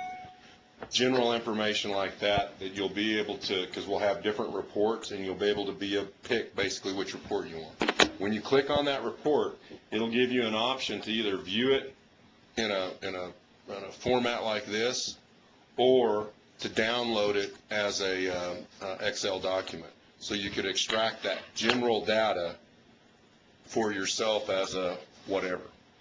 As an individual producer, Boyd will be able to log in, create his own profile, and then be able to pull any information that's related to Boyd. And so kind of a secure link. Now, let's say that somebody wanted Boyd's information that wasn't Boyd. They would have to put forth a Freedom of Information Act to the agency, in which case then we would have to provide them once we pulled that information to them. There is one other thing on there, if you were looking when I did the original certificate, it has the seller's email address and it has the buyer's email address. Typically, like when I'm doing an inspection, first and foremost, I want to make sure that the information is right. Second of all, I want to make sure that if there's a health certificate and a copy for the truck that has the truck number and what's on that load. Okay? And I hand that to the driver. As he comes down, the gates slam, you're able to hand him that right at that same time, fold it, put them together, whatever, and say, drive safe. And he's out of there, and you're ready for the next truck to pull up and get ready to go. Now, that goes with the truck. Also, typically, the blue copy goes to the buyer. So, if you've got the buyer's email, and I don't know that they have this up and running yet, but typically, if you've got the email address, as soon as you hit save, it automatically, once it hits the server, it automatically sends an electronic copy. So the blue sheet goes to whoever bought it, and a pink sheet, or You the just get equivalent of the a pink copy sheet, of goes it. to Boyd. Right there. There'll be white ones that go to. Right. It'll just be, it'll look like a PDF document, white. The Right. colors at that point don't matter as much because we've got a record of it, no matter what color it is. So what are you gonna print at the ranch if there's no email? Print off your printer, the receipt? when You print can't sell cattle. You just have luck. Better update. You have to get an email before you can do business you know, with that. Yeah, I And didn't, Jim, Smiley beef, seriously? yeah, Smiley beef? yep. Okay. What's your method? Where are they at? They're out in a while. It's Sean Culver and her husband. Well, that's not your outfit? Yeah. Oh. Yeah. I thought you guys were standing around laughing. Well, we, you know, Jim, yes. what's this one where you have No, we want to get rid of 5 different categories of 300 steers going, everything's the same age and everything else, the total 1,500? Is that, that's obviously not just for, 3 or 5 different loads, if you're 300 head. Right. Now, see, that's going back to a question that was brought up earlier. In that particular form, you're showing 1,500 total head that were sold. Is that what would be emailed to the producer? I'm not sure. I have to look to just refresh my memory here. Right. But, That's above my pay grade.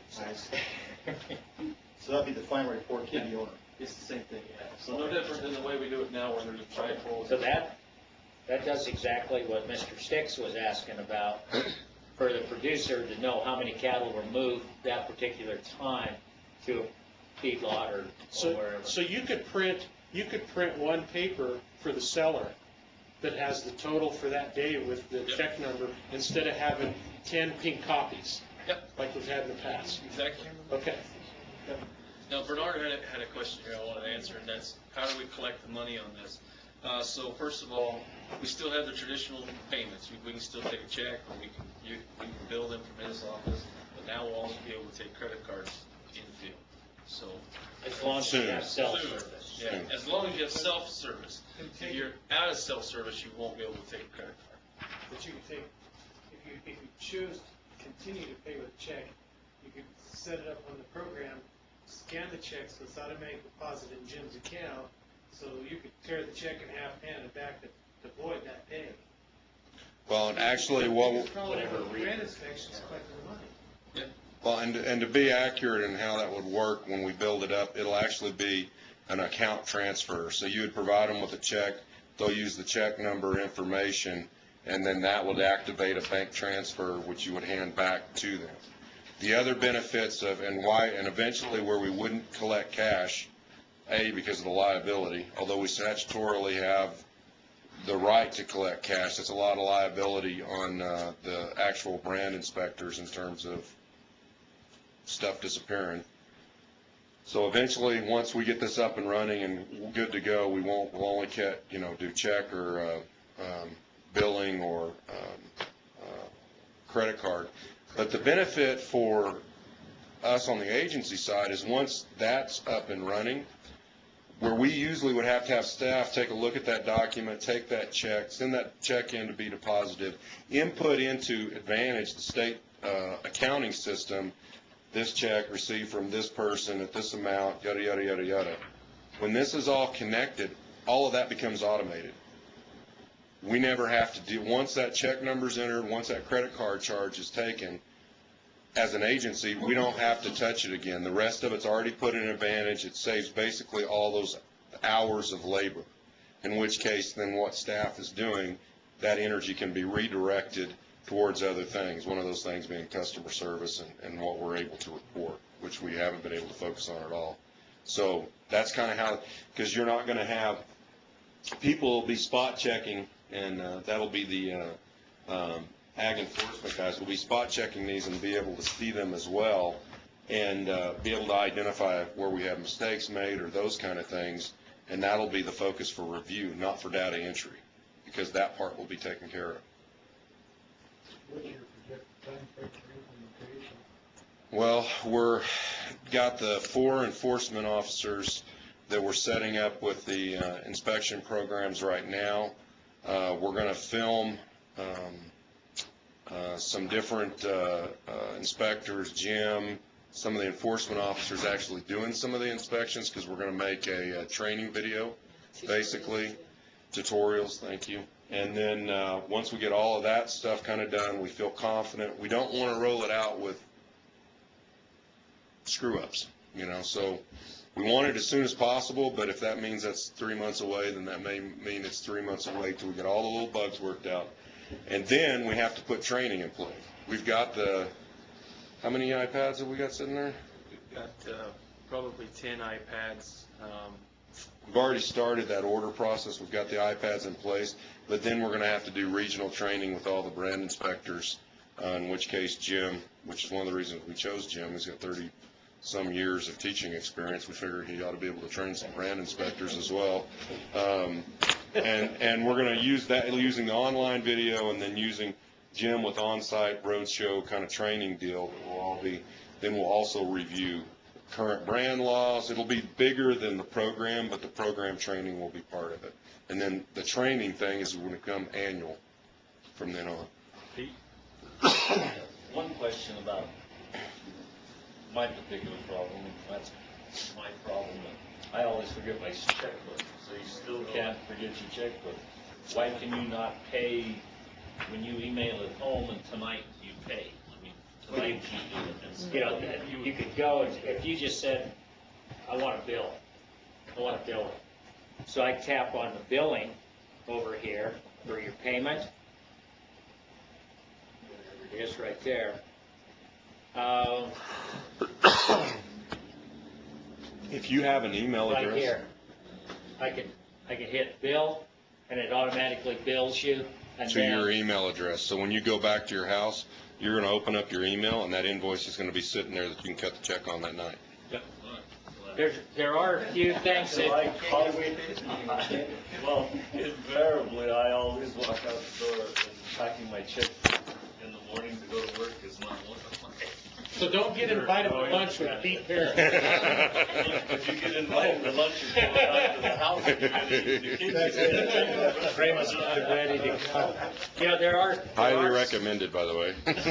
There are several other things that are on this program. Down here, it's not 1 day or 3 days. You're not limited to that. You can tap on that. It has a scroll like on most iPhones, and you can roll it. And say somebody had a horse that they were going to haul to Twin Falls, as an example, or out of state. You can change that where it'd be instead of the 6th is the latest that you could be valid. You could change that to like the 10th or something like that. And so you do have an ability to do that.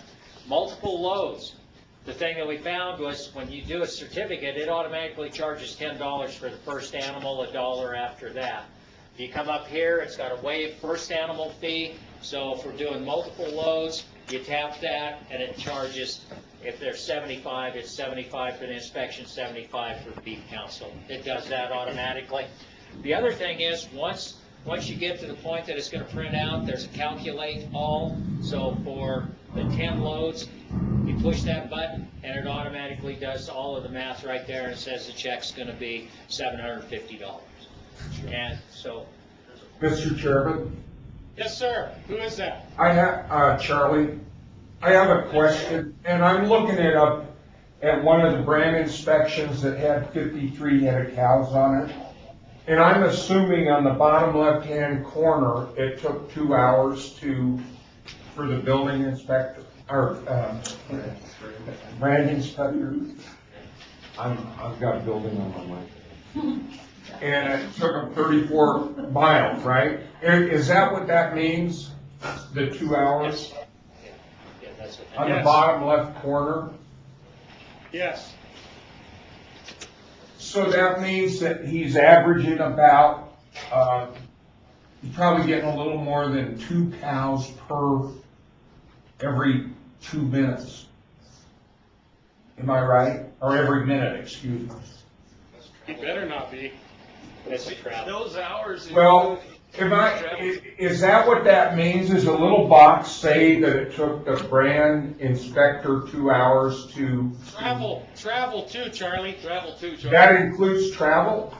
Yeah. So when you leave your workstation, and for brand inspectors, your workstation is your house.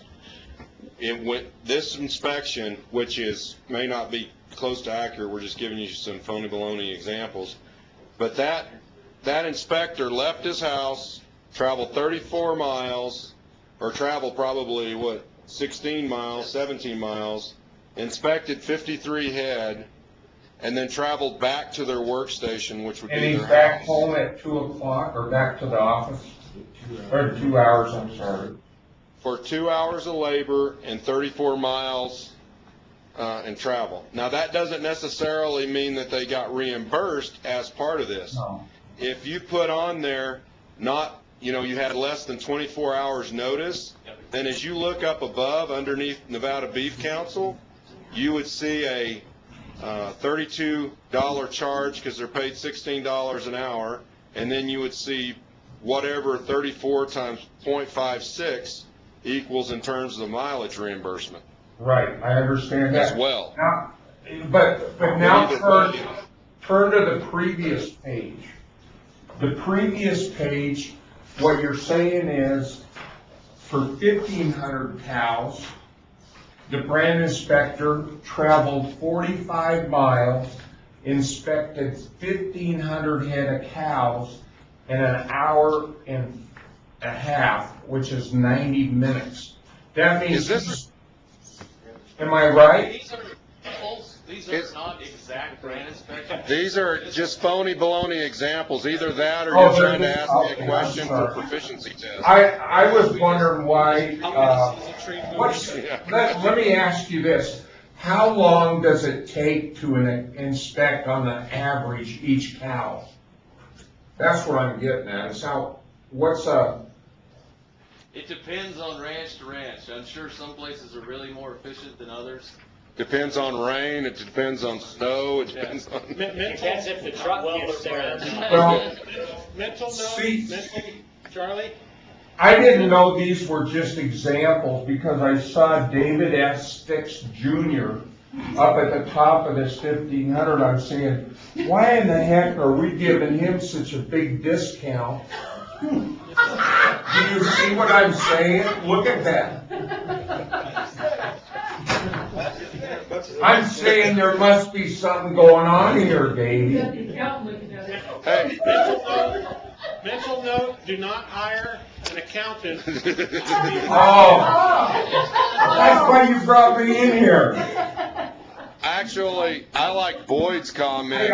Since when is $1,500 a discount? How much are you selling that whiskey for? Hey, listen, you come out to the ranch and we'll fix these numbers for you guys. We make everything in balance. Yeah, like the building accounts. Okay. question. Thank you, Davey. I just wanted to pull your chain. You bet, Charlie. You didn't say one word during the budget. Question. This scenario happens. Sale yard cow. You get good discounts, I'll tell you. Beef checkoff is collected. 2 days later, those cattle ship. Change of ownership. I was just kind of halfway figuring it. You know what it works out to, Dave? The brand inspector's approving every 3 seconds 1 cow if he goes through this time frame. Hey, He's got 1,500 head, and that includes his travel. Charlie, I think you think we're still talking about noxious weeds, because you're way down in the weeds, man. Okay, Dave, you're gonna have to repeat your question. Sorry. Well, there's a time period. There's supposed to be 10 days. There's a time period where you don't have to charge beef promotion twice, but you have the ability to do that in here. You should have to be able to Here, waive the check. right down here. Even though it's not in Right there. pasture to pasture. Right. See, wave beef checkoff. Checkoff. Okay. Yeah, this one. All right. Next question is, each brand inspector will still have a manual book in their truck, just in case. Yes, they will. Yeah, you're gonna need when you're off sale. But what you're saying, though, is if everything's working fine electronically, even with no cell service, you're at Jerry Lancaster's in Grass Valley, you can still print a brand inspection of those trucks. The only time they would need a book is if something went haywire with the electronics. The thing that would happen is if the icon that I have on the iPad, if something should happen to that, you're out of, and So your if you finger hit- still doesn't work for the drop-down box? it doesn't work for anything. It just goes, you cannot access, Just- NV certified. Just the keypad and the signature boxes is the only time your finger works. Yeah, Okay. yep. You still have to Yeah. input it like as if you were just having to write it. One of the things, though, I want to eventually chase, and I think, as I understood from early conversations, is the things like the brand book and those kind of deals, we should be able to create an app that basically this program could link to that's held on the hard drive of the iPad eventually. But, you know, it's taking the biggest bites out, chunks out that you can as you go, and then it's going to be tweaking and adding in, you know, more bells and whistles as you move forward. What's the ad picture? Oh, that's for Force Lifetimes. Okay. Force lifetimes, yep. Also, on the time the brand inspection lasts for, we got really old trucks and they're real slow. Can you do like, does it allow you to go like a year to get from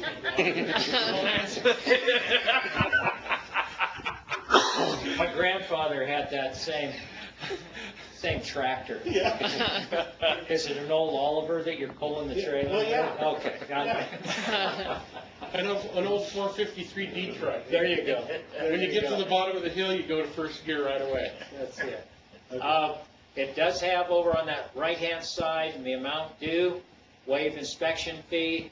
I think that's for sales, like the 4-H sales, FFA sales, things like that. And other than that, any other questions? Well, and let me modify one of my answers that Ron had asked a question on when are we going to implement this. I understand that this has been the testing phase where you saw that big old list that they've been putting in and trying to work through.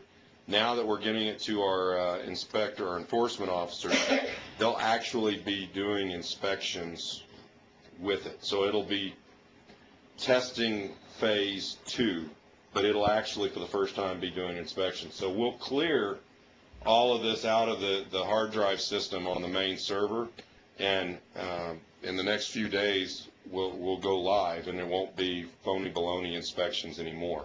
Now they'll obviously still have. So it's going to be hard paper version. So and everybody will always have a brand book at some capacity with them, especially in the first couple of years, just until our confidence is built, so that commerce doesn't end because technology took a left turn in Albuquerque. And so, but we're going to, actual inspections that are legal binding inspections documents, and the start of collecting the email addresses, because what we hope is is it gets smarter off of the information that it gains. So if we get an email in there, that eventually we take that data and connect it with that producer, as well as when the producers start coming on and creating their profiles, they're able to update the brand book or update the profile for that individual in real time. It's all about gaining little pieces and bits of efficiency as we move forward with it. One thing that would address what Pete said, even though he forgets his checkbook, as an inspector, I know that I'm going to be going out to Pete's to do a load of cattle. I'm probably going to give him a call the night before and say, Pete, can you give me a check number that you're going to use tomorrow? That'll remind him that he's going to have that, and then when he's there, I can put that number in. Because if he doesn't have that number, it won't let it save. You'll have to go to Bill. You have to go to Bill. That'd be the other option. So, any of these fields, you've got to put something in there. So, and hopefully Norby isn't at every place. Yeah, that's a little bit, I mean, what you have to realize is what we're creating there is a legal document. So we had to make some of these fields required. Like, you can't leave there with a piece of paper with this field not filled out. You cannot. So, I mean, There's no way that you have different copies that don't match. Yeah. That problem goes away. Here's a good one. When you click pasture to pasture, what does it say? Is that what it says? Everybody but Davey. Right here, it's just pasture to pasture. When you click pasture to pasture, it automatically should be able to do from and to in the same name. Yep, you can do that, actually. Yep. Yeah, I mean, it just takes... Retained ownership, too.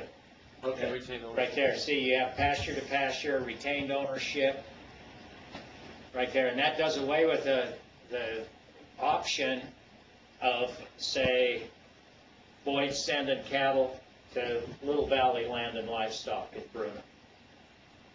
And instead of an inspector accidentally going through the two, buyer or consigner might be Dan Morai, Little Valley Land and Livestock, right there, that's a Morai Way. He just got all of Boyd's cattle, or the inspector just did a change ownership, and Dan doesn't have to worry about how much he's going to get from the feed. He may try to still bill you, but it's his cattle now. That's actually legally a problem that it's not like something we have to worry about, but we've run into it. Yeah. Luckily, people like Dan Morai call us and say, hey, this isn't made out right, and we fix it. Yeah. So, so there's no been lost cattle or anything caused by this. Don't they put care of? That's usually the best way to do it.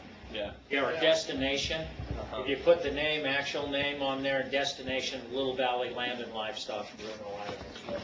And sometimes when you go to Twin, they put Pete Paris to Pete Paris. Right. Twin Falls Livestock. That's what we do, Pete. To us, but with the address they're going to. Right. Yeah, and you'll still be able to do that with this one. With retained ownership or consigned? Or Well, there's pasture still, to pasture. Okay, pasture to pasture. Falls till they go through the ring. Right. So usually when they put your ground inspections, it used to be from Pete Paris to Pete Paris in Twin Falls Livestock Auction. Then you're gonna get a new ground inspection up there and Change of ownership. change of ownership. Change of ownership. Yeah, but you don't change ownership to a sale yard. Not No, until they sell. The second Right. inspection's You're- change. Right. Well, yeah. And one of the things with that scenario right there, the change of ownership takes place in Idaho. Idaho gets the beef council. Money's right there. Oh, we pay it here. If you do that, if you did it, I would think. Maybe that's why sometimes they charge me Well, twice, and I gotta call them up. But wouldn't you do Pete Paris from Pete Paris to livestock auction, but retain ownership button? Wouldn't that, am I confusing? That it wouldn't even more? charge. That would Beef charge council. beef council. Because we always pay the beef council on this end, even though, Right. Yeah, we do too, and and sometimes then they was there make a someplace to mistake. check that it's been collected? Well, it'd be Wave Beef Council. They used to have a down over here. We don't want to waive it, we want to keep it state. Right. No, it Right, automatically and that was- goes on. Yeah, that was one of the first questions that we were addressing when we started this. Because I can see that half of that money stays here in Nevada, and if it goes to Idaho, none of it. And I started to look, when we started going through, the thing that I did was I pulled an actual brand inspection book, had 50 certificates in it that had done, previously. And just sat down with this thing, went through and just copied what was on those certificates to find out what glitches, where did it show up. So it was actual inspections to show the different variety of things. And that, to me, that seemed like that was the best way to approach it. Then, once we started to find the glitches, we went through and did a whole bunch of other stuff and throwing curveballs at it and see how it reacted. And then relayed that information. Gail has worked really well and working with Russell. And some of this stuff has just been put on. Yesterday, in here, we had a glitch. Couldn't figure out why. And it wouldn't save it, but it was sending it to the server. We figured out what that was, and it's just a fluke that we found that, but it's a good thing because it doesn't happen out in the field. So did you talk about the contract on this deal and how it's being paid for and stuff? Yeah, absolutely. And not to toot our own horn, Jim's trying to do that already. So I won't name the state, but I mean they're spending $500,000 building this. Same thing. Okay, so we don't have $500,000 to spend on that, and I have no problem with that. All I'm saying is that we negotiated a contract of 3% and that's for all brand inspections done through the program, and that's annually. The beautiful thing about that is that they will keep and maintain the database. They will keep them basically like a serviceman on any other piece of equipment. Anytime we have issues that are going on with it, they can fix it from that end. Or add reports or add features all as we go along. I like the fact that it's 3%. It's basically a commission, and essentially we're getting a partner in this, and I think we legitimately feel like we have a partner. I mean, I do. Yeah. I mean, if it doesn't work, they don't get paid. Yeah, if it don't work, they don't get paid. And so then it's yearly each year. And so, I mean, there's an incentive in it for them as well. Do we have, obviously it's going to come out of the brand fees. Correct. Are we going to still be solvent with the brand fees? Oh, yeah. Probably with the pickups. Yeah. The offset. I mean, basically, we've got 1 or 2 inspectors that we put in state rigs that offsets the revenue side. 'Cause what is it, like 15,000 basically in a year based on $500,000 in revenue. And then and of course, the reason, well, why the hell would they do all this and build all this for $15,000? A, it's going to be yearly. It's an ongoing fee that we'll pay as we have the program. But B, this program is where we're starting, but this inspection format is going to translate across all of our other programs eventually. So as new programs come on board, they'll be adding, they'll get 3% of that revenue, basically. But we don't have any IT, we don't have any staff, we don't have any servers, we don't have, with the only hardware that we have on our end is the printers and the iPads. I was thinking your point of sale, gas pumps, all those things. Right. The same thing could be applied to. Exactly. Okay. And the only thing that scares me on this whole thing though is now some people are gonna be able to do a brand inspection, and the other people can read a brand. Some people who can read a brand can't do the brand inspection. That's not correct, actually. We can teach this to anybody. We really can. You do need to have the stylus. That's the one thing that we're missing right now. We can teach people how to do this, Pete. So It's really cold, your finger feels like it's about 3 inches in diameter. Hitting those little buttons might be a little tougher to do. So, But say like Harry's dead now, but Harry was still in brand inspector a year ago. He's 88 years old. There was no way you was going to teach that program to Harry. I mean, I will say from this standpoint, we're going to provide training and we're going to try to get folks trained up. But every job that we have at the Department of Agriculture has performance requirements. If you can't meet the performance of the job, not only running a computer, but getting out, visually putting eyes on livestock, all those kind of things, that's part of being a brand inspector, and part of fixing and improving and moving forward is going to be you have to be able to perform the job in its realities. I mean, and so in some cases, we may have brand inspectors that choose not to keep working on that if they don't want to. But we're going to provide the training. We're going to provide the opportunity. You know, no offense to Jim. I'm saying this as a positive, as a benefit. Jim isn't a 21-year-old who grew up playing video games. How long have you had the iPad? For a month now? Yeah, a little over a month.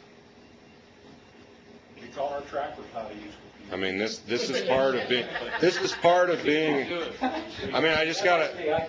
I used to do a lot of traffic, so maybe that's. Well, I learned a little bit myself, so I could learn, I guess. Most And I mean, I as a state director can't give a pass to a certain group of employees at the agency that I don't give to all.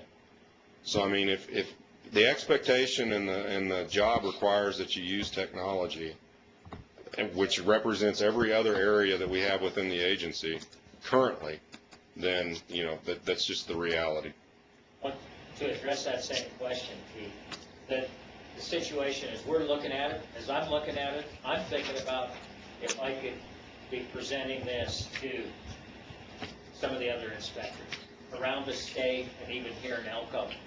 And I've brought up several items. Okay, maybe if we are able to do this, can we change a little bit of the format of this program to where it makes it easier for them to use it?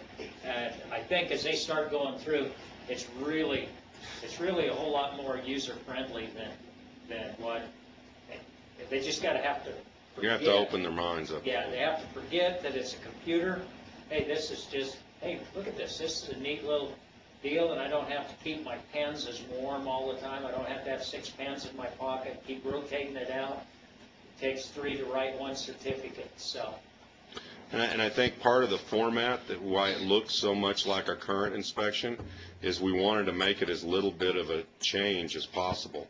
It's a document that even when you look at it as compared to our current inspection form, it's familiar, it's similar. You know, we didn't want to go, we could have created a whole new document, well, this would work a lot better here, or this would work, this looks better on this deal. But we really tried hard not to that, so that when they look at it on the screen, it's not a completely foreign document that they've never seen before. So relatively, it's the same information being input in a different way. Okay. That one's done. I'm the biggest cynic on this board, but I got to congratulate these guys for doing it. Thank you. Very good. Thank you. We're trying. It's going to have issues.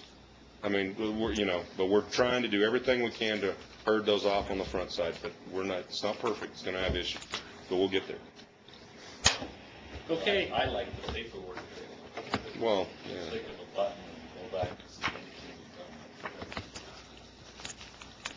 All right, Flint. You still have the floor, so. I think I had Ron. Are you going on to the grazing resource management plan? Yeah, we're just going to go into the resource management plan. I mean, one of the other reasons that Tina has been brought on board. Excuse me, Chairman?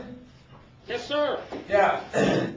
Can I take just a couple minutes, because I've got another appointment I'm supposed to be at over at the Department of Transportation at 3 o'clock, but if I could just give a 2-minute little blurb here on dairies. Sure. Okay. Go ahead, Alan Perizzo. Yeah, Jim Barbie, have you been invited to the ribbon cutting at the milk plant here next Wednesday? Yes, I think I did. I'm out of state, so Lynn Hetrick's going to be there representing the agency. Oh, yep, okay. And Lynn Hetrick's been registered. Okay, perfect. And then the other thing I wanted to do is invite the board. We are going to have an open house at our dairy on the 20th of September. We'll be milking cows in there on the 30th, and so. Are you inviting the board members or staff? Anybody who would like to come, it's open to the public. So, thank you. That was my 2-minute blurb there. Thank you, Alan. Okay.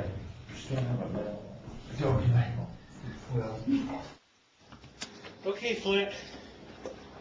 Okay, so one of the other things that we'll be working with Tina, me and Tina will be working on is developing a statewide resource management plan. Just some key points about it. This is something you guys actually requested, put it back in December. My feelings about the resource management plan is it needs to be site-specific, but also encompass the entire state. So, I mean, because we have everything from, high terrain country in this state up north, everything to basically sub-Saharan desert outside of Las Vegas. So, me and Tina will be working together on that in the coming future. One thing I need to bring up for Dr. Rink, we haven't had a single West Nile case in the state until Friday, and we had 35 cases in one day. So Was that surveillance mosquitoes? Surveillance mosquitoes, sorry, I didn't speak that right. Yeah. So that is something, and like I said, it came up Friday. We didn't have time to put it on the agenda or anything like that, but it was a significant spike to get 35 positive results in one day. Flint, the news was reporting it almost a month ago in Washington County. Well, there was the one. No, This was, I thought. What was mosquito? Yeah, it was mosquito. Yeah, no human cases, but. No, we did have the one, you're right, in Washoe County. I don't know, I think it was over a month ago, actually. It seems like it was in June. But that was the only other case we had all summer long, which after last summer was somewhat of a surprise, because last summer it seemed like we were having 20 cases every week, positives, sorry, stop calling them cases. So, we'll keep you guys abreast of that situation and how it unfolds. Like I said, it just popped up Friday in this past week. So, other than that, I don't have anything else. Any other questions for Flint before we move on? All right, board member presentations. 10A is the U.S. Bighorn Sheep Disease Transfer issue. This is Pete Paris's, and it could be for possible action. So go ahead, Pete. Jim was supposed to find out when he took me outside this morning. I don't know where he went now. Grab it, Flinty. Yeah, I will. But anyway, the long story in a nutshell is a few years ago, the Bighorn, the Forest Service in Fayette, Idaho, kicked off 70% of their sheep off the forest to protect bighorn sheep.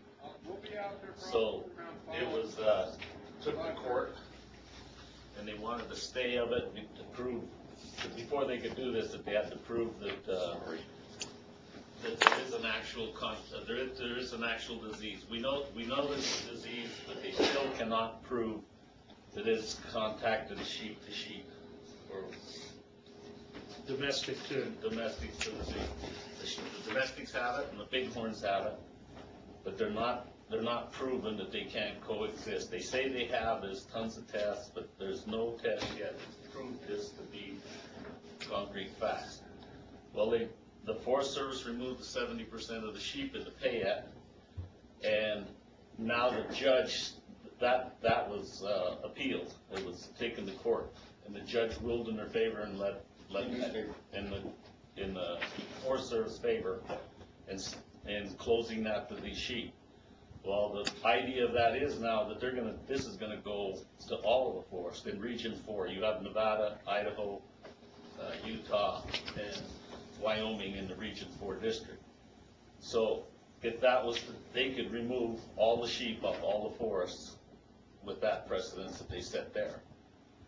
So in the meantime, the ASI, the American Sheep Industry, sent this letter that I gave you guys a copy of, and they wanted support from all the 4 states, and Nevada never supported it. The 3 governors of the other states signed it. So now Jim's been up to date. I've been hammering on Jim. Jim's been hammering on the state. I don't know if he got an answer today or not. And I just texted him again today. I know that they're working on the letter, and I've seen a draft of the letter. I was hoping that I was going to get an email or a text saying basically we just got the letter signed. With the press release that went out for 4 o'clock earlier today, I wonder if that hasn't delayed issues, because it looks like the governor's fixing to make a big economic development announcement, and so they got a 4 o'clock news conference, and I'm guessing they put together pretty hastily. A letter is coming, I can say that. I've seen the draft. It's going to happen. And it addresses Nevada's right to control their wildlife. It addresses that those wildlife were transplanted in close proximity of sheep with a recognition that it wouldn't displace sheep producers, and that NDOW has agreements of, what's the term for that, where you basically, memorandum of understanding with local producers that if they put sheep in close proximity to, that the producer will be held harmless. And those being the large main points that you know, that this is not appropriate, and that the Nevada sheep producers should be involved in the assessment and where the outcome comes from. This is bigger than just Nevada. This is a whole region. Right. And 3 governors, they wanted a firm 4-governor support. There's 4 states in that region, and everybody come down on us pretty hard because Nevada didn't fly. And then when we questioned it enough, they said, well, their letter wasn't good enough. Finally, that was the answer that Jim and I got, that this letter is not harsh enough, it's not good enough.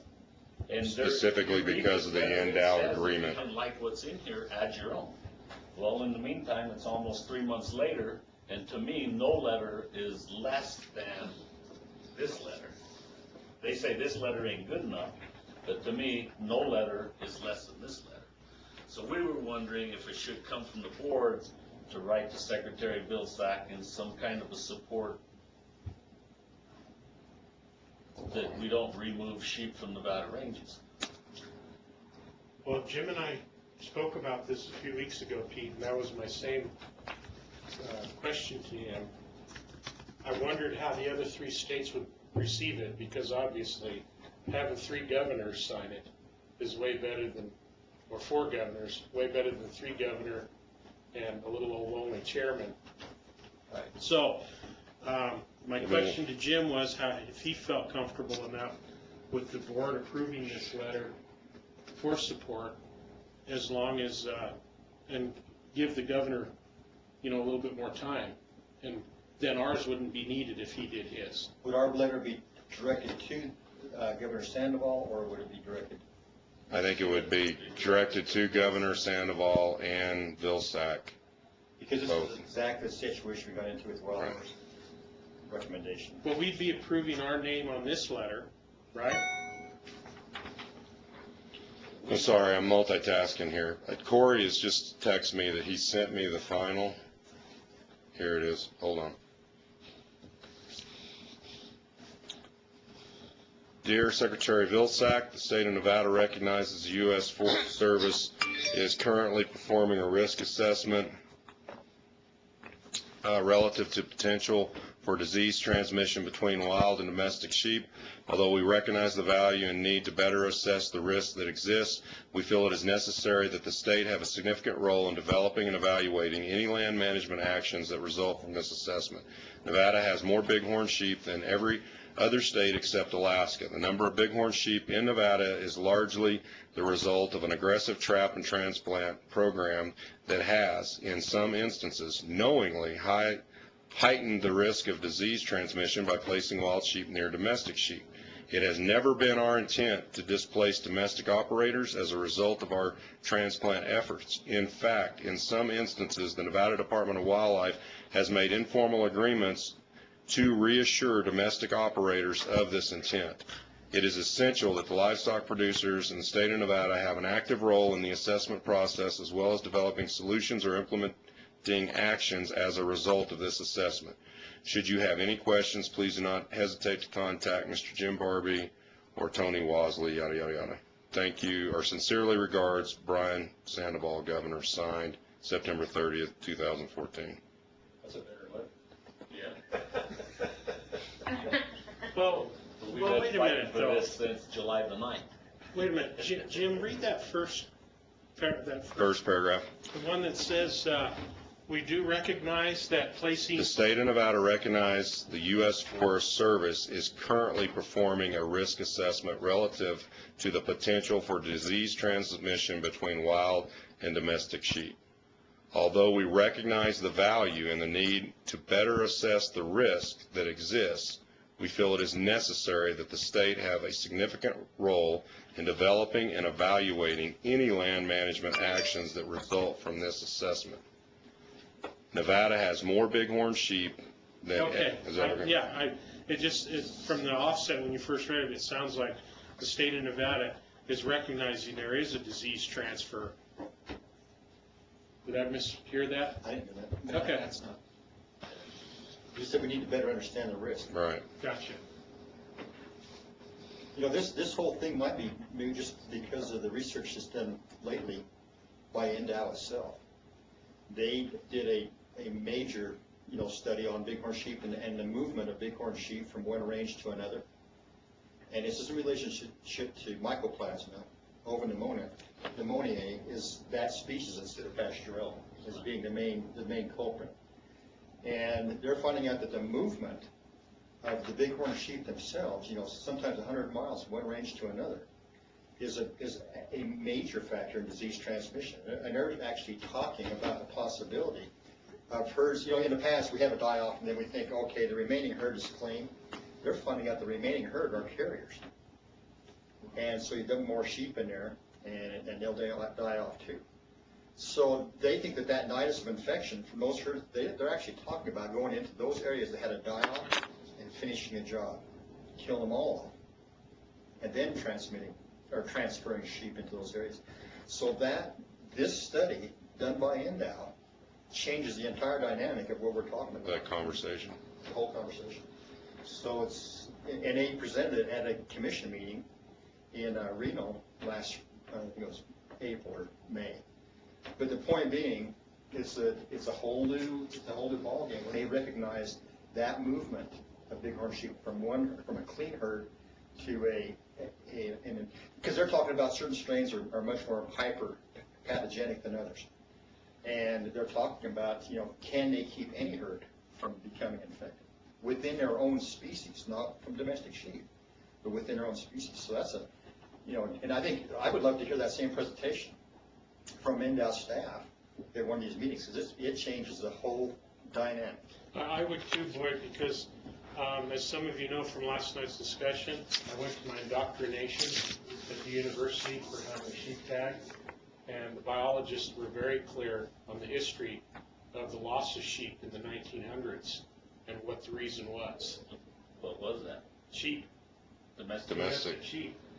But And praise, and Pete, 100 years ago. I know, that's what, and praise the cattlemen for coming in and taking over the sheep, a lot of their sheep permits, so. Well, they've already been to us. You have a certain amount of biologists working for the Fish and Game that come to you asking you to convert your sheep range to cattle. Well, what are you going to do in the Ruby Mountains? What few available acres there are, the cows are already taking. And the rest of it don't matter if you can change it to cows all day long, but if you think she's going up there in them rock cliffs and stuff, that's not happening. I'll tell you what, Boyd has a good point. Do you think maybe we could get a presentation in December? Yeah. On that, when he's talking Put it about? on my list. Yep. We'll ask them to come and see if they even come, and Well, see they'll what come. they say. Well, and maybe we have Dr. Perry do that presentation, who's in our building.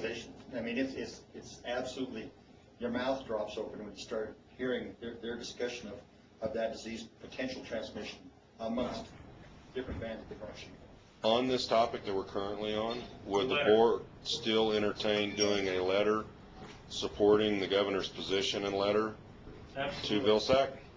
So you guys talk about that, tell me what you want me to do, and then So instead of us, the board approving a letter similar to this, we're going to support the governor of the letter that they just sent, right? Is that what you're saying, Jim? Correct. That they're drafting. Mr. Chairman, just to open discussion, I would move that we do that. Letter of support to the governor and his. Mr. Chairman? Just a second, Charlie. We have a motion on the floor to discuss this. Is there a second? Second, Ramona Morrison. Thank you, Ramona. It's made by Mr. Spratling and seconded by Ramona. The motion, Charlie, was to go ahead and do a letter of support to support the governor for the letter they just drafted. Go ahead. So, Charlie. Okay. Charlie? On June 4th, when we had our last meeting, Jeff Fontaine was here, and representing NACO, and NACO's in the process of suing the federal government to comply with the Wild Horse and Burro Act. And Jeff asked us if we would write a letter to support NACO. Have we done that, Jim? Yes. Behind section 4 in your booklet. Yeah, Jim reported it. I signed it and it was delivered several months ago.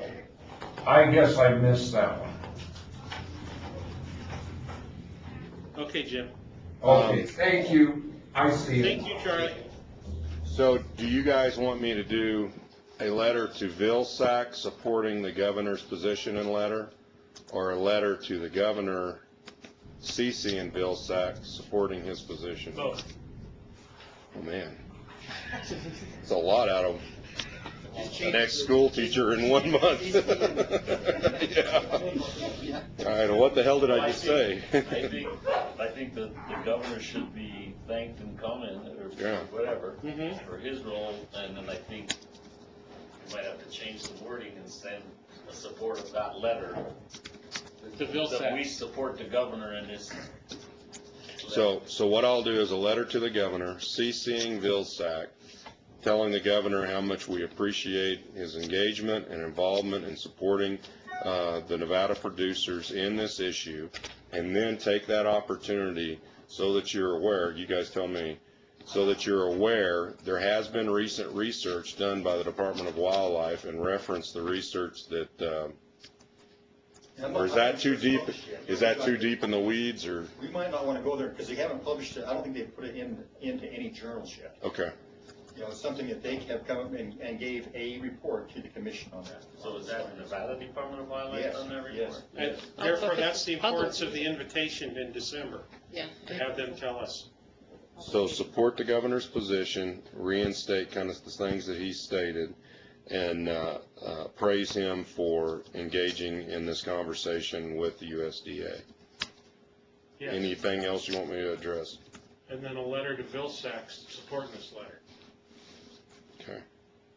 And that's what your motion meant, right? That's exactly what it meant. Okay. And CC each of the other in the opposite letter. Then you might CC all of that stuff to ASI. And the director of Bureau Do we do BLM? It's not a BLM. It's not a BLM question, it's a Forest Service. So, but BLM has been stating that they're planning on Okay. implementing the Forest Service. So Good point. I don't think it will hurt anything. That was just a question. And Secretary of Interior. Just a good measure. Just a little more for the discussion of it. NDOW has always seemed, NDOW as a whole has always seemed somewhat supportive and don't say they don't want to see domestic sheep leave. But several employees, I mean employee after employee, have turned around and, oh yes, it's a proven fact, yes, this, to go as far as last year they had a die-off in the Mojave Desert sheep. There's not a sheep within 300 miles of the Mojaves. They contributed the death of those sheep to some trucker threw out a dead sheep on the roadside rest and said that the dead sheep caused the die-off. Well, and Boyd can verify this, but dead sheep do not pass on the pathogens from what I understood. Is that not correct? Is correct? So they went as far as saying to make it have something to keep the water muddy, that the truck driver or somebody disposed of a dead sheep on on a roadside rest that was within 10 miles or 25 miles of the bighorn sheep, somewhere on the interstate. Well, why don't we do this, Pete? Is Ron still here? Yeah, Ron, why don't we do this, Pete? We'll get these 2 letters taken care of. Let's invite NDOW for Boyd, and let's have on the agenda in December the possibility of everybody going with a letter, NCA maybe, and forcing the issue with Tony. You say as a organization you support this, but you have individuals. Maybe we can work something together in December that forces the issue. What is NDOW's true position on this? Why don't I invite Tony to speak to that? Yeah. At the board meeting. He's pretty open that way. Okay, so Tony and Dr. Perry, relative to the domestic sheep December meeting. It wasn't in reference to, they were going way out of their way not to make any inferences to domestic sheep. But the crux of their discussion and their research showed that the bighorns were moving from one group to another, traveling because they had collared these rams, and finding out the movement is what scared them to death of their own species from one mountain range to another, and from one area where they'd had die-off to where to areas that were supposedly clean. I think it'd be good if they're both there, and then the conversation is on the record at that point. Yeah. But some of these employees, another example, I don't know how much time you're going to waste on it, but last year they found a domestic sheep with bighorns down south of Sandy Summit. So we go to Sandy Summit, but we do not go south of Sandy Summit. So they called us up, said we had sheep in the bighorns, wanted us to come get them. David and I got up at 2 o'clock in the morning to be down there. They brought a helicopter in. David went in the helicopter and verified that it wasn't our sheep. So they come right back, oh boy, we get to kill that sheep. Well, we have a memorandum of understanding that I personally have worked on when I was president. Says, no, now you have the right to contact or go looking for the person. So via cell phones and monkeying around, they tried. We got a hold of one permittee. That permittee says, yeah, that's my sheep, who had already gone out of the sheep business. It was only in the sheep business for 9 months. Said, yeah, that's mine. We don't own any. Shoot it. So right now they started loading guns and got all ready to go again. I says, what about the other one? So, we tried to call him and he didn't answer. And I said, well, maybe, did you leave him a message? Did you? Anyway, I stalled them an hour trying to contact these people. They never did. When they never did, they jumped in the helicopter, full camo uniforms, headgear, 5, 6 rifles. I can't even count how many rifles they was lugging into the helicopter. I mean, shotguns, AK-47, machine gun looking outfits. Anyway, they get in the helicopter. It took them longer to get up there. Pretty quick, we hear boom, boom, boom, boom, boom. They come back down. Here's this poor helpless ewe and lamb. And I mean, you'd think they were on a safari in Canada. Them game wardens were so doggone happy by going up there.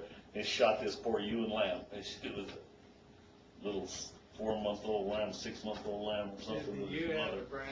Huh? It was Sprouse's. No, and it was not Sprouse's. It was Sprouse's, the one that they couldn't get.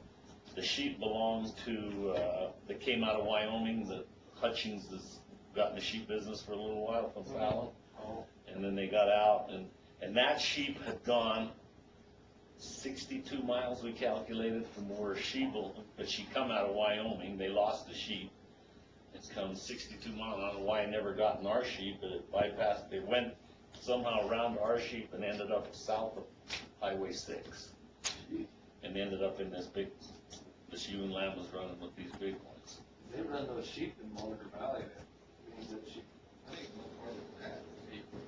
Well, the sheep were at the Segura, or up at Antelope Valley in Eureka, where the sheep had gone from Antelope Valley. So one more question on the letter. What industry groups do you want CC'd in these letters as well? My main concern was ASI. And do you have, I guess we can look up contact. What about Farm Bureau, cattlemen's? Sure. Anyone else? Wool growers? He's just trying to get a list as long as that NACO letter had. That's right. Jerry loves these. NCA. congressmen, senators? That's where we got in trouble with the horse deed. Well, I think where it changes the conversation when we're behind the governor instead of in front, so. That, is it, Yeah, looks good. okay. All right. That's a good look. You guys We have have a a vote. motion on the floor. Any more discussion? All those in favor signify by saying aye. Aye. Opposed, nay. Any abstentions? Motion passes unanimous. Open range, B, issue in the courts. Adams versus Fellini. Ramona? Quickly, we had this issue before the board, I think last time we were in Las Vegas, wherein the Fellinis had a default judgment entered against them in an open range case where a young man had been apparently drunk driving and speeding out on the desert by Fellini's ranch and hit one of their cows and was ultimately killed. The Fellini attorney apparently was checking out in his own personal life and decided not to show up to court repeatedly, had been sanctioned repeatedly, and then proceeded to tell Susie Fellini, the defendant in this case, that her case was taken care of. And so she knew nothing until a couple years later when she found out that she had an over $2 million default judgment entered against her for this case, wherein a guy had hit a cow on open range on their ranch. This case has been up and down through the courts. They are on their second round or third round of attorneys. And finally, the new attorney from Salt Lake City filed a motion with the court, a Rule 60B motion for fraud upon the court and excusable neglect. The court agreed to hear it, and very fortunately, about 70 people showed up in the courtroom down there in Pahrump, Nevada, a bedroom community of Las Vegas, and we had cowboy hats everywhere, and they had to put us in a separate room because there were so many of us in the courtroom. Pete Gogachia showed up. The local assemblyman from that area also was there, and former Assemblyman Goodhart was there, all there to support the Fellinis in this matter. And so ultimately, the judge ruled, and he did ultimately grant relief from that judgment pursuant to the 60B motion. So it was a tremendous, tremendous victory for Fellinis who had done everything they were supposed to do, except for they ended up hiring an attorney who decided to personally check out in his own life, and so I think at this point they have had some justice. This can be appealed up to the Supreme Court, I would expect, because the attorney on the other side obviously has lost a contingent fee agreement. He probably was looking at a pretty significant windfall from this case, plus which now he might have some other liability exposure, so I'm sure he's going to be wanting to fight this clear up to the Supreme Court. But at this point, finally, after all these years, the Fellinis have seen some relief. That's it.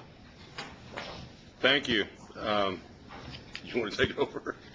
Anyone have any comments, questions? Okay, let's go ahead and move on to C, Nevada Cattlemen's Association. Ramona, you're still on the floor. Thank you. This is the matter wherein we discussed in our last board meeting the issue of the wild horse lawsuit brought by NACO, and then another lawsuit coming out of Wyoming, also having to do with wild horses. Myself and Danny Martinez met with the Nevada Cattlemen's Association Board of Directors in July, I believe it was, at the request of Dave Sticks, to discuss the possibility of bringing forth a lawsuit which would allow ranchers to sign on individually and give them standing should there be a positive judgment from that they could enforce themselves, such as if there was a positive ruling. The strategy is to possibly come out of the 10th Circuit for that, because we have the NACO case going up through the 9th Circuit. And presently, we're looking at reviewing the cases that are presently before the courts right now and drafting something that will be complementary to those cases, but also buttress them with issues that may still be on the table, coming at it from just a little bit different approach to hopefully bring forth solid issues before the court. You know, we oftentimes blame the judges for the rulings in these cases, and quite frankly, many times cases are lost by how they're pled or what is mispled in a case. And so hopefully we can bring forth something. So when we have something in writing that we can bring forth, then we'll be back to Nevada Cattlemen's Association with the report and proceed from there. And that's it. Thank you.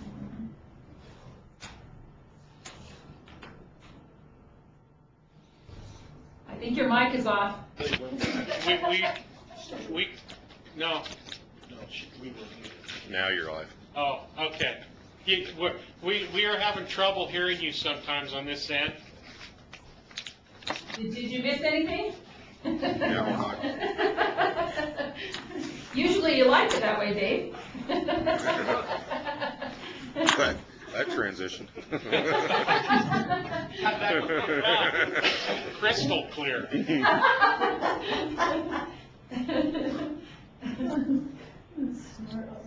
So we got the part about the strategy to go the new direction going east. Yes. What I said after that was we're waiting to see the pleadings out of the Wyoming case specifically, and then anything else that's left on the table. As I said, if you missed it, part of our problem in these federal land cases is there's a lot of bad case law out there. And we have to carefully navigate around that bad case law. And the second thing is cases are won and lost quite often. You know, we blame the judges and we blame unfair courts and all that. But oftentimes cases are lost by how they're pled and what's left on the table before the court. And so hopefully what we're hoping to do is look at these other pleadings to make sure what is and what isn't being pled, and then come up with craft something that is comprehensive and comes out of the 10th Circuit, and which also, as you know, gives us a lot better shot at the Supreme Court if we have two competing cases. So that's it in a nutshell. And when we have something in writing, we'll be back to the Nevada Cattlemen's and the board. I think we're expecting something in November, aren't we, Ron? Yeah, that's the way we left it at our board meeting in June, is that we wanted Ramona and company to come back at our convention and give us an update of where they're at. So that invitation still stands. Of course, our convention is held over the 3rd, 4th, and 5th. We'll look forward to it, Ron. Okay, good. All right, very good. That takes care of board presentations. Any more public comment? Hearing none, we need a date for December for our. Yes. We're going to go ahead and shoot for a Vegas meeting again. Yeah, and I have a date here. Yeah, December 3rd. It's a Wednesday. It's the first Wednesday of December.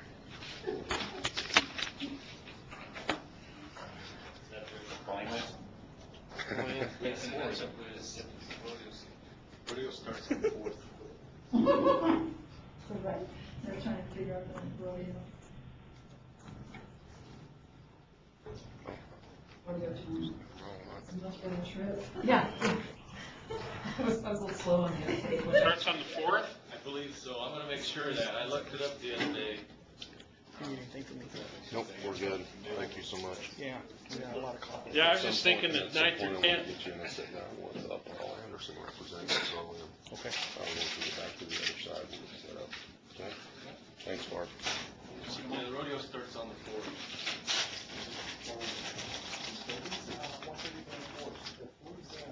So how's the 10th look? You did egress? I never had to egress, but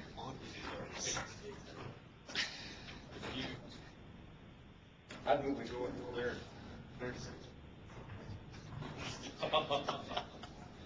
Okay, fine.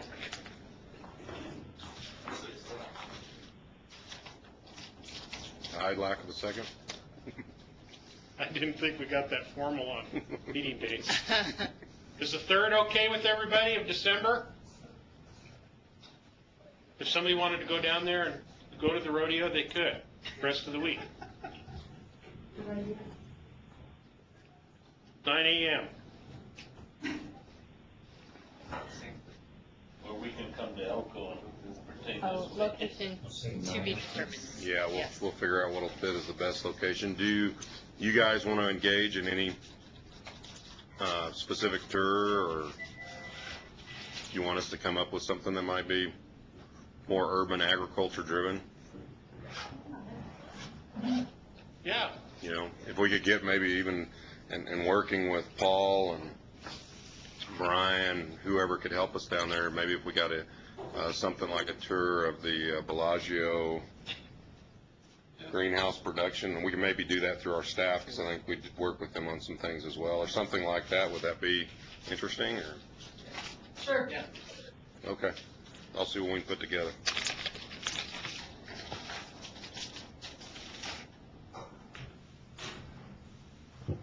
You could just turn it off.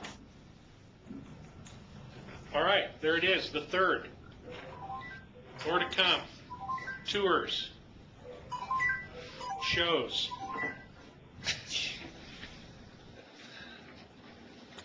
All right. I'll entertain a motion to adjourn. Public comment. He did. Oh, we did, okay.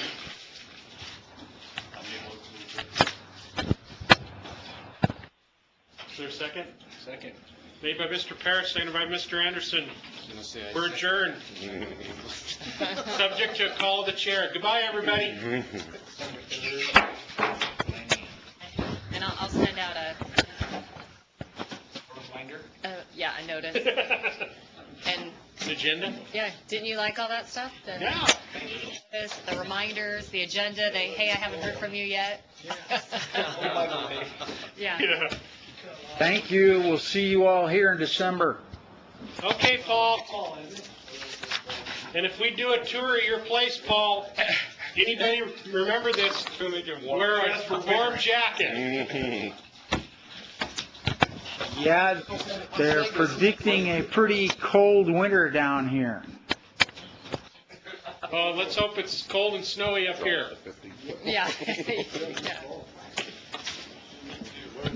I second that. Yeah.